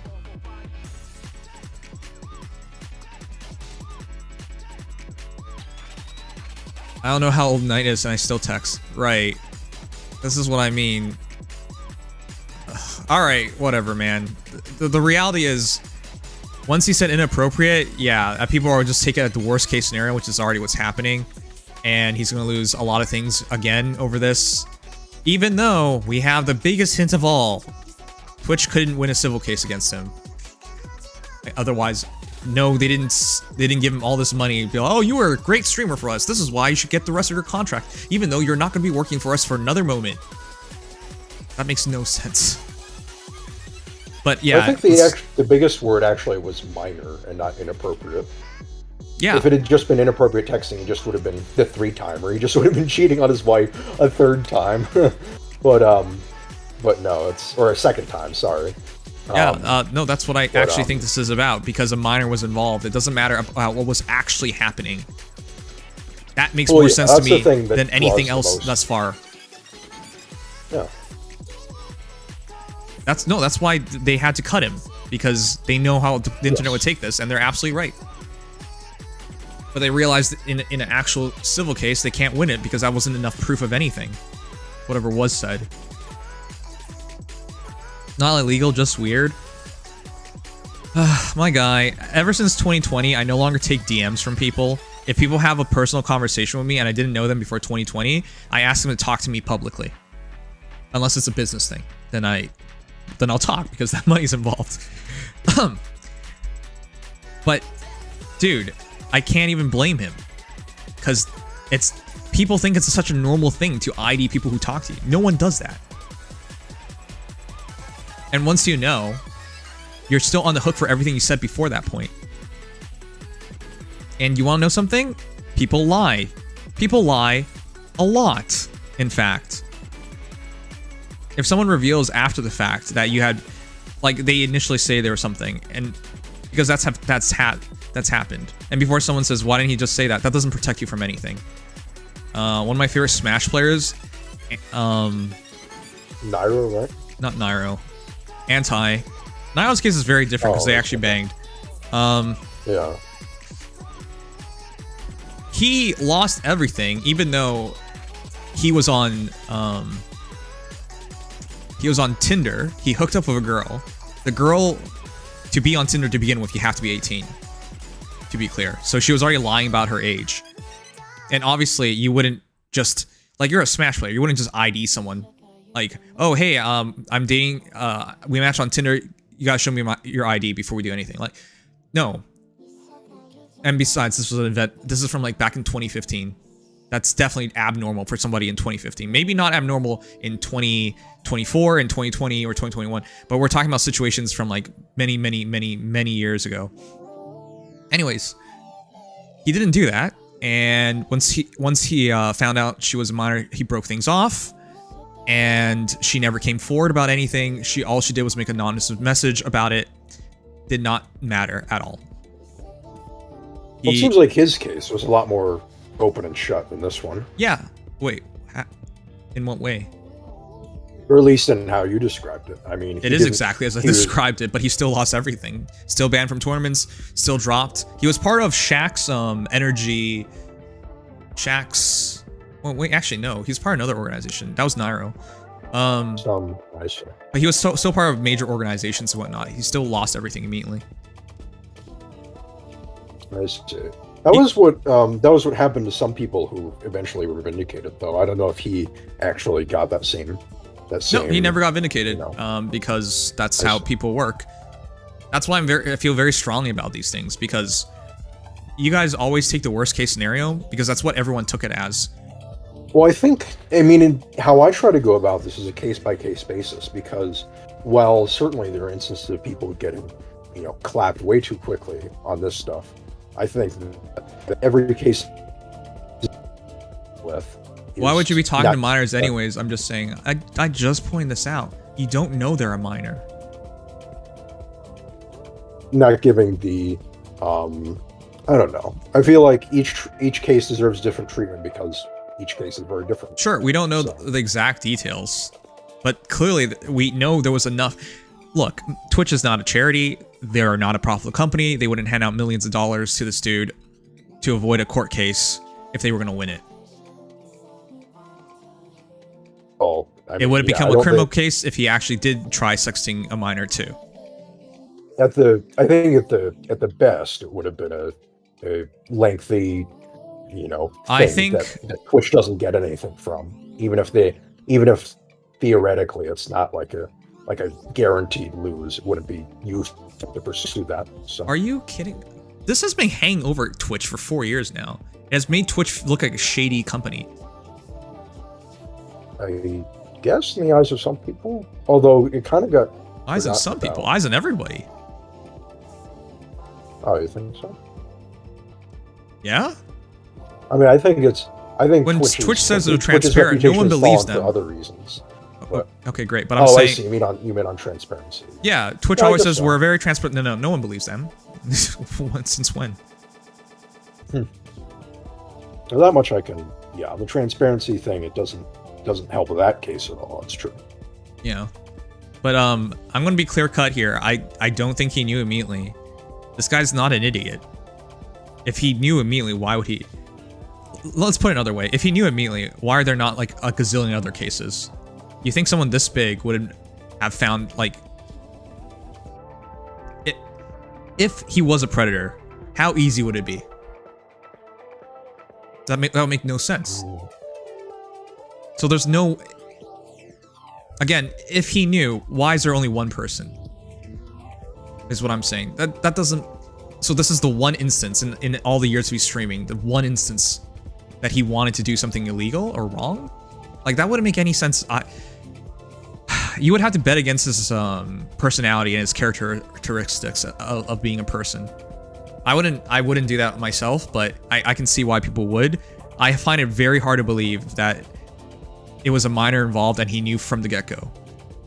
And I find it very hard to believe that Twitch would just pay him all this money if they could prove otherwise. But that's what I think.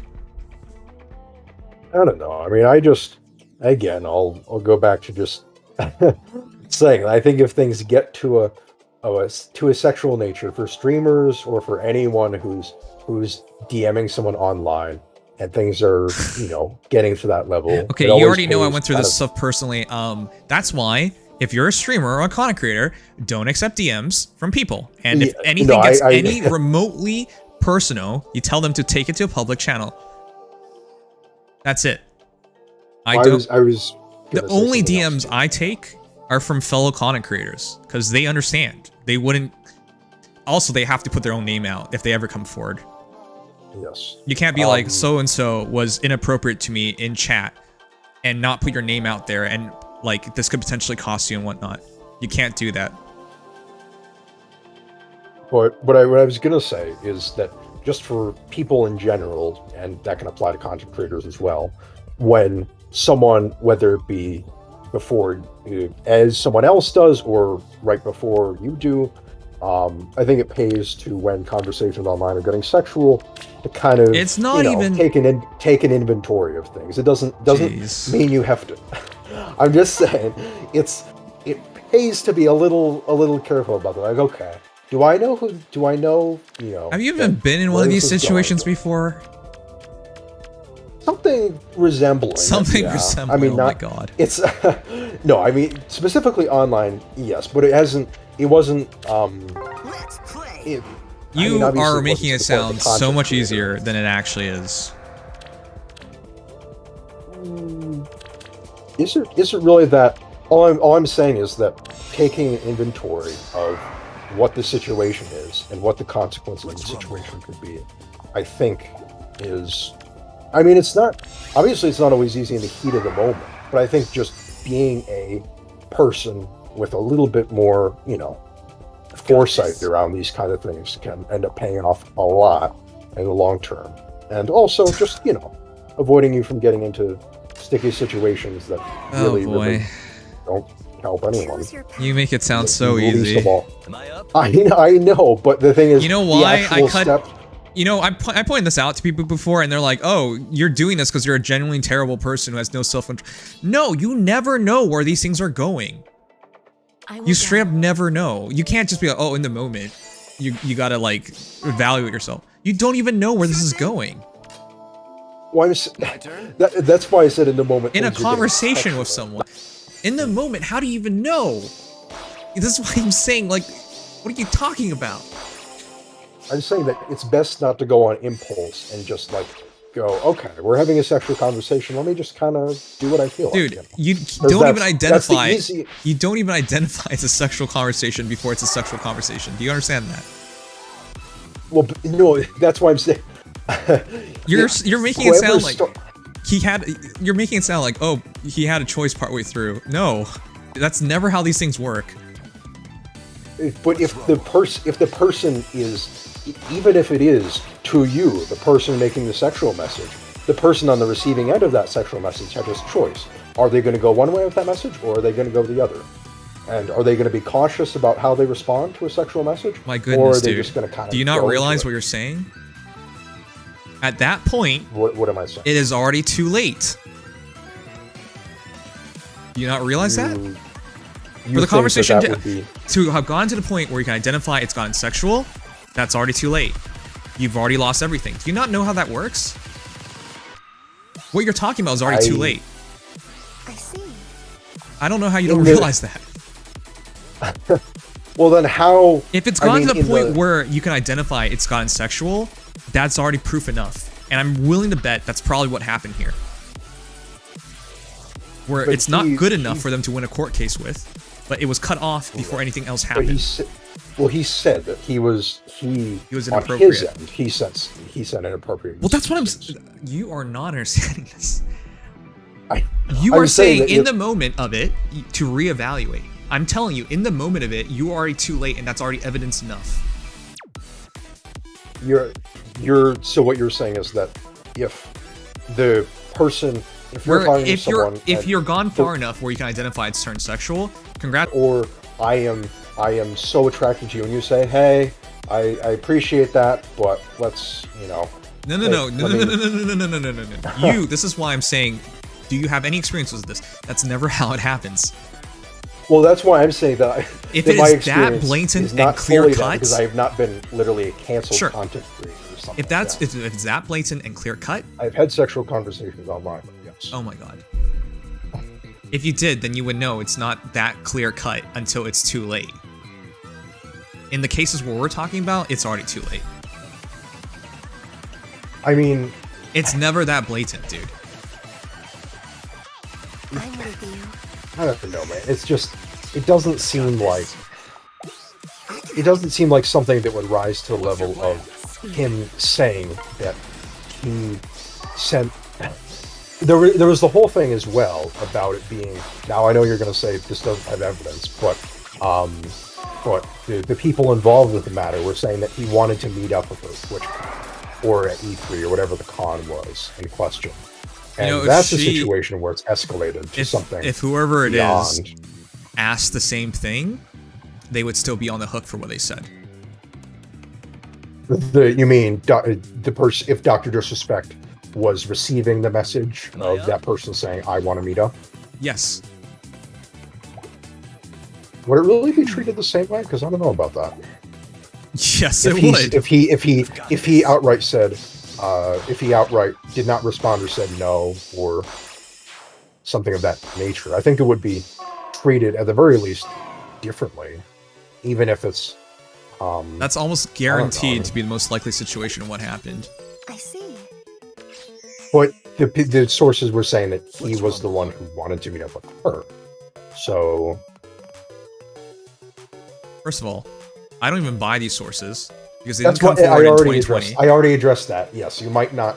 But assuming, second of all, we're being charitable to these sources for a moment. If she had identified she's a minor, and he had still asked her to go meet up, that was all it would ever take for Twitch to win its course, win the case, and there would be a criminal case. Right. Which is why I'm not. Which is why, without either of them happening, why are you making that assumption? This. No, I'm not saying that. I don't think it's reasonable to assume that neither of them happened. I just don't think it's necessarily. You can't say for sure that both of them happened. That he knew and that he was asking her. I think he very well could have asked the person without knowing. But it's like, it's just I don't. Like it's not. God. I don't know, man. I just don't think what he did was great, and that's kind of just my final. You don't even know what he did. What he's admitted to, the stuff that he's admitted to, from what he has admitted to, has been great. Okay. He said it was inappropriate. We don't know the full extent of it. Yes, and that I think is not good. That's just my take. Holy crap.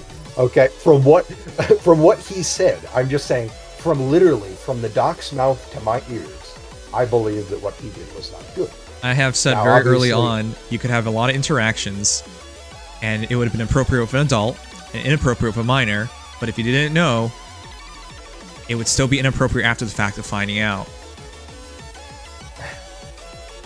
That's how it works.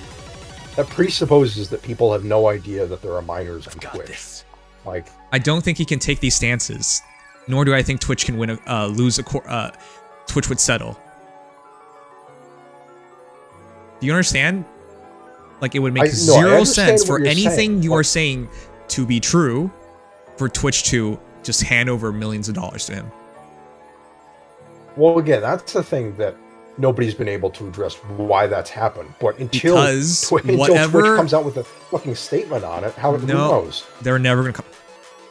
Are you serious? I they know. Can't come forward with a statement because they have an NDA. I'm being rhetorical. Why do they have an NDA? Because he's in the right here. Because they don't have enough. It's not. Whatever. You are making such a large assumption, man.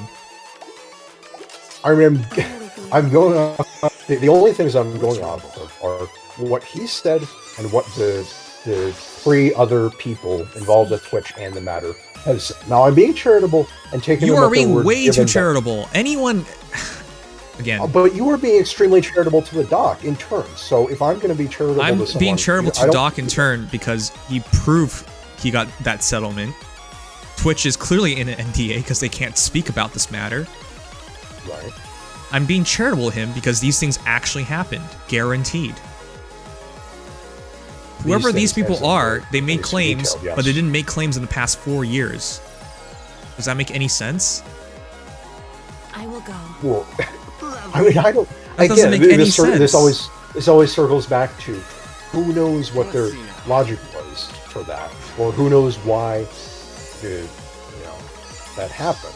But what we do know now is that it happened, and that's what we're kind of, what we're dealing with right now. So I don't know if it's okay. Entirely. If that's how you are, then you truly believe that you're guilty until proven innocent. So that's fine. Then there's nothing really to argue about or talk about. It's not at all what I'm saying. I'm saying given what we have on the case, what he has admitted to, I don't know the. You are stretching. Look, none of us know the extent of what he did. I'm just saying from what he can't say it wasn't. I'm not expecting him to say it was something, You're not even getting this. Not with the mind. What? You're not even getting this, man. I think we just have a different perspective, and that's what it is. I mean, yeah, I think it takes evidence, and it takes proof. To deem someone as guilty. Okay, I am looking at what he has said, corroborated, not literally solid proof. It's there. He did exactly what these, Twitch employees or these people familiar with the matter in Twitch said. But given the preponderance of evidence, I'm literally doing what people do when they come to a reasonable conclusion, which is, okay, we don't have literally someone who lays it out. This is 100% exactly the case, but we have something that seems like, okay, there's what Doc has said, and there are what these 3 other people have said, and they've been reported on major mainstream news outlets as credible sources, and it's like, okay, well, I'm just based on the combination of those things, so that's the most likely outcome. Now, obviously, technically, dude, when no one puts their name out, or you have to be foolish to believe this. If they don't put their name out, it's not credible. If there's no name, no evidence, it's not credible. How's this so hard to understand? I will go. Now we're getting to the anonymous sources thing. That how could they put their name on it? If there's no, did you not hear me? No name or evidence, then it's not. No, I'm saying how could they though? Like in what reasonable they can come world forward. Would they put their name? What happened though if they did? Yeah, but that's what it takes. So you have to. There's no other option in this case. How is there no other option? Evidence. There's no evidence. I'm saying there's no other option. They could literally take a screenshot of what actually got said. How is that no other option? That's the most clear-cut option. Well, if they had do they even have access to the screenshots of the thing? Because the Twitch. Do you understand how this works? If they don't have access to it, how the hell did they know? with the mod team, and they may have which is why I said earlier, I guarantee these people just heard it from someone else. I see. Possibly from the mod team's mouths themselves, but that doesn't mean they have access directly to those files and the whispers in question. I mean, it's just... Which is why I said what I said. That is not good enough. Okay, well, for me, it's better than nothing, right? It's then something that's exactly what I'm saying. Then you're someone who believes guilty until proven innocent. I'm someone that is better than nothing. In most of these cases, that's what they have, better than nothing. It is better than nothing in the sense that if it were an anonymous... Look, if these sources were still on Dexerto, I'd give you a lot more credit for this. But they are literally... It has moved into the mainstream. And I don't know if you know just how different journalistic sources... I've taken journalism. I know the difference between Dexerto and fucking... I'm sorry. Google, okay? I'm sorry. I'm Canadian. You're American. I do not trust your mainstream media at all. There's a different... Okay. There's a different degree... There's a difference between not trusting them in, like... They have a terrible foreign policy take. That's the U.S. State Department. Versus they're sourcing something for an article that has not needed any additional sourcing or correction or corroboration. That's what makes them in not the, credible. 48, 72 hours since it was published. That I can take. I don't think they did journalism nearly to that degree for anything like this. There's no way. But why? The editorial places like this have a journalistic standard across the board. It's not a pick and choose standard of, well, we can take only like half a good source for this story, and then this story gets 10 more. It's not like that. You have to have a bare minimum on your sources. And if they didn't meet that bare minimum, the story wouldn't have gotten published. You are placing so much trust in journalism. Whereas I am placing the minimum credibility that mainstream media, pretty much the only credibility I can give mainstream media is that I would not give them foreign policy credentials. I would not give them opinion article credentials. I am literally just saying that for them to make an article of that nature, they would not do so without meeting a minimum benchmark of credibility, in my view.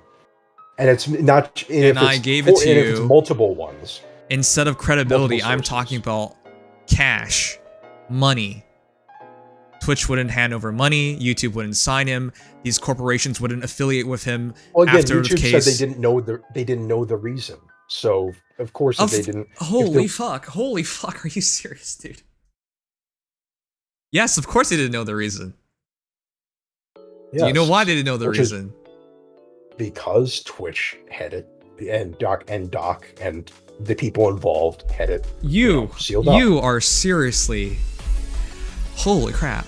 You rather believe more in journalism than people literally getting sued, losing money. Like, I don't get what you mean by that. Whoever signed him on YouTube's end was more than confident that he did no wrongdoing. I don't know about that. They were confident enough that serious? It wouldn't be enough of a brand risk in order to keep him on. Oh my god. If his value to the brand outweighed the risk, then they would bring him on, and that's what they decided. But anyway, yes, it's getting late, and I don't really want to keep talking about this. You basically said journalism outweighs everything because otherwise they wouldn't do this. So whoever these sources are, I'm not quote unquote.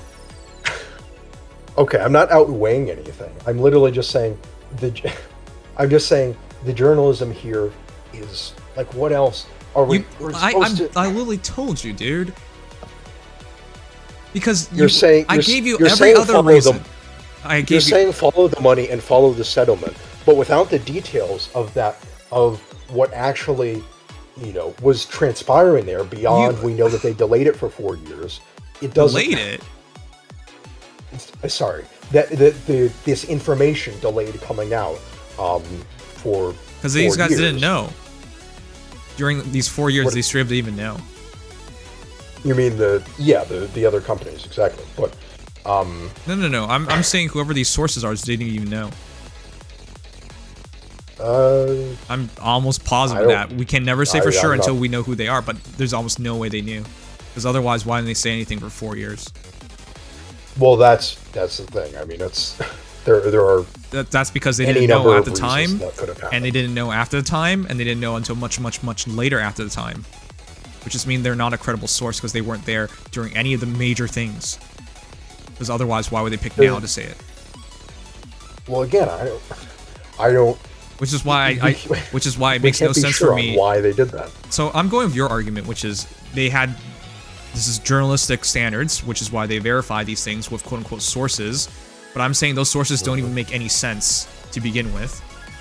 And then I'm saying you outweighed the journalism over everything else because lawyers were involved, and they clearly thought Dr. Disrespect was going to win the case, which is why they settled.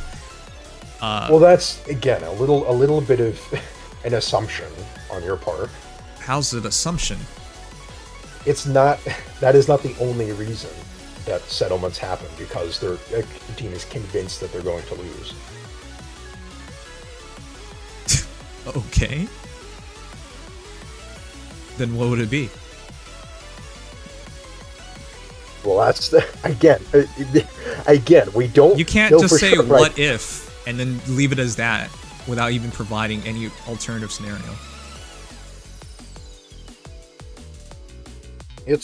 I mean, I don't know. You can't just say that could happen. The reason why that's it. No, literally what I'm saying is you are saying the reason they did this is because they knew they couldn't win. And all I'm saying is I'm not giving you a definite answer because I would be stupid to give you a definite answer. I'm saying, but you can't say that would be the only reason for it because that is not the only reason that Dr. Disrespect got everything he wanted from Twitch during this case. You know that, right? Yes. Which is why Twitch has to shut the fuck up because they literally can't say anything. And he got his money. I don't know what Twitch got out of this at all. Generally. Well, again, what did Twitch get out of this? This goes back to how. Which is why I'm saying nothing you're saying is making sense. This isn't making any sense. The whole thing I'm placing the faith in is the least vague part of this equation, which unfortunately you are placing in the most vague portion of the corp. Because again, how is it? Hold on. In 2022, in 2022, he posted this. Why didn't these sources come out in 2022 said actually you did do wrongdoings and give him a giant smack in the face and blow this up? Why did nothing happen in 2022? Isn't that weird? Isn't this a perfect opportunity if someone actually knew something to say something at 2022? What goes back, this happens in all sorts of things. You see this in sexual assault cases. Victims don't come forward for a long time. Obviously, very different situations. These are not victims coming forward, dude. That doesn't make any sense. I said it's a very. I know, but I'm saying you can't even use that as an example because these aren't even victims. Remember what I said at the start of this? These guys didn't even know till recently. Okay, remove that from your mind for a moment. I'm saying just in the case of cases of these events that happen that are something gets settled or something is wrapped up and don't come out for years. There are so many cases of this happening. Which one? Give me an example. There's the E. Jean Carroll case for Trump, for example. It took 20 some odd years for her to. This is a hypothetical where there's no case.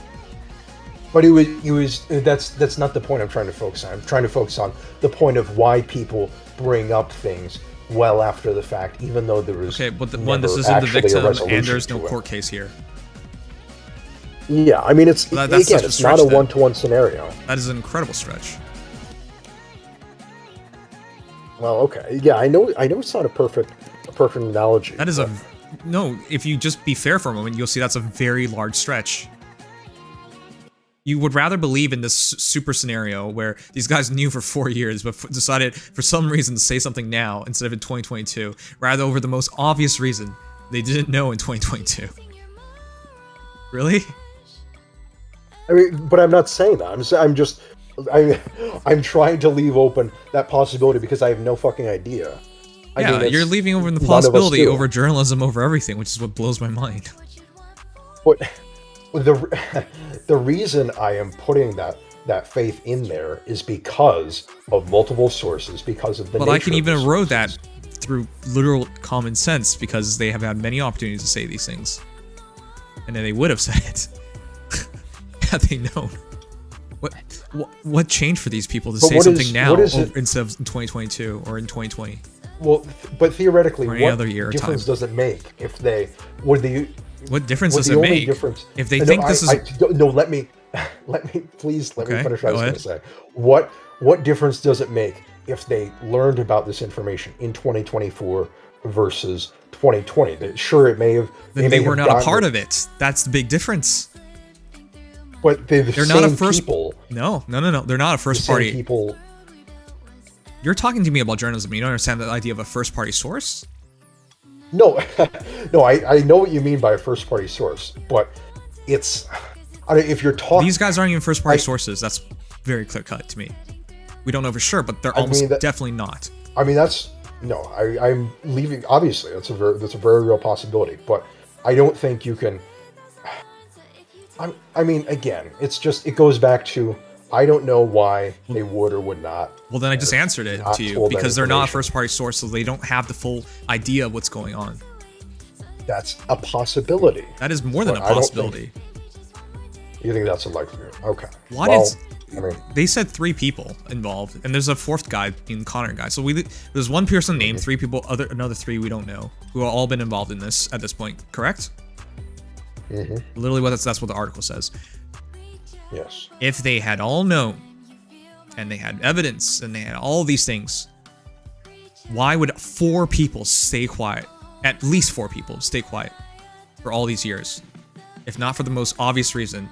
They didn't know, and they are not first party sources of information because they were not directly involved. I'm asking this just as a straight up question, not as a rhetorical question, but if Twitch was involved in legal proceedings during that time, would they have been allowed in any way to post any screenshots or anything without getting fired from the company? Oh, you mean these people working for Twitch? Yeah. Well, we know 3 of them are at least working on Twitch still.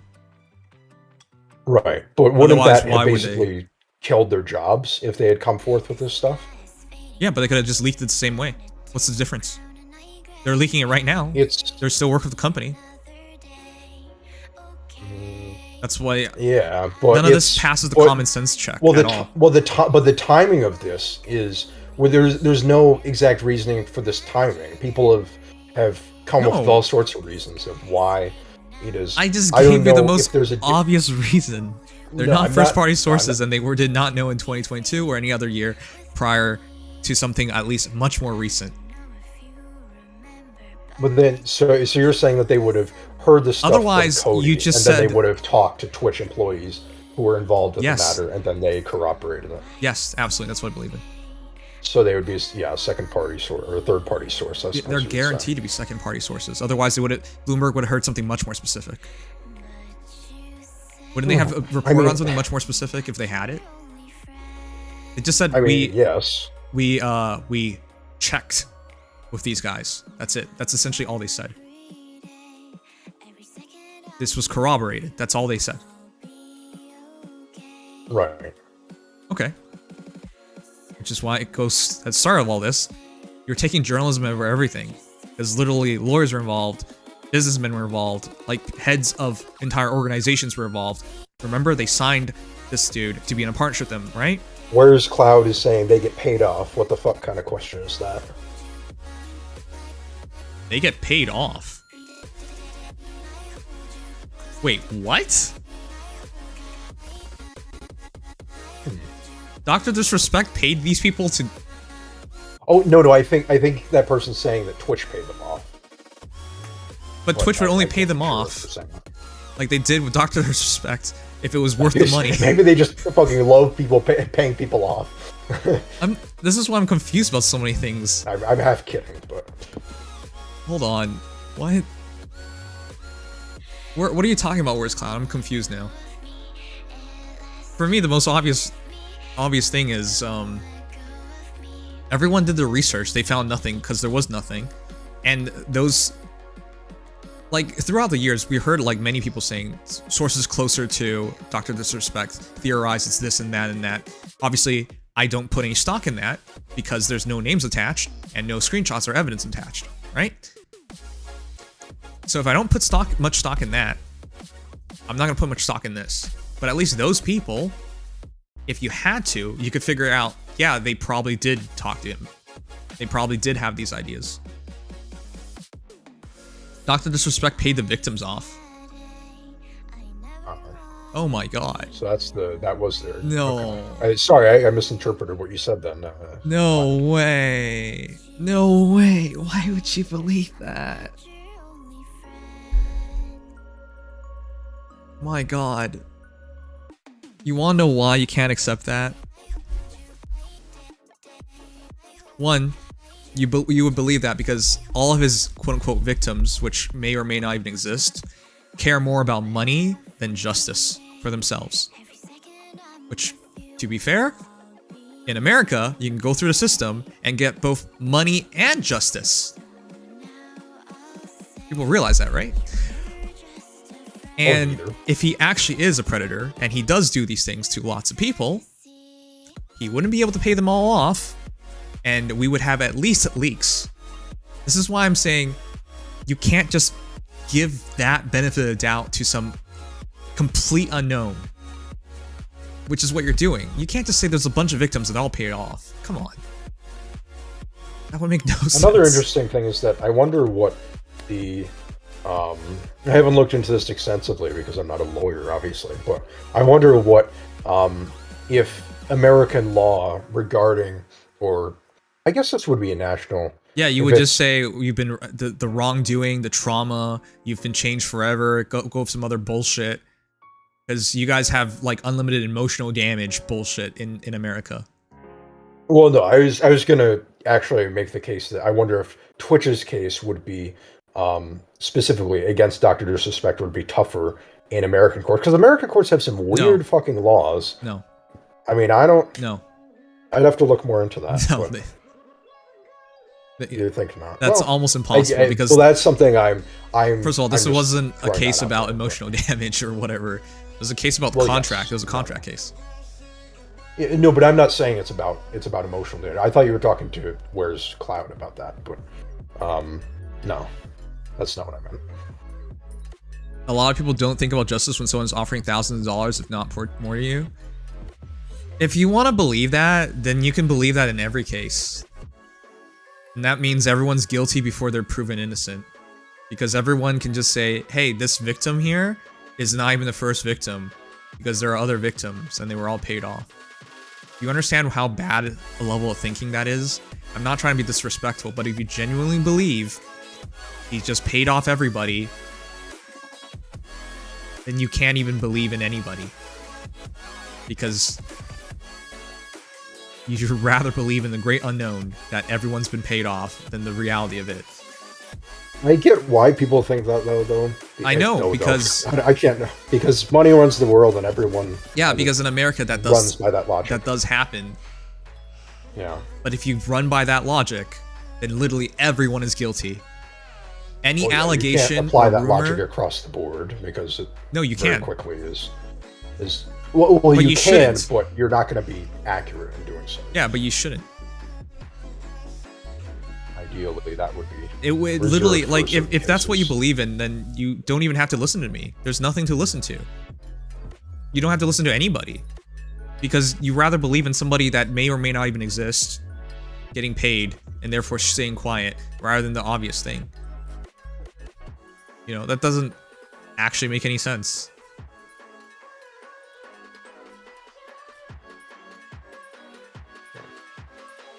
Alright, but I'm just saying there's too many smart people involved for just journalism to be it. And are these other paid off victims in this room with us right now? Okay. And it's just not sensible. Not at all. Sugma.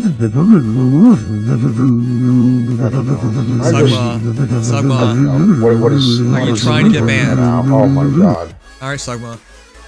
Dude. What did he just do? You can look back on this. Was that not you? Who was that then? Sugma sent a AI TTS message on stream. You didn't redeem that noise? Are you sure? It says. Are you sure? Literally in the chat. Are you sure about that? Like, who else triggered that?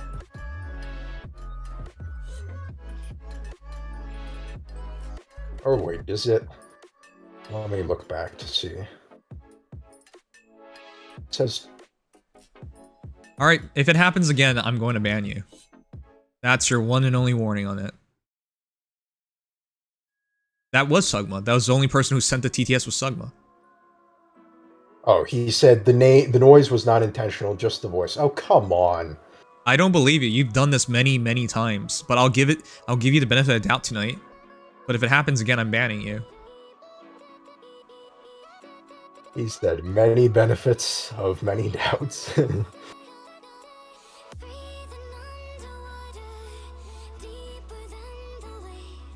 Anyways, the entire point of all this was to sum it up as, please don't be stupid enough to listen to people without evidence. Nameless sources. That's ridiculous. Oh, okay. Well, I guess, yeah, we disagree on that, but that's okay. You on the nameless sources specifically. The world out of... Not on a lot of the other things, but...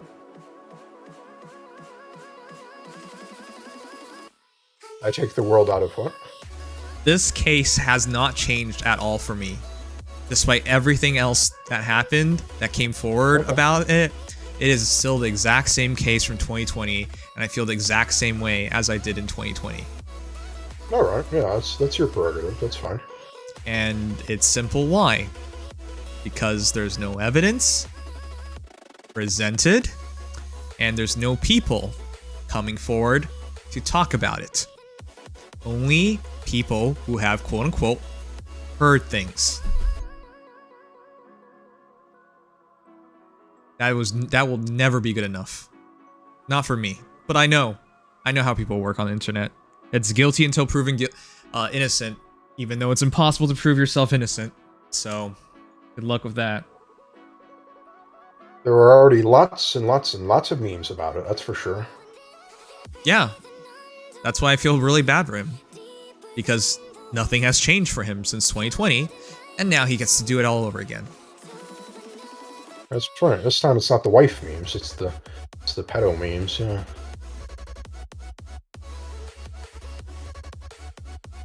Yeah, this is why this is sad.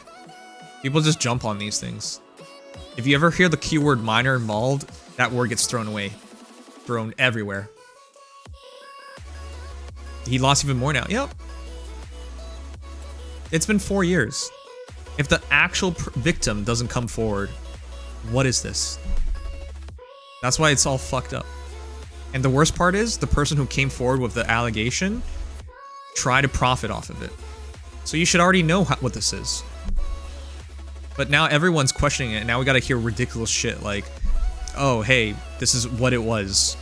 Guaranteed. Without ever seeing any evidence. And people gotta, like, err on the side of, oh, yeah, he's just a terrible person and creep and all this. Man, it sucks. But yeah, I mean, I get how the world works. I just hope people feel the same way when they get hit with the same things. And people might be like, what are you talking about? I never do these things with a minor. Yeah, if you find yourself in these situations, you'll quickly realize it wasn't anything like you thought it was going to be. Everyone knew what was happening, what was going on, easy to stop. But it's never like that, ever. Kinda deserved? Ugh, you're making the assumption that he knew it was a minor, and he did all these things knowingly. There's no evidence of any of that, but if you want to believe that, sure. You also don't have to believe in gravity, you also don't have to believe... Whatever, man. There's no point in talking about all these things. If people don't want to believe it, and they want to just think whatever they want, that's what it is.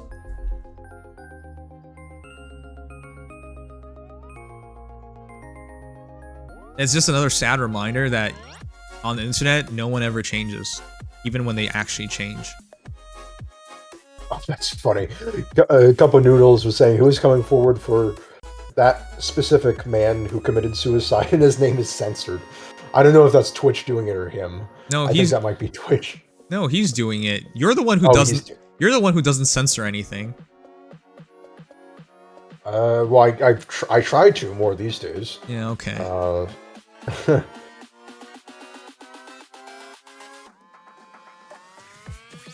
At least within the things that like absolutely will get My God, this demonetized. is not an Epstein case. There's no. One, it's not in court. Two, people are not coming forward to talk about it.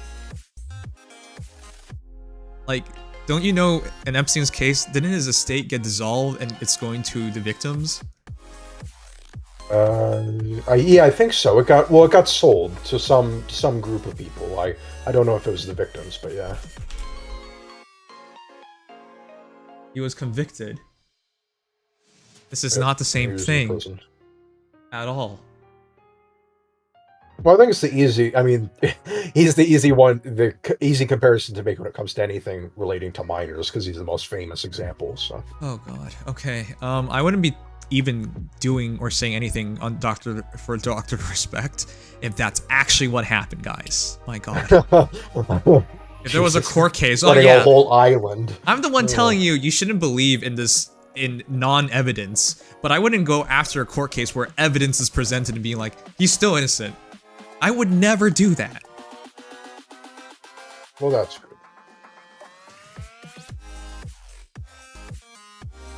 Makes me wonder what this whole case would have been like if it were brought to court. Just remember Diddy settled.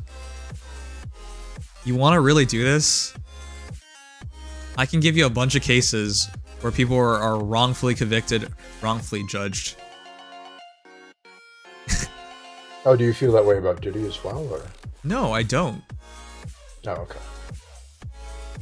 Number one, it's 2024. The legal systems are much harder to be corrupt nowadays. In the 2000s, absolutely, we've seen plenty of those cases. It is harder and harder for this to happen. But even then, we still see it. Like, a good example, for example, that's going on right now, where there's clearly like manipulation of courts going on, is the Boeing case, where they have a lot of whistleblowers, and already 2 of them are dead. Dying. Yeah. That, if it happens once, okay, sure. If it happens twice, that's different, especially if the victims, the people who are now dead, have literally gone on record and said, if I kill myself, I didn't kill myself. Is literally what they said. That's pretty damning, yeah. So, it's not like I'm unaware of people manipulating cases, but that is far more rare in this day and age. It's really scary what's happened with Boeing. Like, when I think about it deeply, it just reminds me of a fucking, like, literally like a show, what they do in like a true crime show or something. Right. Like, but that is seriously rare in this day and age. That is true, yes. At least in something as extreme as Boeing, yeah. Right. That's why I don't like it when people do it this way. The reason is, I think we all know the American justice system is pretty corrupt, but they've really had to do more to cover up, and it's a lot harder to cover up nowadays. You know this because more rich people are going to jail than ever before. Yeah. Thanks to the cases like the college admission scandal and Weinstein, and of course, you can Google Mr. it. Epstein. But if you Google it in the 90s or 2000s, it's a lot harder, right? Because, say, after 2009, where you had the global stock market crashes because the housing bubble burst, right? They put in a lot more laws and rules, regulations to make it a lot harder for people to get away with these things. But yeah, all these things built up over time. But that's why I'm saying, no, Diddy's not a good example of this case. If you give me something much more recent, then yeah, I would fully say, yeah, that's an example, but it's not the same thing anymore. I see how you get down. What do you mean how I get down? What the hell? I can't tell what context. I don't even know the context. Yeah, you have to mention that. Whatever, man. Point is, don't jump to conclusions, but whatever. It feels like most people like jumping on conclusions, and whatever. Do that. I hope you do that to yourselves in the future as well. When you claim you're innocent on something, I hope you also hope everyone thinks you're guilty, because that's the only fair way of looking at this. Well, to be fair, I did when there was nothing but the Cody accusation. I tried to be as completely like, we'll see what happens on this as possible. And I was thinking to myself, like, realize maybe they can't go with literally nothing. You realize that, right? Like, if someone started an allegation over literally nothing, it would go literally nowhere. Yes. There has to be at least a reason, speck of truth involved, and he got that speck of truth in a minor being involved. That's the only thing we can all agree on right now. That what minor was involved on. Yeah, but no, the reason it got traction was because he was a former Twitch employee. If he were just a nobody saying... No, not just because he's a former Twitch employee. By the way, there's many former Twitch employees. He didn't even... Yeah, no, I know. Like, he was pretty high up. If he's high up enough, there definitely can be any level of proof he could provide. He could provide none of it. Yeah, he didn't. He just said it. But what was the initial point that we were talking about? I can't remember. You're baffled? What are you baffled about? Goddess of Victory. You know, I actually took law classes in university, and I took it in high school as well. And I've never been one. I took criminology as well. I've never ever liked the idea of guilty until proven innocent. But I understand how the internet is and how the average person is. People love that shit. They love it. It is the largest court of public opinion that you will ever witness, and so unfortunately you have to witness a wide range of takes. You have to experience this yourselves before you realize how ridiculous it is. But most of you guys will never experience it, so you'll never truly know. I mean, you'll hear about it, but you'll never truly know. Yeah.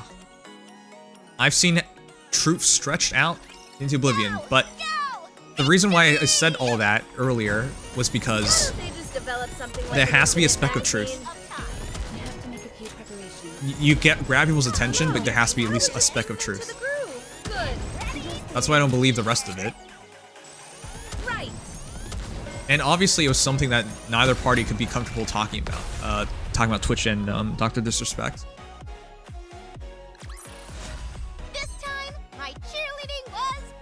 How this is going circles for an entire time? The only reason it was going circles is because one of us really believes in journalism, and one of us doesn't believe in journalism. Specifically on things like this, things of a bottom baseline of credibility on mainstream journalism. But yeah, I don't know why, because. Alright, whatever. Like, the idea you took out of it was just way too far in my books, but alright. Okay, well that's... I mean, we have a different opinion on that, you know, the degree to which journalism can be, you know, taken, and that's I think, a reasonable disagreement to have. I mean, again, I don't understand why you believe in journalism more than lawyers being involved, for example. Like... Well, because they actually got to see everything, and they decided they could not win that case. Did you see? Well, again, the reason I take the journalism because that is what is there in front of me, whereas how the lawyers I understand what you're felt saying, is, but we're talking about people who know how they felt about it. Yeah, but I'm talking about people who literally got to see everything. Like, they actually got access to the messages, and they're the ones who advised Twitch to not proceed with this. Yes, but what I counter with is what was the whole plan behind it. I can't say with certainty, or I mean, I know you think it's quite likely, but I'm not as convinced that Twitch has had a lot of things hang over them.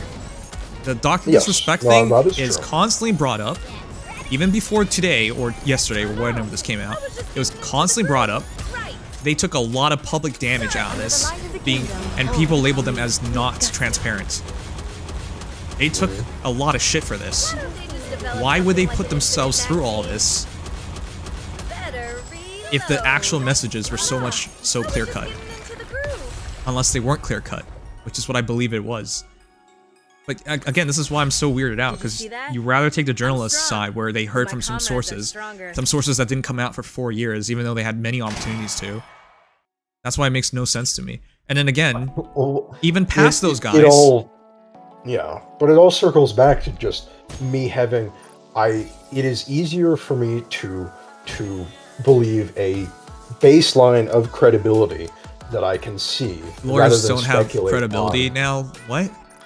No, the lawyers, of course the lawyers have credibility, but when we even bring up the possibility or the topic of the lawyers discussing with Twitch what to do about this. It's completely hypothetical. We don't know what at all they were talking about beyond that Twitch decided not to pursue the case and to settle. So it's what are you talking about? Then the only argument for that is they rather pay money for this, but for what reason? Well, yeah, I get it. All goes. What benefit do you have? I don't understand the benefit for Twitch's side here. You paid money, you lost a lot of public reputation. All you got was you got this guy off your platform, and because no one knew why you got him off the platform, you got no goodwill off of it. You just instead come off as looking scummy. It's not a. Of course, yeah, it's not a winning situation. So I don't know. And this is what makes no sense. The most obvious thing should be, yeah, it's not guaranteed until someone comes forward, but we're talking about a lose-lose. Like, this is the worst lose-lose they can have here. At least if they went public and went through the court case, and they'd be like, oh, he was talking about minor, everyone would take their side. Like, oh, Twitch is just protecting their brand. But because they hid it for so long and no one knew what it was, we can't even say Twitch was protecting their brand. Yeah. But that's why I'm wary of jumping to conclusions on it, because it feels like something that's contradictory, and how do we resolve that? And no, Noodles. My answer. Noodles said media coverage equals Twitch money making, so pay and forget. No. Twitch's revenues has been down in recent years. A lot of people in the last few years, I guess since like 21 or 22, I have not heard much about Dr. Disrespect and Twitch. I don't know if they were expecting it to blow over quickly or what, but okay. But let's put it this way: they cut one of the top 20 streamers on their platform. He was closer to top 10 than top 20. Yeah. And they paid off his contract, in which case they paid him the money that he would have been making had he been working for them, right? So they just paid that out, and all they got was avoided the legal case, which they can easily afford because they definitely paid him more money than any money they would have gotten from a legal case. It took the PR damage, and they got shit on for a while afterwards, and then they got shit on progressively more as Dr. Disrespect made his comeback on YouTube, because it just made them look incompetent getting rid of. What's that? Wait, you don't remember? No, I'm saying that were they actually progressively shit on more? Because I thought the reason that they were shit on was for a very different reason. It was about this stuff, like the different kinds of streamers that were taking over and the Kip controversy and yada yada, rather than anything about Dr. Disrespect. It's a part of it. They got shit on for lots of reasons, but that didn't help them. No, of course it didn't help, but as a streamer, I know we laughed at Twitch whenever they said, are we transparent?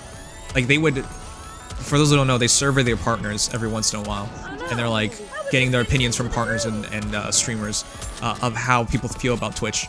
And one of them things that they clearly care a lot about is transparency and communication, which we always laugh at because no, they don't do that. Definitely don't. And then Dr. Disrespect's one of the biggest instances of them not doing that. Mm-hmm. But yeah, I'm just saying, like, if you put it all together, again, there's so little to be gained. It's like everyone logically speaking. I don't know. If you lose so much, why don't you fight it? If you lose so much, and it's so easy to win and so easy to prove, because sexting is easy to prove, is it not? Yeah, if it's literally like an explicit photo, then yes, or something like. Well, it doesn't have to involve a photo, but I'm just saying. Yeah, but like it should be easy to show. Really cut and dry. Generally speaking, it's easy to prove. Yeah. Yeah, but to Twitch, it was such a egregious thing that they didn't even want to mess with it. Right? They could have just buried it and just warned him or something and worked with him continuously. But instead they decided to cut bait. So it was something serious enough for them to cut bait, but it was something that they also didn't want to, or decided not to at some point along the process, to not take into a court battle, and decided to settle. Yeah, that's why I truly believe they were going to lose the court battle. Because otherwise... the only explanation is if people don't believe Twitch is a logical corporation. You know? I mean, I don't know. It makes me wonder what... Just so you know, during the time when Dr. Disrespect was here, they had a businesswoman. They had a man, and they went through 2 business CEOs before they went now it's to their current guy, Dan Clancy, right? Dan Clancy is not a businessman. He's well, not the he's a CEO. Yeah.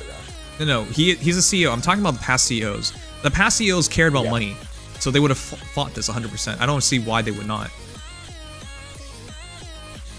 Like, the directive now is so different from the directive back then.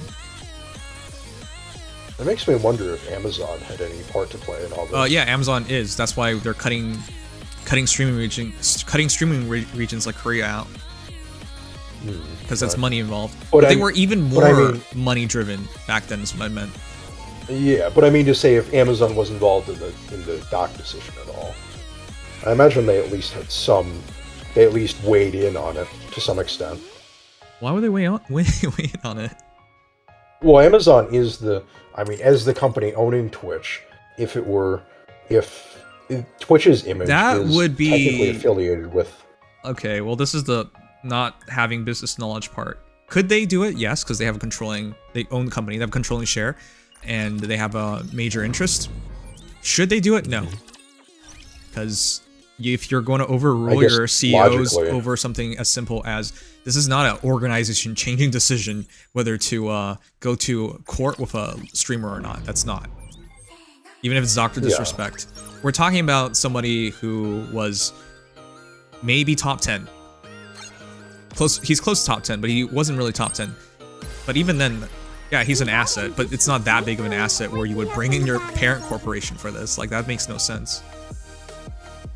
Like, if you had to go that far, then that means Twitch doesn't really have autonomy. You know? And that really wouldn't make sense. I don't know. There's also the possibility that Twitch is just stupid in some cases, but they've always been stupid when they chase the money, which is what they've been doing as of late. But for this is not a chase the money situation, because if they were chasing the money, they would have just fought it in court. It's all so full of, I don't know, the what ifs and what might have happened. Well, if you understand that, why are you on the side of he's most likely to be guilty then?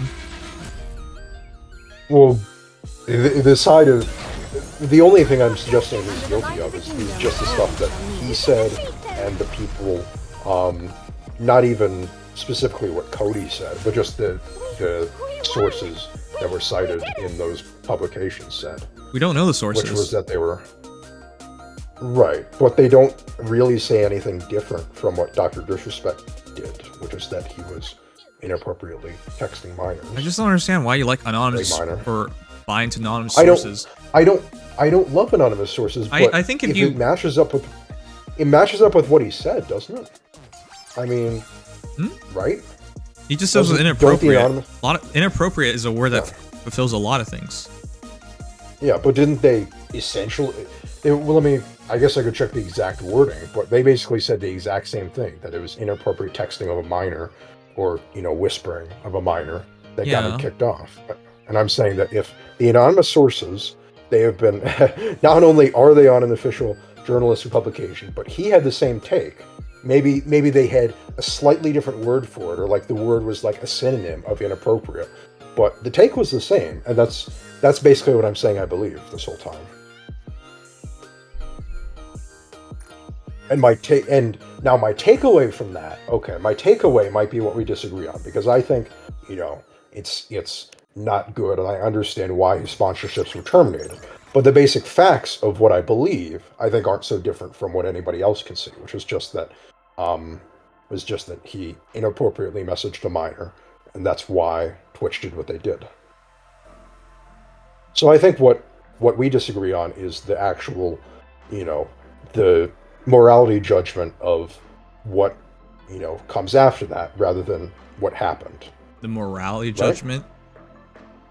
Okay, maybe not literally that dramatic, but the judgment of why I don't bring up morality? Because the victim hasn't come forward. Good or bad? No. Well, yeah, but also categorizing someone You as can't good or bad is very fill this simplistic in. thinking. If the victim isn't coming forward, you can't fill this in. Not even with Doc's word and the source's word? Doc said it was inappropriate. That doesn't mean anything. Yeah. But you can view something as inappropriate, and someone didn't view it as inappropriate. The victim may not even have viewed it as inappropriate. Do you understand that? But he viewed it as inappropriate, and I think that's what matters, right? Wait, why does that? Does that have to matter about anything? Because, well, it's just laying out the what happened in the case. If he thought it was inappropriate, and then other people who had knowledge of those occurrences also said that corroborated that, then it was inappropriate, right? No. Is something not accurate with that? You're putting way too much stock in that word. Again, if but the victim again, I'm came saying forward, it matches what with the doc said. It's literally yeah. I could if I work for Twitch right now. Inappropriate. If I work for Twitch right now and I said, "Hey, we thought it was inappropriate," you could go to a publication and say that, and they would go with it. They would just run with it. Okay, but even if we discount those people, it's. And how do we count them? Because we don't even know who they are.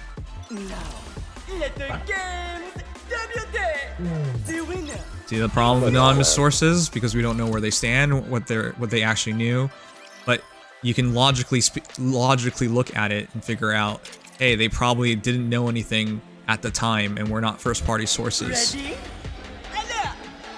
But what does it matter if the sources are saying the same thing that he did? Like, functionally, what difference does that make? Because those sources came after the fact he said something. But does that make it any less true what he said? You don't even have to be genuine about what you know if you're going after the fact. Right, but I'm just setting aside the sources. If I said, hey, moment. there's gonna be a robbery after the robbery, like after the burglars we robbed this place. Well, no, it's like saying that there was a point? robbery after the robbery happened. Yeah, like what would be the point? But that's essentially what's happening because they said it afterwards. So they could have just taken his word and actually worked for the company and just. Oh, actually, that actually is reminding me of the timeline. I don't know whether the sources came forward before or after he made that statement. Said afterwards. I think it was. I'm pretty sure it was before he made that second statement. Because the Bloomberg article was published the day of. I'm pretty sure it was before he made that second statement. I could check the timestamp on it, but I'm pretty sure it was before he made the second statement. After the first, but before the second. I'm pretty sure we read the same article. We did, but yeah, I just have to double check the when it was published. Let's see here. Don't worry, I'm pulling. You can do whatever on stream. I'll pull it up. Okay, so the article was first published at 12:59 EDT, and the doc. Let's see.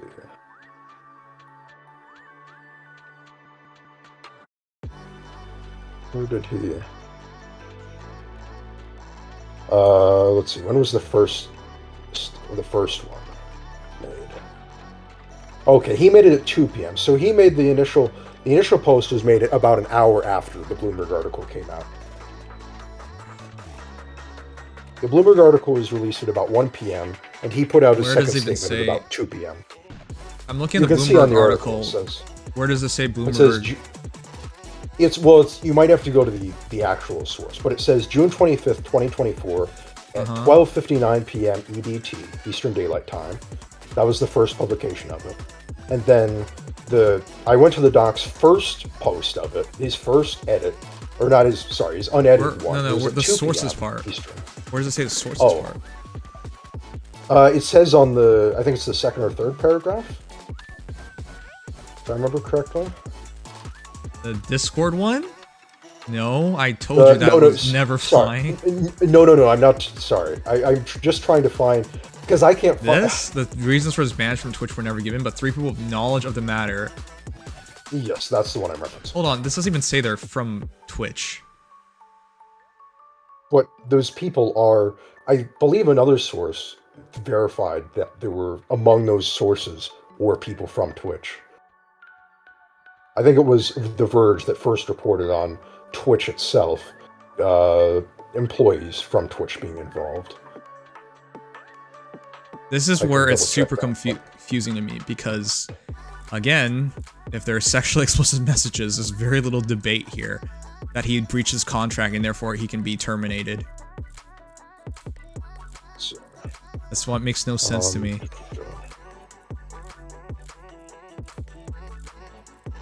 But the one thing you do understand he's denied this, right? Denied which part are you talking about? The sexually explicit messages with a minor. That is illegal. This is illegal. You understand that, right? Yes. He says he did nothing illegal. Yes. So then he's lying. If you believe the 3 people with the knowledge on the matter, then he's lying. Does the sexually explicit versus inappropriate thing is inappropriate, sexually explicit are very different. They I find it into very hard to believe. Similar. This is his statement. Nothing illegal happened. No pictures were shared. No crimes were committed. Keywords, no crimes were committed. I never even met the individual. I went through a lengthy arbitration regarding a civil dispute with Twitch, and the case was resolved by a settlement, which he has clearly stated many times he's been paid. Which he was. Yes. So, I find this very hard to believe. If these people actually told the truth, they actually told the truth, why did he get a settlement at all? Well, that's... And if it's the truth, then he's lying. Because that's a crime. Either that, or they are having... Either that, or the dispute is over sexually explicit versus inappropriate. Because you realize, if it was a crime, there should be a criminal suit following this, or any time afterwards. Ideally, there would be. But I don't think that would happen. I think that you're drawing too much of a distinction between the words sexually explicit and inappropriate, because inappropriate is such a blanket term.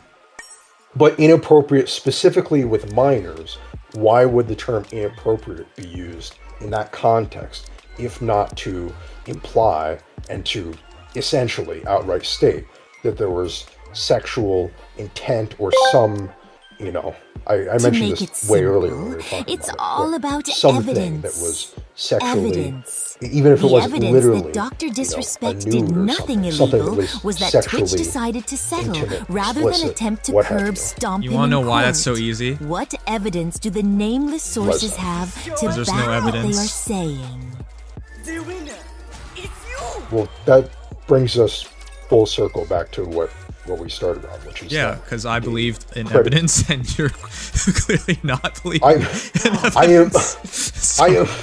I am believing in the closest thing we have right now to evidence. It is unfortunately not hard evidence. People actually got to see all these things, which is why I brought up the lawyers and stuff like that, because it matches up quite closely with what Dr. Disrespect said. It is not the exact word. You are stretching the word inappropriate. It is inappropriate versus with a minor and sexually explicit with a minor. I take to be very similar meanings, but that is just my interpretation of those words. If you don't interpret them the same way, then okay. There's no budging on that point. But that's how I view it. Yeah, man, like 3 random people that will never even know who they are. They're great sources. We will. I never said they were fantastic sources, but they are literally the best that we have. Yes, I believe. Yeah, you do. You I clearly believe what them. They said because they corroborate what the doc said in slightly different wording.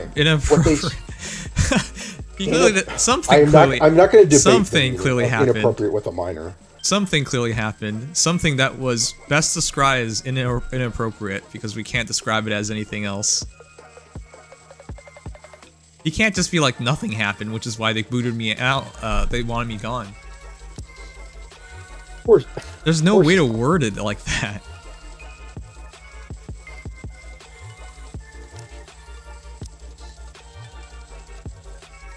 Not suitable or proper in circumstances. Yep. Knight believes in evidence. Dex believes in mainstream media. I guess this is a difference of opinion. Interaction with a minor would be unsuitable or improper given the circumstances. If it were not sexually explicit, which other option would there be? Plenty. Would it be, I'm going to kill you? Would it be, I am going to come to your house and kill you and murder you and your whole family? Wow, congratulations, you figured it out. Be inappropriate. I could say that. I could say that to I could say that to somebody in a DM, and it would be inappropriate nonetheless. Sure, you can make that argument, but especially to a minor, because they don't even know better on most of these situations. There are some things you can say to a kid that they believe way more than an adult would believe. Any reasonable adult would be like, this guy's just bullshitting me, even though it's inappropriate. You're not going to think twice about it. Okay, but I'm not trying to say that him threatening to kill a minor would be any better. Yeah, I know, but I'm just explaining, even with your example, how that would work. It's... There's plenty of things you can say. There's that. If I said, sorry, let's give a bad example, a bad one. If I did drugs, and I was with a minor, I'm just saying, oh man, and I don't do drugs. This weed is so good. If I said that, and a minor was involved, hyper inappropriate. Can we agree on that? Yes, although if I said it with an adult, treated the same way. Sure, it's an example. I'm just giving you examples because you questioned it. All right. If it was an adult, no, it's maybe you can still interpret it as inappropriate. Sure, like that's not what the topic is about or something. But as an adult, they can make the choice to do those things, right? I'm not pushing them to that direction. I'm not making them think about something that they can't normally do.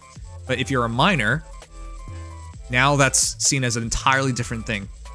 You're now a bad influence, among other things. Yes, among other things, exactly. Again, that's not sexual, is what I'm trying to get across. But that's inappropriate. This is why I'm saying you need real proof. Otherwise, these are all the you can make a gazillion counter arguments.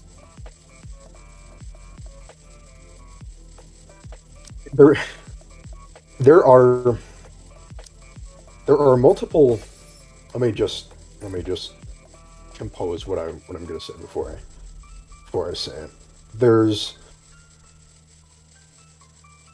There are multiple situations in which you can judge something based on the preponderance of what you know, the circumstantial evidence, what has been pointed to, if you were making an informal assessment of something and not literally bringing down the hammer as a judge.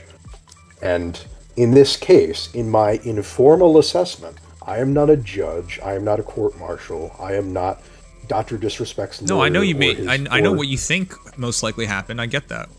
It's not what this is about, is it? That's all that I'm arguing, is that I think that's what happened. And yeah, which just goes back to the start of this. You don't believe in the need of evidence. I would love if there was more evidence, but what am I supposed to say? Am I supposed to say what I believe when things are pointing me in a certain direction, and I'm saying, okay, this is okay, let me put it this way. There are 5 innocent men, and one of them, supposedly innocent men, and one of them is definitely the criminal. Do you kill all 5? No, you don't, because killing even one innocent man is let's try that again. Not worth killing all of them. There are now 3 innocent men, and there's 1 guilty among them. Do you kill all 3 men? You do not, no. Okay, let's try this again. That's why I'm not suggesting to kill Dr. Disrespect. There's one innocent man and one guilty man. Do you kill both men? You do not kill both men, no. Okay, so at least you're a sane person. No. This is but... to measure it, because some people will bend at 2, for example. No, that's bullshit, no.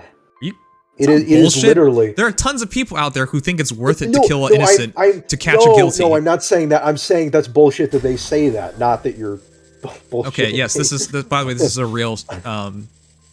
No, I know some people say that. I'm not trying to say that people don't say that. No, it's fucked up that people say that. I'm just saying it's fucked up that they do, yes. Yes, okay, I'm glad you're sane enough to realize that, because there's a lot of people who don't understand that. Yes, particularly Americans who have a view of the criminal justice system that says, well, as long as you get the guy, you can kill a few people along the way. So, yeah, the American justice system is one of the worst when it comes to that, because you guys are very happy to jail people who definitely... Yes, jail happy, no hard evidence. Happy, all of the above. I've heard so many times of people going to jail with no hard evidence, even though circumstantial evidence is circumstantial. Well, that goes to the power of the police as well. You can have a police officer's testimony essentially invalidate testimony from other people who are not deemed as credible. Because I'm glad you know that, because that's among the most bullshit things I've ever heard, which is what happens so often. It's terrible, and yet that's what we deal with on a regular, daily, hourly, practically basis. Yeah, I'm glad you understand that, because in the American system, if there's someone of higher stature or power, like a police officer, and they say you did something and you didn't do it, and they don't have any other proof, versus yours, it's just boom. The judge can still rule in favor of the police officer, because this is their word. It sucks, but that's a real thing. But then you understand. Then you don't think about justice incorrectly, which is, it's not worth it. If it's not clear, it's not worth it to go through with it. Yes, which is. Yeah, I mean, but the thing here is, thankfully, that, I am not a person in a position to have to make a judgment. Yeah, I know, but you are still leaning on the side of guilty over innocence with zero evidence. Well, as guilty over innocence, I don't, that might be a little bit too simple in a case like this, but because innocent would just be, I don't know, it would be like a, how do you describe what innocent would be? But I would say not regardless. A crime. Let's start with that. I see. Well, but that's the thing. You realize if he sexted a minor, that's a crime. So that's the reason why. Yeah. Well, assuming that's assuming that it reaches whatever threshold they deem, for that offense. Which I don't know the exact statutes that they would be talking about. That would be something that they know better than I do. The lawyers involved with the cases. Yeah, but you didn't take the side of the lawyers, which is why I brought up the lawyers. What? That's I return to again, which is that they didn't prosecute, but there's no litigation. Excuse me, on the law is not solely bound by you did a bad thing, so we'll put you in jail. It is what is a violation of said law, and we'll put you in jail. So I'm gonna make my stance clear on this then. Right. In my books, if it's not illegal in the eyes of the law, then it's fine. I've never been a big believer of public opinions. I know people don't see it that way. I see. Yeah, I have a different opinion. But I'm also not American, so do keep that in mind. I know in your system, things go wrong all the time. Yes. In Canada, it's much more rare for that to go more often. Yeah. So to be clear, I know Americans don't take that stance very often, but I always err on the side of if the law says it's legal, it's legal. Especially because I work fundamentally I work as an accountant, and a lot of times what accountants do are we're trying to get you the lowest tax possible, for example, the most money possible, and a lot of times that skirts the law. Yeah, right outside the kind of gray area there, yeah. Okay, so I hope you can understand my point of view, because one, I'm not American, and two, that's literally a professional thing. Well, that helps. Yes. No, it helps to have your perspective. I mean, as a Canadian, you're going to have a different perspective on this than in America. But unfortunately, this stuff that he got, embroiled in is all within American law. So I know, but he's not. He didn't lose any case or something. No, I know, but I'm just saying that you have to consider the difference in how the law is treated and applied in America versus how it is in Canada. All of the I'm ridiculous idiosyncrasies and flaws that it has. Now, the funny thing about American law is that sometimes it's ridiculously draconian and harsh, and then other times, at random times, it'd just be ridiculous. You don't know. Yeah, mostly look into it. Yeah, mostly for rich people. Yeah, exactly. If you're richer, it's going to be lighter on you regardless. So that's one of the other reasons why I was more inclined to be skeptical of kind of the whole idea of what were the lawyers thinking in this case, what was the settling thing, because of how incredibly asinine American law is, and how for me to actually get a thorough opinion on this case, I would probably have 3 different fucking legal takes from 3 different people who would say completely different things. Yeah, but you don't need to do that because we actually know lawyers were involved, and they settled. Yes, well, yeah, the lawyers were involved, but we don't know what they. How am I supposed to fight in this outfit? The decision that whether it was okay. Who reached out. Well, how about this? Let's just put it in an easier way for everyone. Do you think he's a predator then? Yeah, I guess that's an easier question. Do you want me to answer as well or not? That was the question. Well, I thought you were asking everyone. Sorry. I don't know. I don't really have an opinion. It's been 4 years. If there was anyone else involved, they would have come forward. They would have come forward. These things are usually like a dam, right? If somebody comes forward about something, everyone comes forward. I can't say yes on it until I see that there have been multiple instances. So I'm not really gonna. I don't think so. Stake any stance on that. That's why I feel strongly about this. I don't think he is a predator.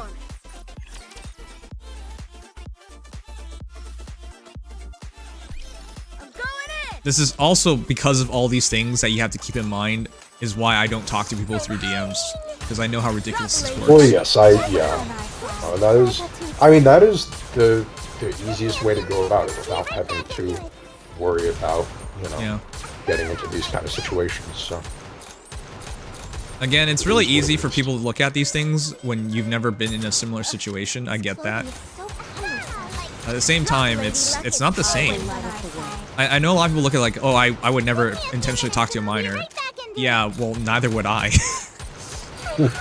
But it happens because I don't know who I'm talking to.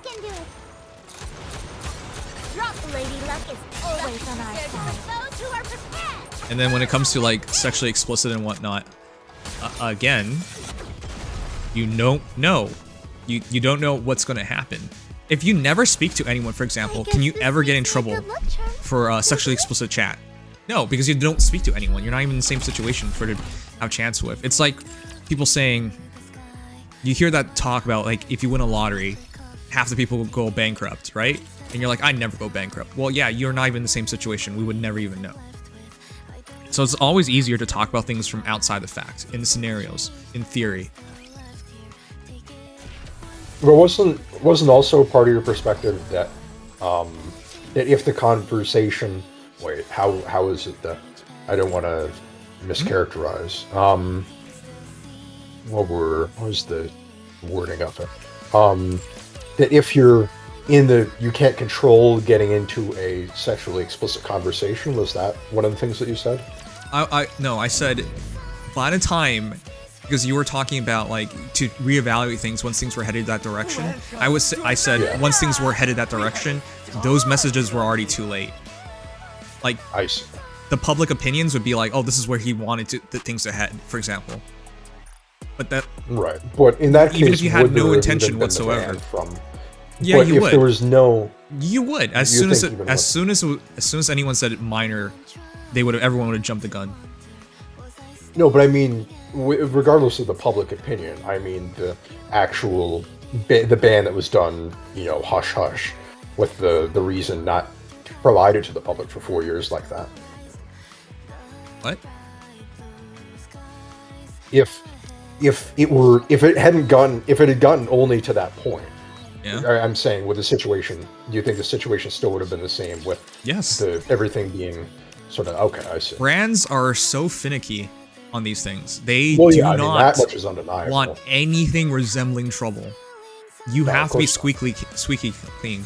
Like, I'm not sure people realize this, but allegations are enough to ruin people's lives. Not truth, allegations. No, that is true. I mean, there's no denying that. Okay, I'm glad you understand that, because that's why brands will immediately drop you on these things. They don't verify things. They'll claim after the fact that they did whatever the fuck. As long as the risk of having you on outweighs the reward of having you on, then it's a simple business decision. You just go. That's it.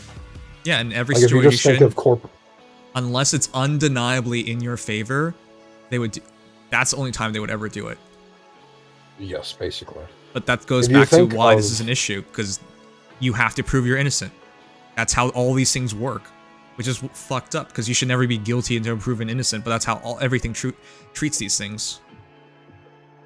Well, that is, unfortunately, that statute seems to only really apply in a court of law, not in the court of anything else. Court of public opinion, it certainly doesn't, so... Dr. Net worth is 8 million, so I'm pretty sure he got money, maple syrup, and a moose, so equals not guilty. I hate those arguments too. Like, Twitch has more money. If Twitch wanted to use lawyers and bury him, they could have done that. But they wouldn't have done that if they would have eventually lost.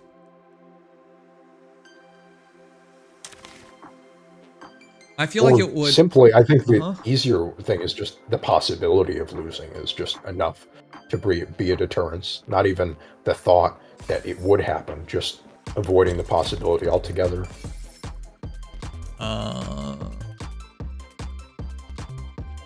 I can see the argument for that, but they've gone through lawsuits with other streamers.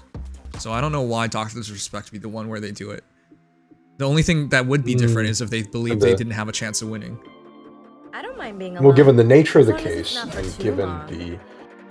I don't know. It feels like with those others, I guess that's not fair for me to comment on because I don't know the exact nature of those other streamers' cases. But Tora pointed out, if Twitch has a record of the whispers, which they do, they would have had enough evidence to proceed, which they would have done if they wanted to, but settle anyway. So whatever was in there was weird, but not enough to win a case IMO. That's exactly what it is. That's why. Look. The reason why I don't think anyone's come forward is because whatever they have to come forward, most people would shake their head and be like, maybe inappropriate, but not enough to condemn. Twitch dropping him has nothing to do with the severity of the messages. Yeah. It was just about trying to keep a clean image for themselves. The only way to know that the messages were not severe was the fact that they decided to settle instead of suing. That's how I see it, which is what bothers me so much when everyone just says, I don't mind being alone. As long as it's not for too long. You want to know the sad thing? The best thing for Dr. Disrespect was to say nothing. Like, say nothing about it being inappropriate, a minor, nothing of all that. Just reiterate his message that he did nothing wrong. Even if it wasn't 100% true, it would have been the best thing for him to do. Because this is no different. Like, I don't think people understand this. It's not about whether he's actually innocent or not. It's about whether people think he's innocent or not. And so the moment because ultimately the court of public opinion is what matters most for companies and for people's image. So the reason why I'm mentioning this is because you should never, ever take responsibility for anything you do online. Ever. Because to do so is just to make your own life harder. I know people don't understand that because they're like, a good person would take responsibility. I don't mind being alone. And these are the same people who would say a good person wouldn't even do this to begin with, not having any understanding of how any of this actually works. Everything gets better. Well, I hate from the jump, I hate the good person, bad person arguments. When you start doing that, you get into childish things of like, oh no, he's a good person, he's a bad person. The internet is childish. That's how they look at things. Yes, but I mean, it's just, that is one thing I hate more than a lot of other childish things on the internet. Yeah, life is very gray in general. Bad. But then again, you're the guy who said if things are headed towards sexual direction to stop and reevaluate, and I just had to chuckle at that because it's just I've seen things used as evidence, which is exactly what you said, where the person recognized what was happening, and they stopped, and it was used as proof against them anyways. Isn't that great? Well, yes, and that is, yeah, it's not that I make no effort to say that that's right, but I think at the very least can prevent some of the damage being done by. Well, no, because people infer these things. All these things are inferred. Everything you're talking about is inferred.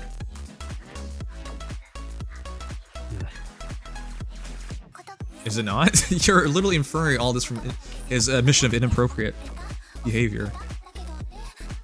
I mean, when you like, it kind of goes back to the inappropriate with a minor limits the number of, if it were inappropriate messages just with a person, the scope of things would be unimaginable. But when it comes to with a minor, it's, at least in my view, I don't know if it's in other people's view, but I seem to imagine that it would be, that it narrows the scope to, things that would be considered, getting into an iffy area of what's, deemed all acceptable, or I know in this case, okay, I was gonna say legal, but I know in this case, yeah, it is legal. It didn't literally, if it wasn't legal, yeah, he'd didn't be in a literally criminal go into case. the. Yes, I understand what the argument for that is. But I don't know. Maybe that's just me inferring based on the context of a minor, but You're inferring a lot. I'm glad you realize that now. Well, yes, but I don't think the inference is entirely unreasonable, given what the context of every other accusation or coming forward or something about being inappropriate with minors. What does that entail? And from my experience, and from I think a lot of other people's experience, it entails, doing. From your experience, so you've experienced being inappropriate with a minor. That's great. No, I mean Thank you. I really appreciate that. Well, that's why I'm saying, like, do you realize how ridiculous that sounds? In my experience, from seeing what has happened in other cases like this. No, obviously, that's they're very a bad way to look at cases, things. But... So, well, in my experience of murder cases, they always go to jail. Therefore, when an innocent man is condemned... That analogy is not quite what I was talking about. The analogy is more like, I've seen a murder case, and when someone kills someone and they get caught, they usually go to court. And if I said that, that would be analogous to this. Oh, okay, that'd be correct. But no, the go to jail part is the part that makes it different. That they lose. Yeah, but chat, in the majority of murder cases that you've ever heard of, doesn't the person go to jail? They're convicted. That's why it's not a good argument, because that's usually what you hear. Which means you hear the norm instead of keeping your mind open to the exceptions and whatnot. Well, yeah, I mean, you could keep your mind open to the exceptions, but then the more exceptions and more abnormalities you start accepting as most likely or the truth in a case, the more likely, the more likely... At least in those cases there was evidence, and I can actually see it, and I could be like, okay, that's true. But the issue at hand that I was talking about is just the wording of it, which is, in those cases, even regardless of the situation, regardless of the actual how it played out, the term inappropriately messaging a minor was used in the same context. No, they said it was sexual, which is clearly not what happened. Well, but I'm not even talking about the source. Sure, but I'm putting aside the sources just for a moment because I know we feel differently about the veracity of how those are being I'm sure you realize so on and so there are forth. people even in this chat who think if you message a minor, it's inappropriate. So everything would have been inappropriate. You know that, right? Yes, I know some people have that take, yes. Yeah, this is why I don't like that as an explanation, because depending on the person, it was all inappropriate to begin with, so. Yes, but I'm. That's why I'm speaking from my personal perspective and not from a perspective of here's what I think. Here's what everyone knows and should think. Although my perspective isn't the only one like it in this matter. How long did it take for OJ to go to jail? How long did it take? I don't think he ever went to jail.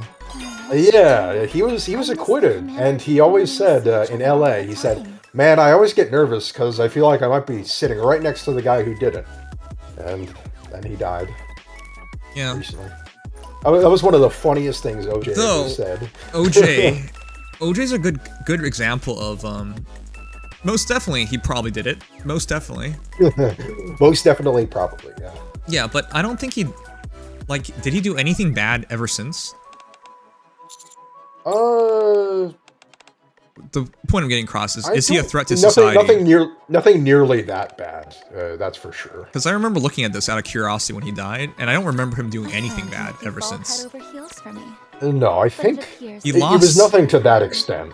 I think there were some like weird things he did here and there, but it wasn't like killing someone. Okay, so.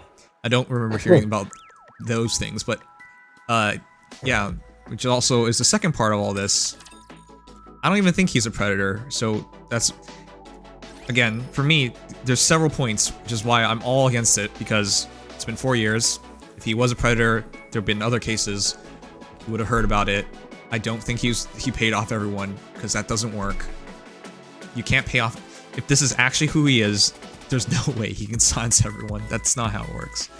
Perhaps it could be Dr. Suspect is secretly the god of the world. He has the power to manipulate people all around the biggest companies. You would have to believe that, basically, to otherwise. No, and I don't really think that's realistic.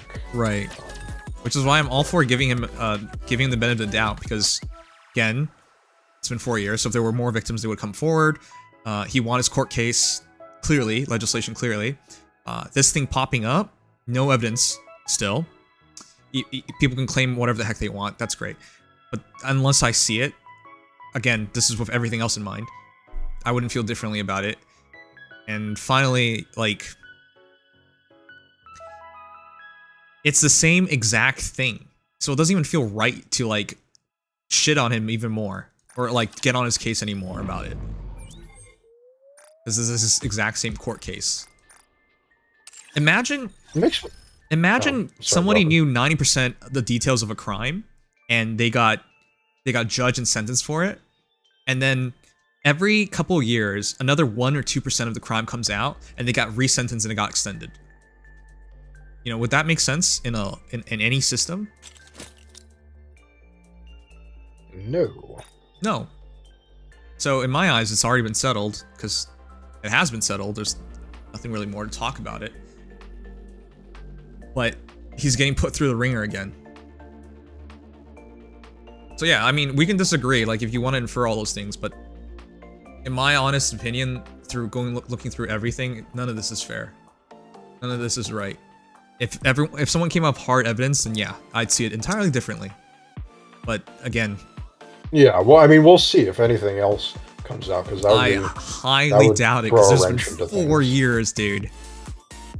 Well, yeah, 4 years, but I'm actually more, the 4 days is more of what actually matters more to me, because I think they would have come out with it within the last couple of days if there was going to be anything else, but given the window of sort of opportunity there was, but it's not to say there couldn't be. We'll see.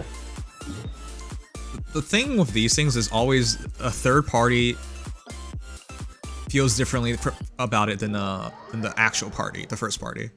I've seen so many times where people feel this is what the victim feels, this is what happened to the victim, la la la la, and then you actually hear what the victim says, and it's entirely different. They take responsibility for things that went wrong, and people don't like that. They like to make things black and white, blame only one person, whatnot.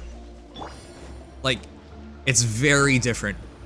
I've heard a lot of cases where it's very different. Not always the case, obviously. Sometimes it is as clear-cut as it can be. But yeah, I find it strange that 4 years later, we still don't know what the victim has to say about it. Like, they could leak anything at all. And what could Dr. Disrespect or anyone else say or do about it? Nothing. Like, it's their right to say something, their right to do something. But again, I suppose the explanation could be, oh, they've been paid off. Gather. But I find that really hard believing. Victims usually care more about feeling right again than that. But I'm also willing to bet there's probably more to that than that anyways. This is order. Like, they weren't spotless on this thing. Because people aren't crazy on the internet, like, with zero prompt, like, hey, do you want to go to TwitchCon with me and then we're gonna bang? Like, no. You wouldn't just say that. Gotcha. For these things, it goes both ways. It's not single way. It's so rarely just one person's one direction for all these things. But yeah, we'll see. I just hate how people look at these things and make it so simple when it's never that simple. Yeah, well, that much I can agree on. There's almost always more than initially meets the eye. And especially on that first day when Cody Connors posted all that stuff, everything was just kind of in limbo. And yeah, and I also think he's a shitty person because he said, I can't believe he said that. I'll reveal more if I sell out my next 3 shows. What the fuck? Not exactly a great thing to do. Like, you realize people in the past have done this exact same thing, but this time it got traction. You guys know that, right? Like, a lot of people have, in the years following, have said, like, oh, I know what happened to Dr. Disrespect. It was this and that. Like, I've heard the rumors. I've seen the rumors. Very few of them ever blew up. It's just this case it did blow up. But that kind of goes back to what I said before, which is that the reason it blew up is because of his status as a higher up of Twitch at that point. What? No, there were... Are you sure no former Twitch employees? Because I've heard, oh, this is what the Twitch employee said. Like, I've literally heard that exact line before. No, but he literally was a Twitch employee. He's not saying a Twitch employee said it. Hmm? Yeah, no, I'm saying that. Oh, you've heard people who say they are Twitch employees and they've said that? Oh, maybe not as far as that. But they said they got this from a Twitch employee and whatnot. Yeah, no, Cody himself was like a manager at Twitch. Like, he was pretty high up there. That's why I think this got so much traction. Well, again, if he was that high up, why does he have no evidence? Well, that's... You can be very high up in a company and not know what's going on, especially a company as big as Twitch. Yes, technically, technically there are layers to it, but at the end of the day, in my opinion, the reason it got that much traction was because he was a, project manager, community manager, etc. at Twitch, so... I highly... And he talked about it before, actually, yeah, with those back in the day, so... There, like, in my honest opinion, then, there should be plenty of people coming forward about this, then.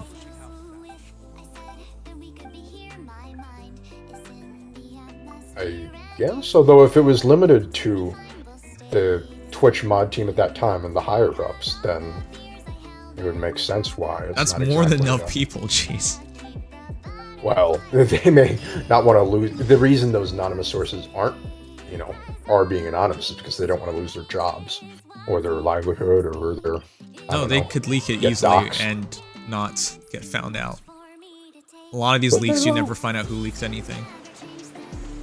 Hmm.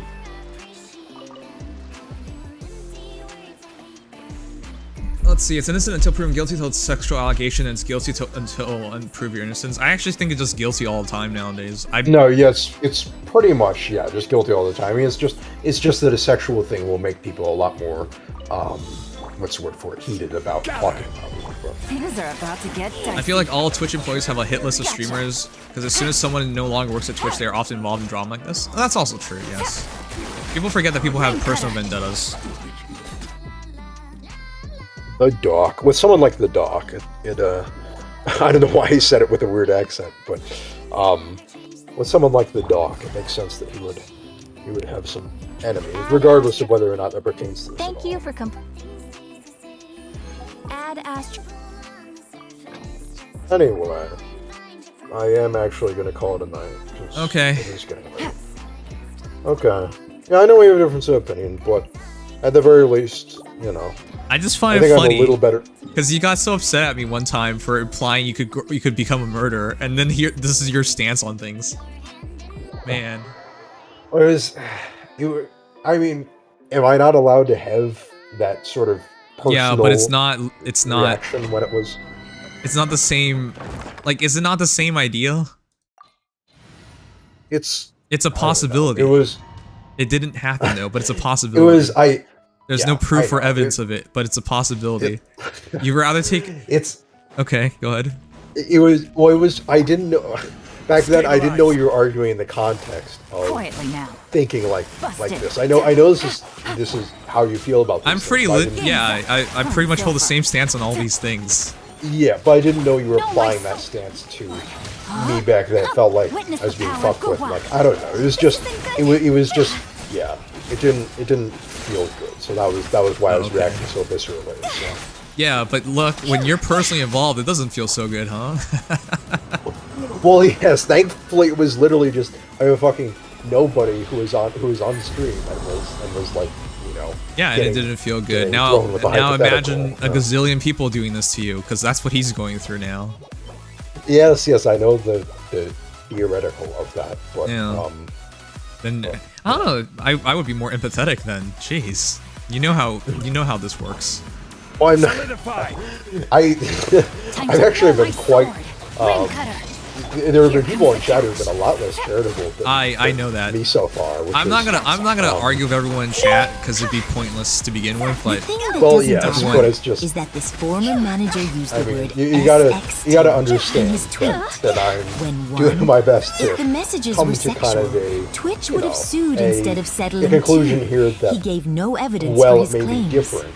So yeah, it most likely is just a doctor, personal I hated him all these years and I hate him now. It's just, you can't really talk about things like this if you're just gonna, kind of, insert all that into it. So, which wouldn't even be true in the first case. I never really had any problems with him. I mean, I took issue with like a few of the things he said, but I was never like, oh, I fucking hate Doc. That guy's my least favorite streamer or something. Okay. That is what it is. Sure. But yeah, anyway, good night all, and I'll be back for the data mine. We'll be talking about, I don't know. I don't even know if I'll be doing it. We know her stats. And she's probably gonna have a super good attack and speed. It might be nothing, literally nothing. Or maybe just one or the other, but yeah. I guess the one important thing will be if who Echo is inheritable to. Whether it has any movement restrictions or it's all mages. Yeah, I guess. Yeah, I guess that's about it. So it's up. I mean, I'll swing by to see if there's stream guests open, but if not, I'll find out. Yeah, I'll play it by ear. All right, good night. All right, good night, all. No more Dr. Disrespect for me tomorrow. I can promise you that. So if you're bored of hearing me talk about him, then don't worry. Night.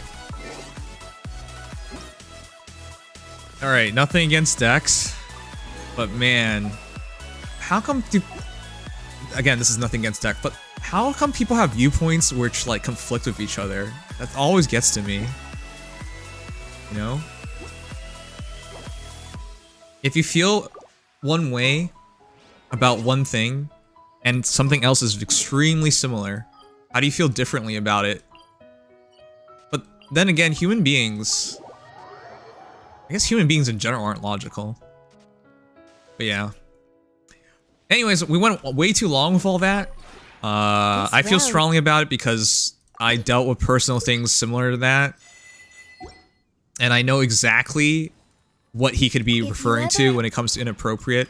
Because I've seen that exact same shit being pulled out more than enough times. Especially with no evidence to back it up, which is the worst part of it all. Because it's like people, I hope everyone realizes, it's impossible to prove innocence when you don't have evidence. Like, what are you supposed to do? Imagine someone said you did something or you said something and they provide no evidence. So how do you counteract that? How do you prove otherwise? It's impossible. You can't. That's the reality of it. It's a really shitty thing. If the system was innocent until proven guilty, you'd be fine. But we're not in that system. Because we're humans, there's nothing to do with being logical. Yeah, humans aren't logical. Money, lawyer or money. So I've thought about that personally. Like, how do you stop things that are untrue? I can't just hire a local lawyer and be like, oh, someone in the United States said this. I want to put a defamation suit in. Right? And all I have is his internet username. You know, like, I can't do that. It'd be nice. It genuinely would be nice. But you can't start a case like that. Like, there's no recourse. In this case, I'm not even sure if there's going to be a recourse from Doc. When it's a corporation and you have a contract, everything's in writing, that's really easy to do, which is why he wanted to start the litigations. I wanted to go through litigation and fight Twitch in court, but he didn't have to because Twitch settled. You still at 2.2 or 2.3 in HSR? I am, so we're gonna try and catch up sometime soon. I was gonna take it easy today. I still am taking it easy today. For those wondering, like, even if I finished the stream earlier, I would have still needed to do all these dailies. So I'm not really doing anything differently. All that happened was I was discussing a topic that I had an interest in with someone who also has interest in a topic, and we had different viewpoints, and we just talked about it. But the reality was, I would have needed to do these things anyways. So maybe it upset some people to hear about these things. To be clear, again, if it comes forward that he in fact did sext a minor, I would absolutely not be in his corner at all, because that's not okay. And any level of proof to back up anything was said, I would feel very differently about things. But there was no proof. So please don't take it as me defending terrible people in the world, because that's not what this is. I will never feel right about anyone coming forward on someone with zero evidence, ever. I think that should be a perfectly acceptable thing, but the internet likes jumping on people's cases with very little, so. All good, just asking. I want to catch up soon. HSR has been really popping off. I think in terms of all the gacha games I play, HSR is the one that does everything the best.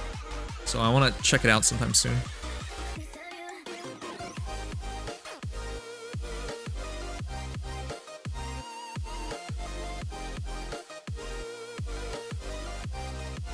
Also, even if we disagree on these things, do know I don't feel differently about you guys.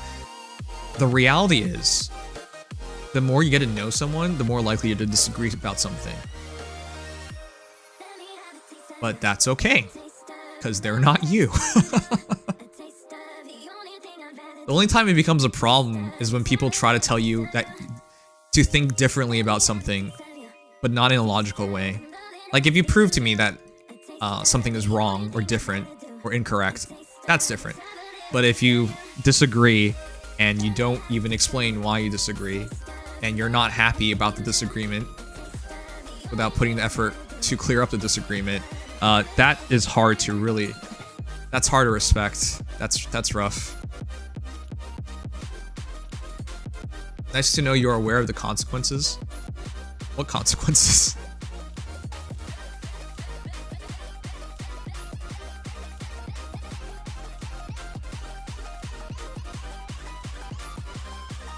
What consequences? I mean, oh, I suppose, yeah, I mean, if people want to be like, this guy protects whatever the heck just because of what I said tonight, then that'd be very different.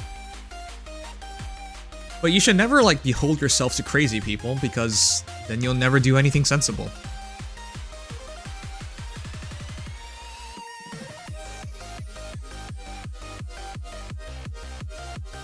I did that to myself once upon a time. I worried about what crazy people think.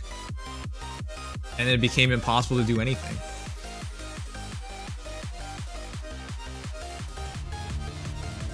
I think 2.2 was 6 hours and 2.3 is 2 hours? Okay, that's perfect.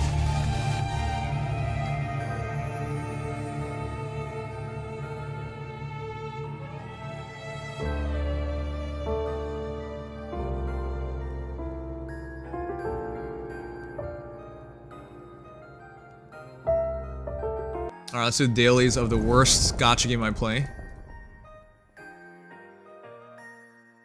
Good night, Subaru. Thank you for being here, and thank you so much for offering Crunchyroll. I'll look into it after the stream.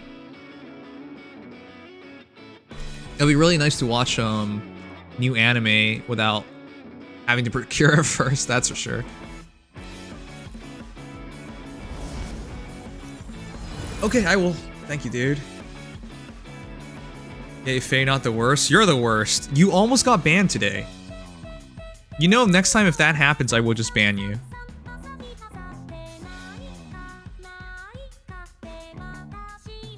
What do I think of you? You're smart. Man, I wish you had more time so you can experience some of the good content HSR has. Some are really good. I will. This week, I have... You were there, right? Weren't you there?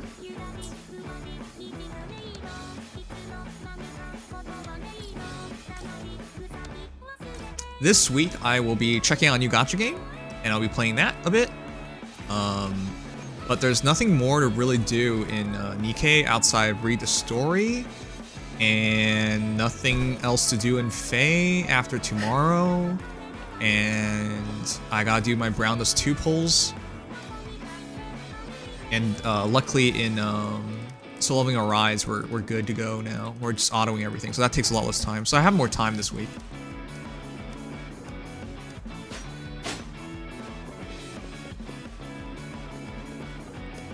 Did Sugma tiptoe the ban line more than normal today? No. A bit less than normal, I think.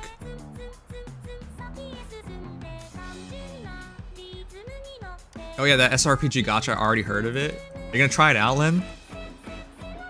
I really like how they invited me for the sponsorship because it's very up my field of games that I like to play anyways.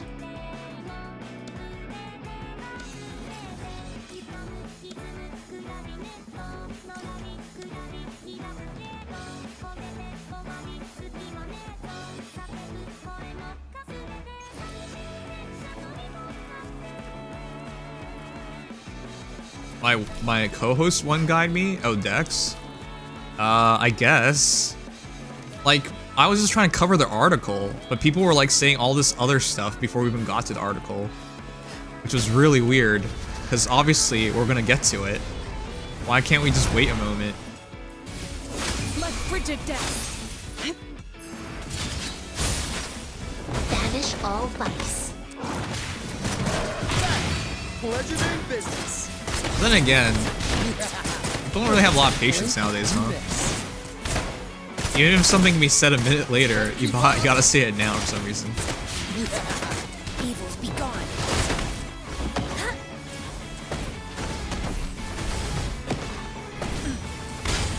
Alright, cool. If that goes well, I want to stream that game a lot more. That's exactly the kind of game I like playing. Frozen blockade.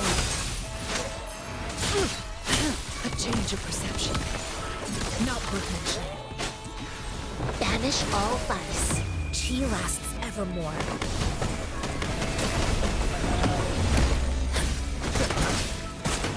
Let the bullets fly. I actually wanted to have a just chatting session today, but it was too hot for me to like talk about it. A change of perception. Be alert. I really want to stream on time. I think I have to start streaming on my laptop instead. I've been spending a lot of time setting up my basement, so I can finally... Evils be gone. I can finally just stream downstairs where it's not hot, and so I can start a lot earlier. Otherwise, I have to wait until like it's nighttime. Otherwise, the heat really gets to me. There's still a bit more things I have to set up, but we're almost done. Corruption. A change of perception. Banish all vice. Universe in my psyche.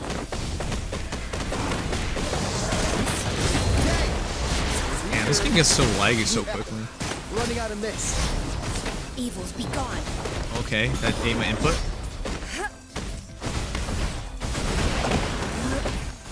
Is it ever useful to just charge?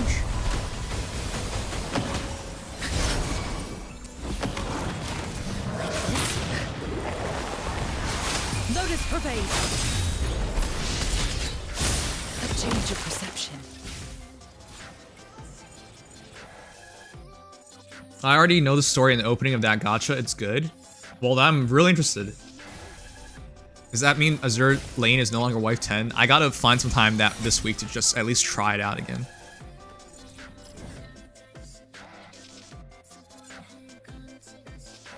I really need to figure out a system to do all these different gacha games.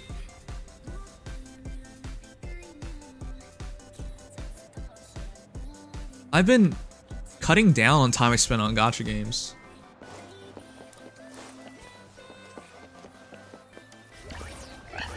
I think I can balance it.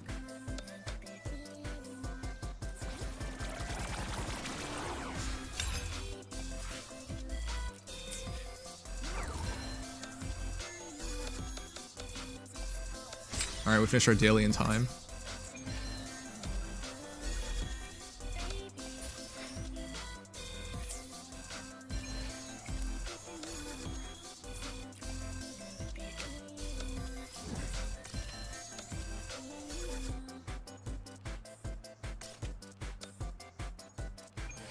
Lately, hot lately. It was in Cleveland this week. Was quite surprised. Yeah, it's really hot. Does the heat give you guys headaches? It gives me headaches. That's one of the reasons why I haven't been streaming as early. And I sleep worse, way worse in summer. I already sleep really poorly in general, but during summer it's so bad. A change of perception.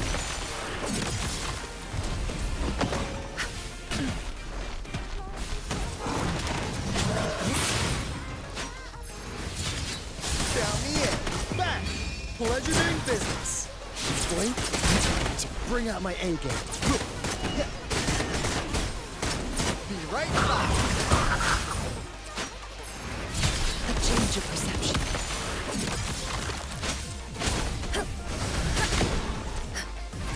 The one game that I'm not happy with spending so much time on is Wuthering Waves. I'm hoping this game justifies itself soon.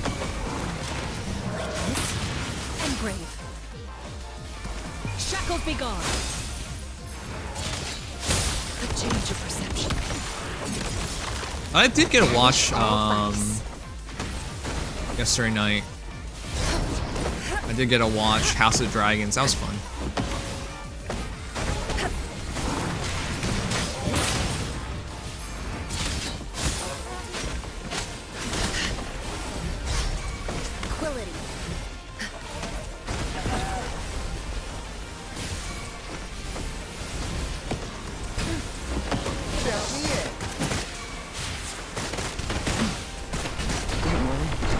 Just a trick of the eye. A change of perception. Lotus pervade. Be alert. Evils be gone. I'm not gonna make it. Embrace the oneness. Would you say Wuthering Waves is better than Tower of Fantasy? Yeah, but Tower of Fantasy is a really bad game. I can keep them. Oh my god. I won't back down. Banish all vice. Stay behind me. Left frigid depth. A change of perception.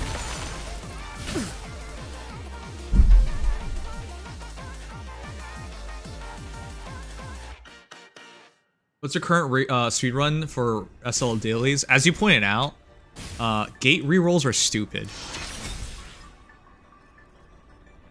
Gate rerolls take a long time. I think currently I spend...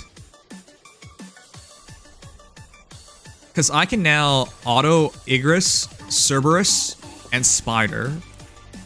So that doesn't take very much time, if any time at all. I just set up and go. Gates take forever, though. I think at my best, it's probably half an hour. But I have to keep checking gates every 5 minutes, which is really annoying.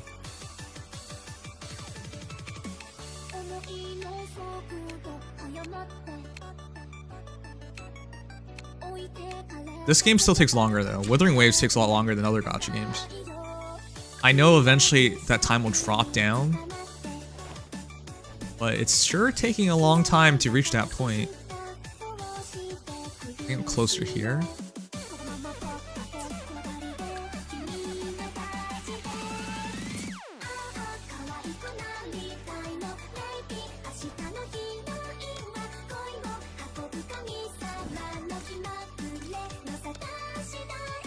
I don't know if you read Mushoku Tensei novel, but did you watch the newest episode? I have not yet.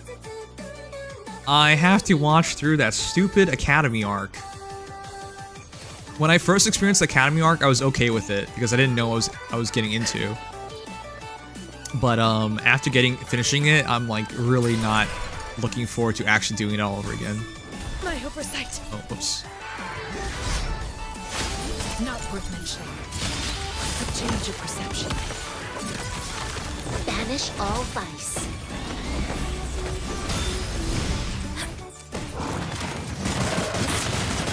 Hey! Here! Let the bullets fly! Oh. Yeah. Right back!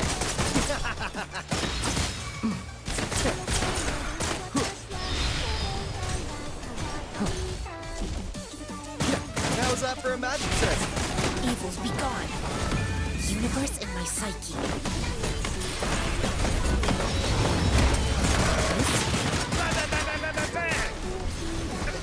Running out of mist.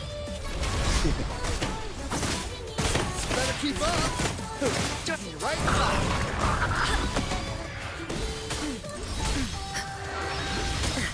Oh wow, we're just getting hit by everything.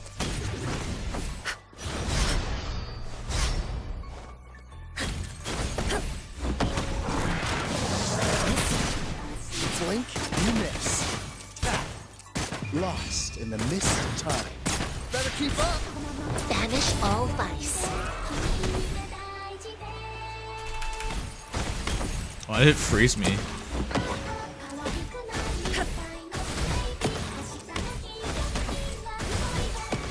Count me in. Yeah. Time to bring out my A game. Time for tactical retreat. Like frigid death. We recently got that level upgrade in the world, so everything just got a lot harder to hit and kill. Evils be gone. Embrace the oneness. But yeah, that's one of the reasons why this game's been taking a lot longer as of late. A decent challenge. Cycle of corruption. I can keep going.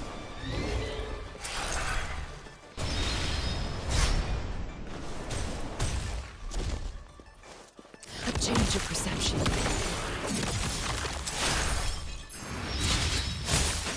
Frozen blockade. I won't back down. Banish all vice. Worthy of Oh my god, are you serious? Wow, this is such a miserable fight.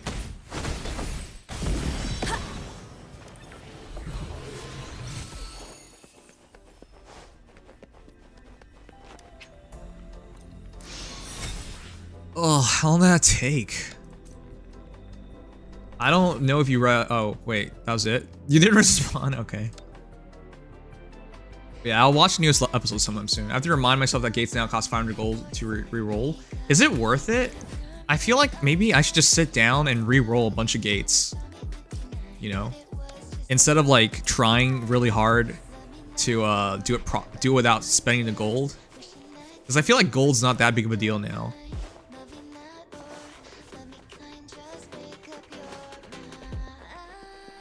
It's wait a minute for it to come back, right?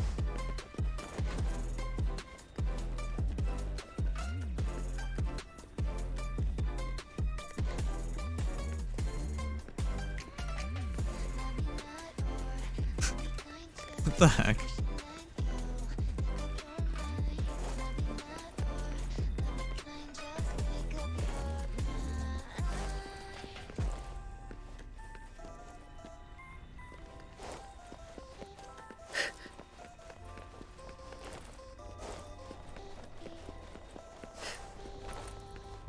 Maybe we should just went for another boss. It's wait a minute. I don't know why they want to go a wild day with no limited banners up, but okay. Wait, what?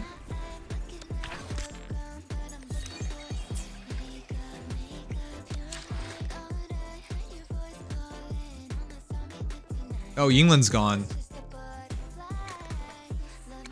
That's such a heartbreaker. I can't even pull her.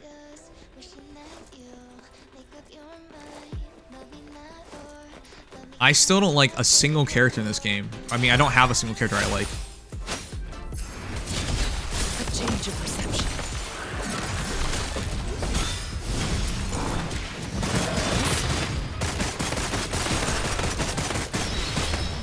Whoa! Getting yay! Over here. Let the bullets fly.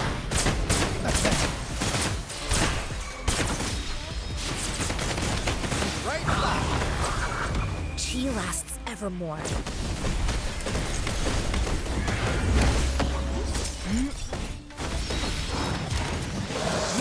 Here! It's take a time. You blink, you miss.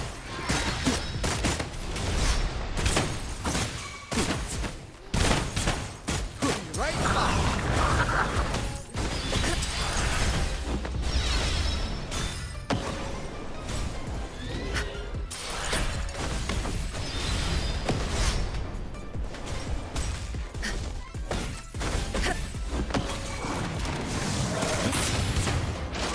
How's that for a match trick? You blink, you miss. Lost in the mist of time. Right back. Embrace the bullets.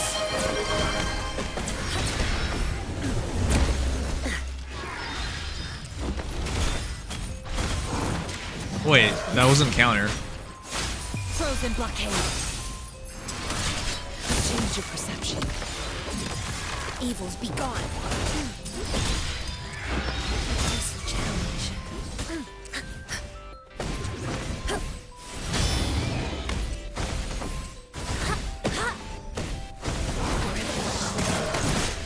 Better keep up.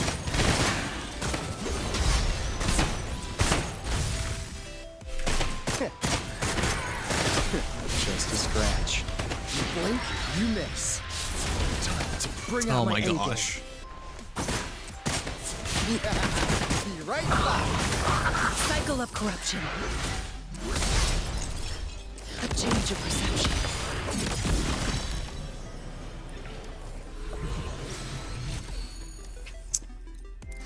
Ah, it's so hard to get good echoes, man. I really should put in that time to get to 15.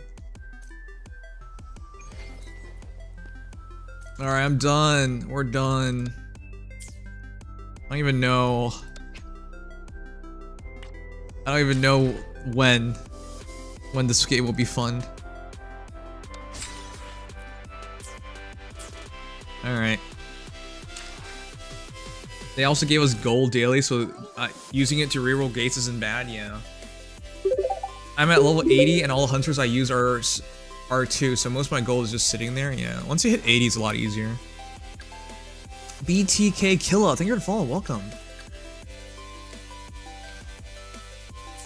Now that we've done it twice, I have enough.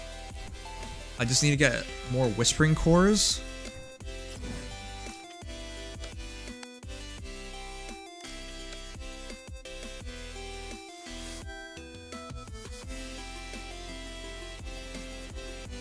Man, 7-hour stream. I thought we were gonna be a short stream tonight. Still, I would have had to do this stuff off stream anyway, so it's not the worst thing.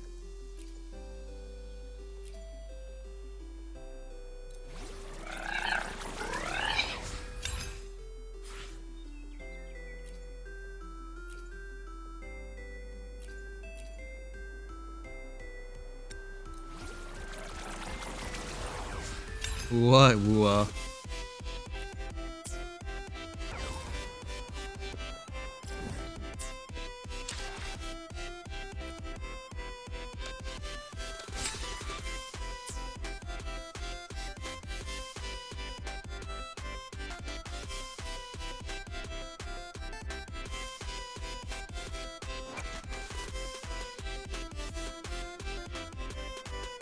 Stupid flowers. We can find these, right? It's easier to buy them.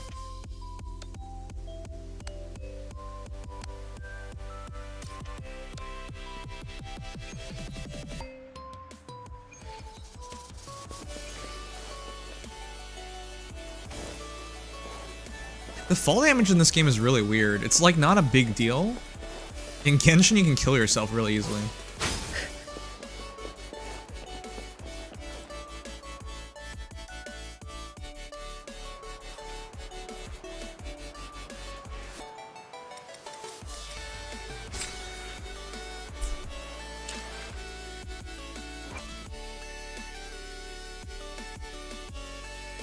Oh, it's 14. 4 more.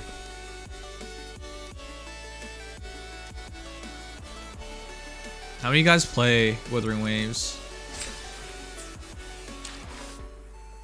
Oh yeah, there was a new program to watch too. I haven't done that yet. Liberation comes from accepting change and transience. All Sanghua ever talks about to me are just crazy things.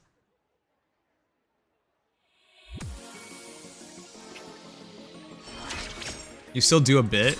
Why only a bit? Alright. Sanghua's basically done.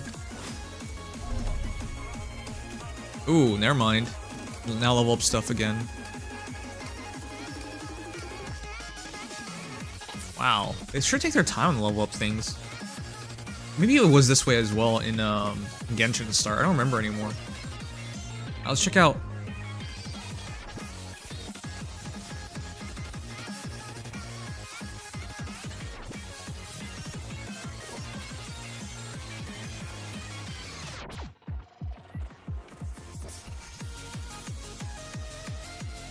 Okay, Sanghua. You want to go Forte, Res Liberation, Red Skill. Wait, intro skill is really low.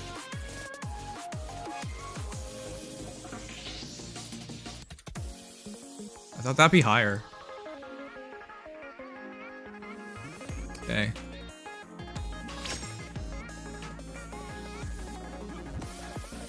Forte, and then Res Liberation. We can still level it up. Resonance Liberation. Okay, I'll just keep working on Sanghua for now. Echo farming is PETA though? Oh, that's what everyone liked.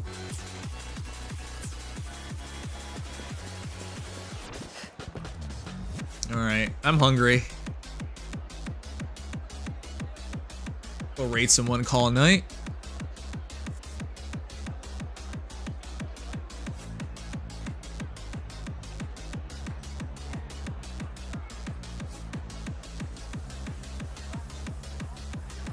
Been killing turtle forever? Yeah. How much time do you spend on Withering Waves? Stuff like that is endless. You can do it forever. No, I'm going to bed so I can stream on time tomorrow. Do we make a better friend?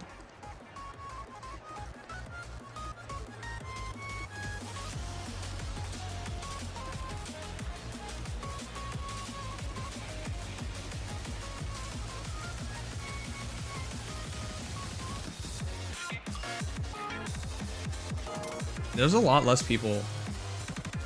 There's a lot less people streaming Wuthering Waves now, huh? How many viewers? 937. Wow, it's under 1,000 already. Beautiful beings are beautiful. Precisely because of their transiency. Or we'll raid Tiny Monkey, how about that? What's trivia raid message?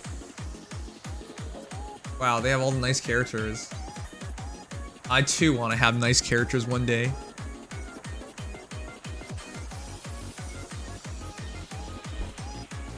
Alright guys, thank you all for just being here. If you're new, definitely drop a like, subscribe, follow, all those nice things that help a lot. Oh, that was an eventful stream. I should try to smile more, you say? Like this? I'm trying to go to bed early. No. Maybe like this. I did a video for morning. But yeah, I'll be back tomorrow. Thank you guys for being here. Night, little bro. Don't call me that. Alright, I'll just write night. Night raid.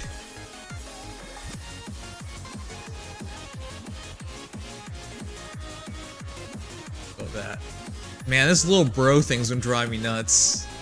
What we should, I think of you? Maybe we should raid You're Jinx smart. next time and say the little bro stuff.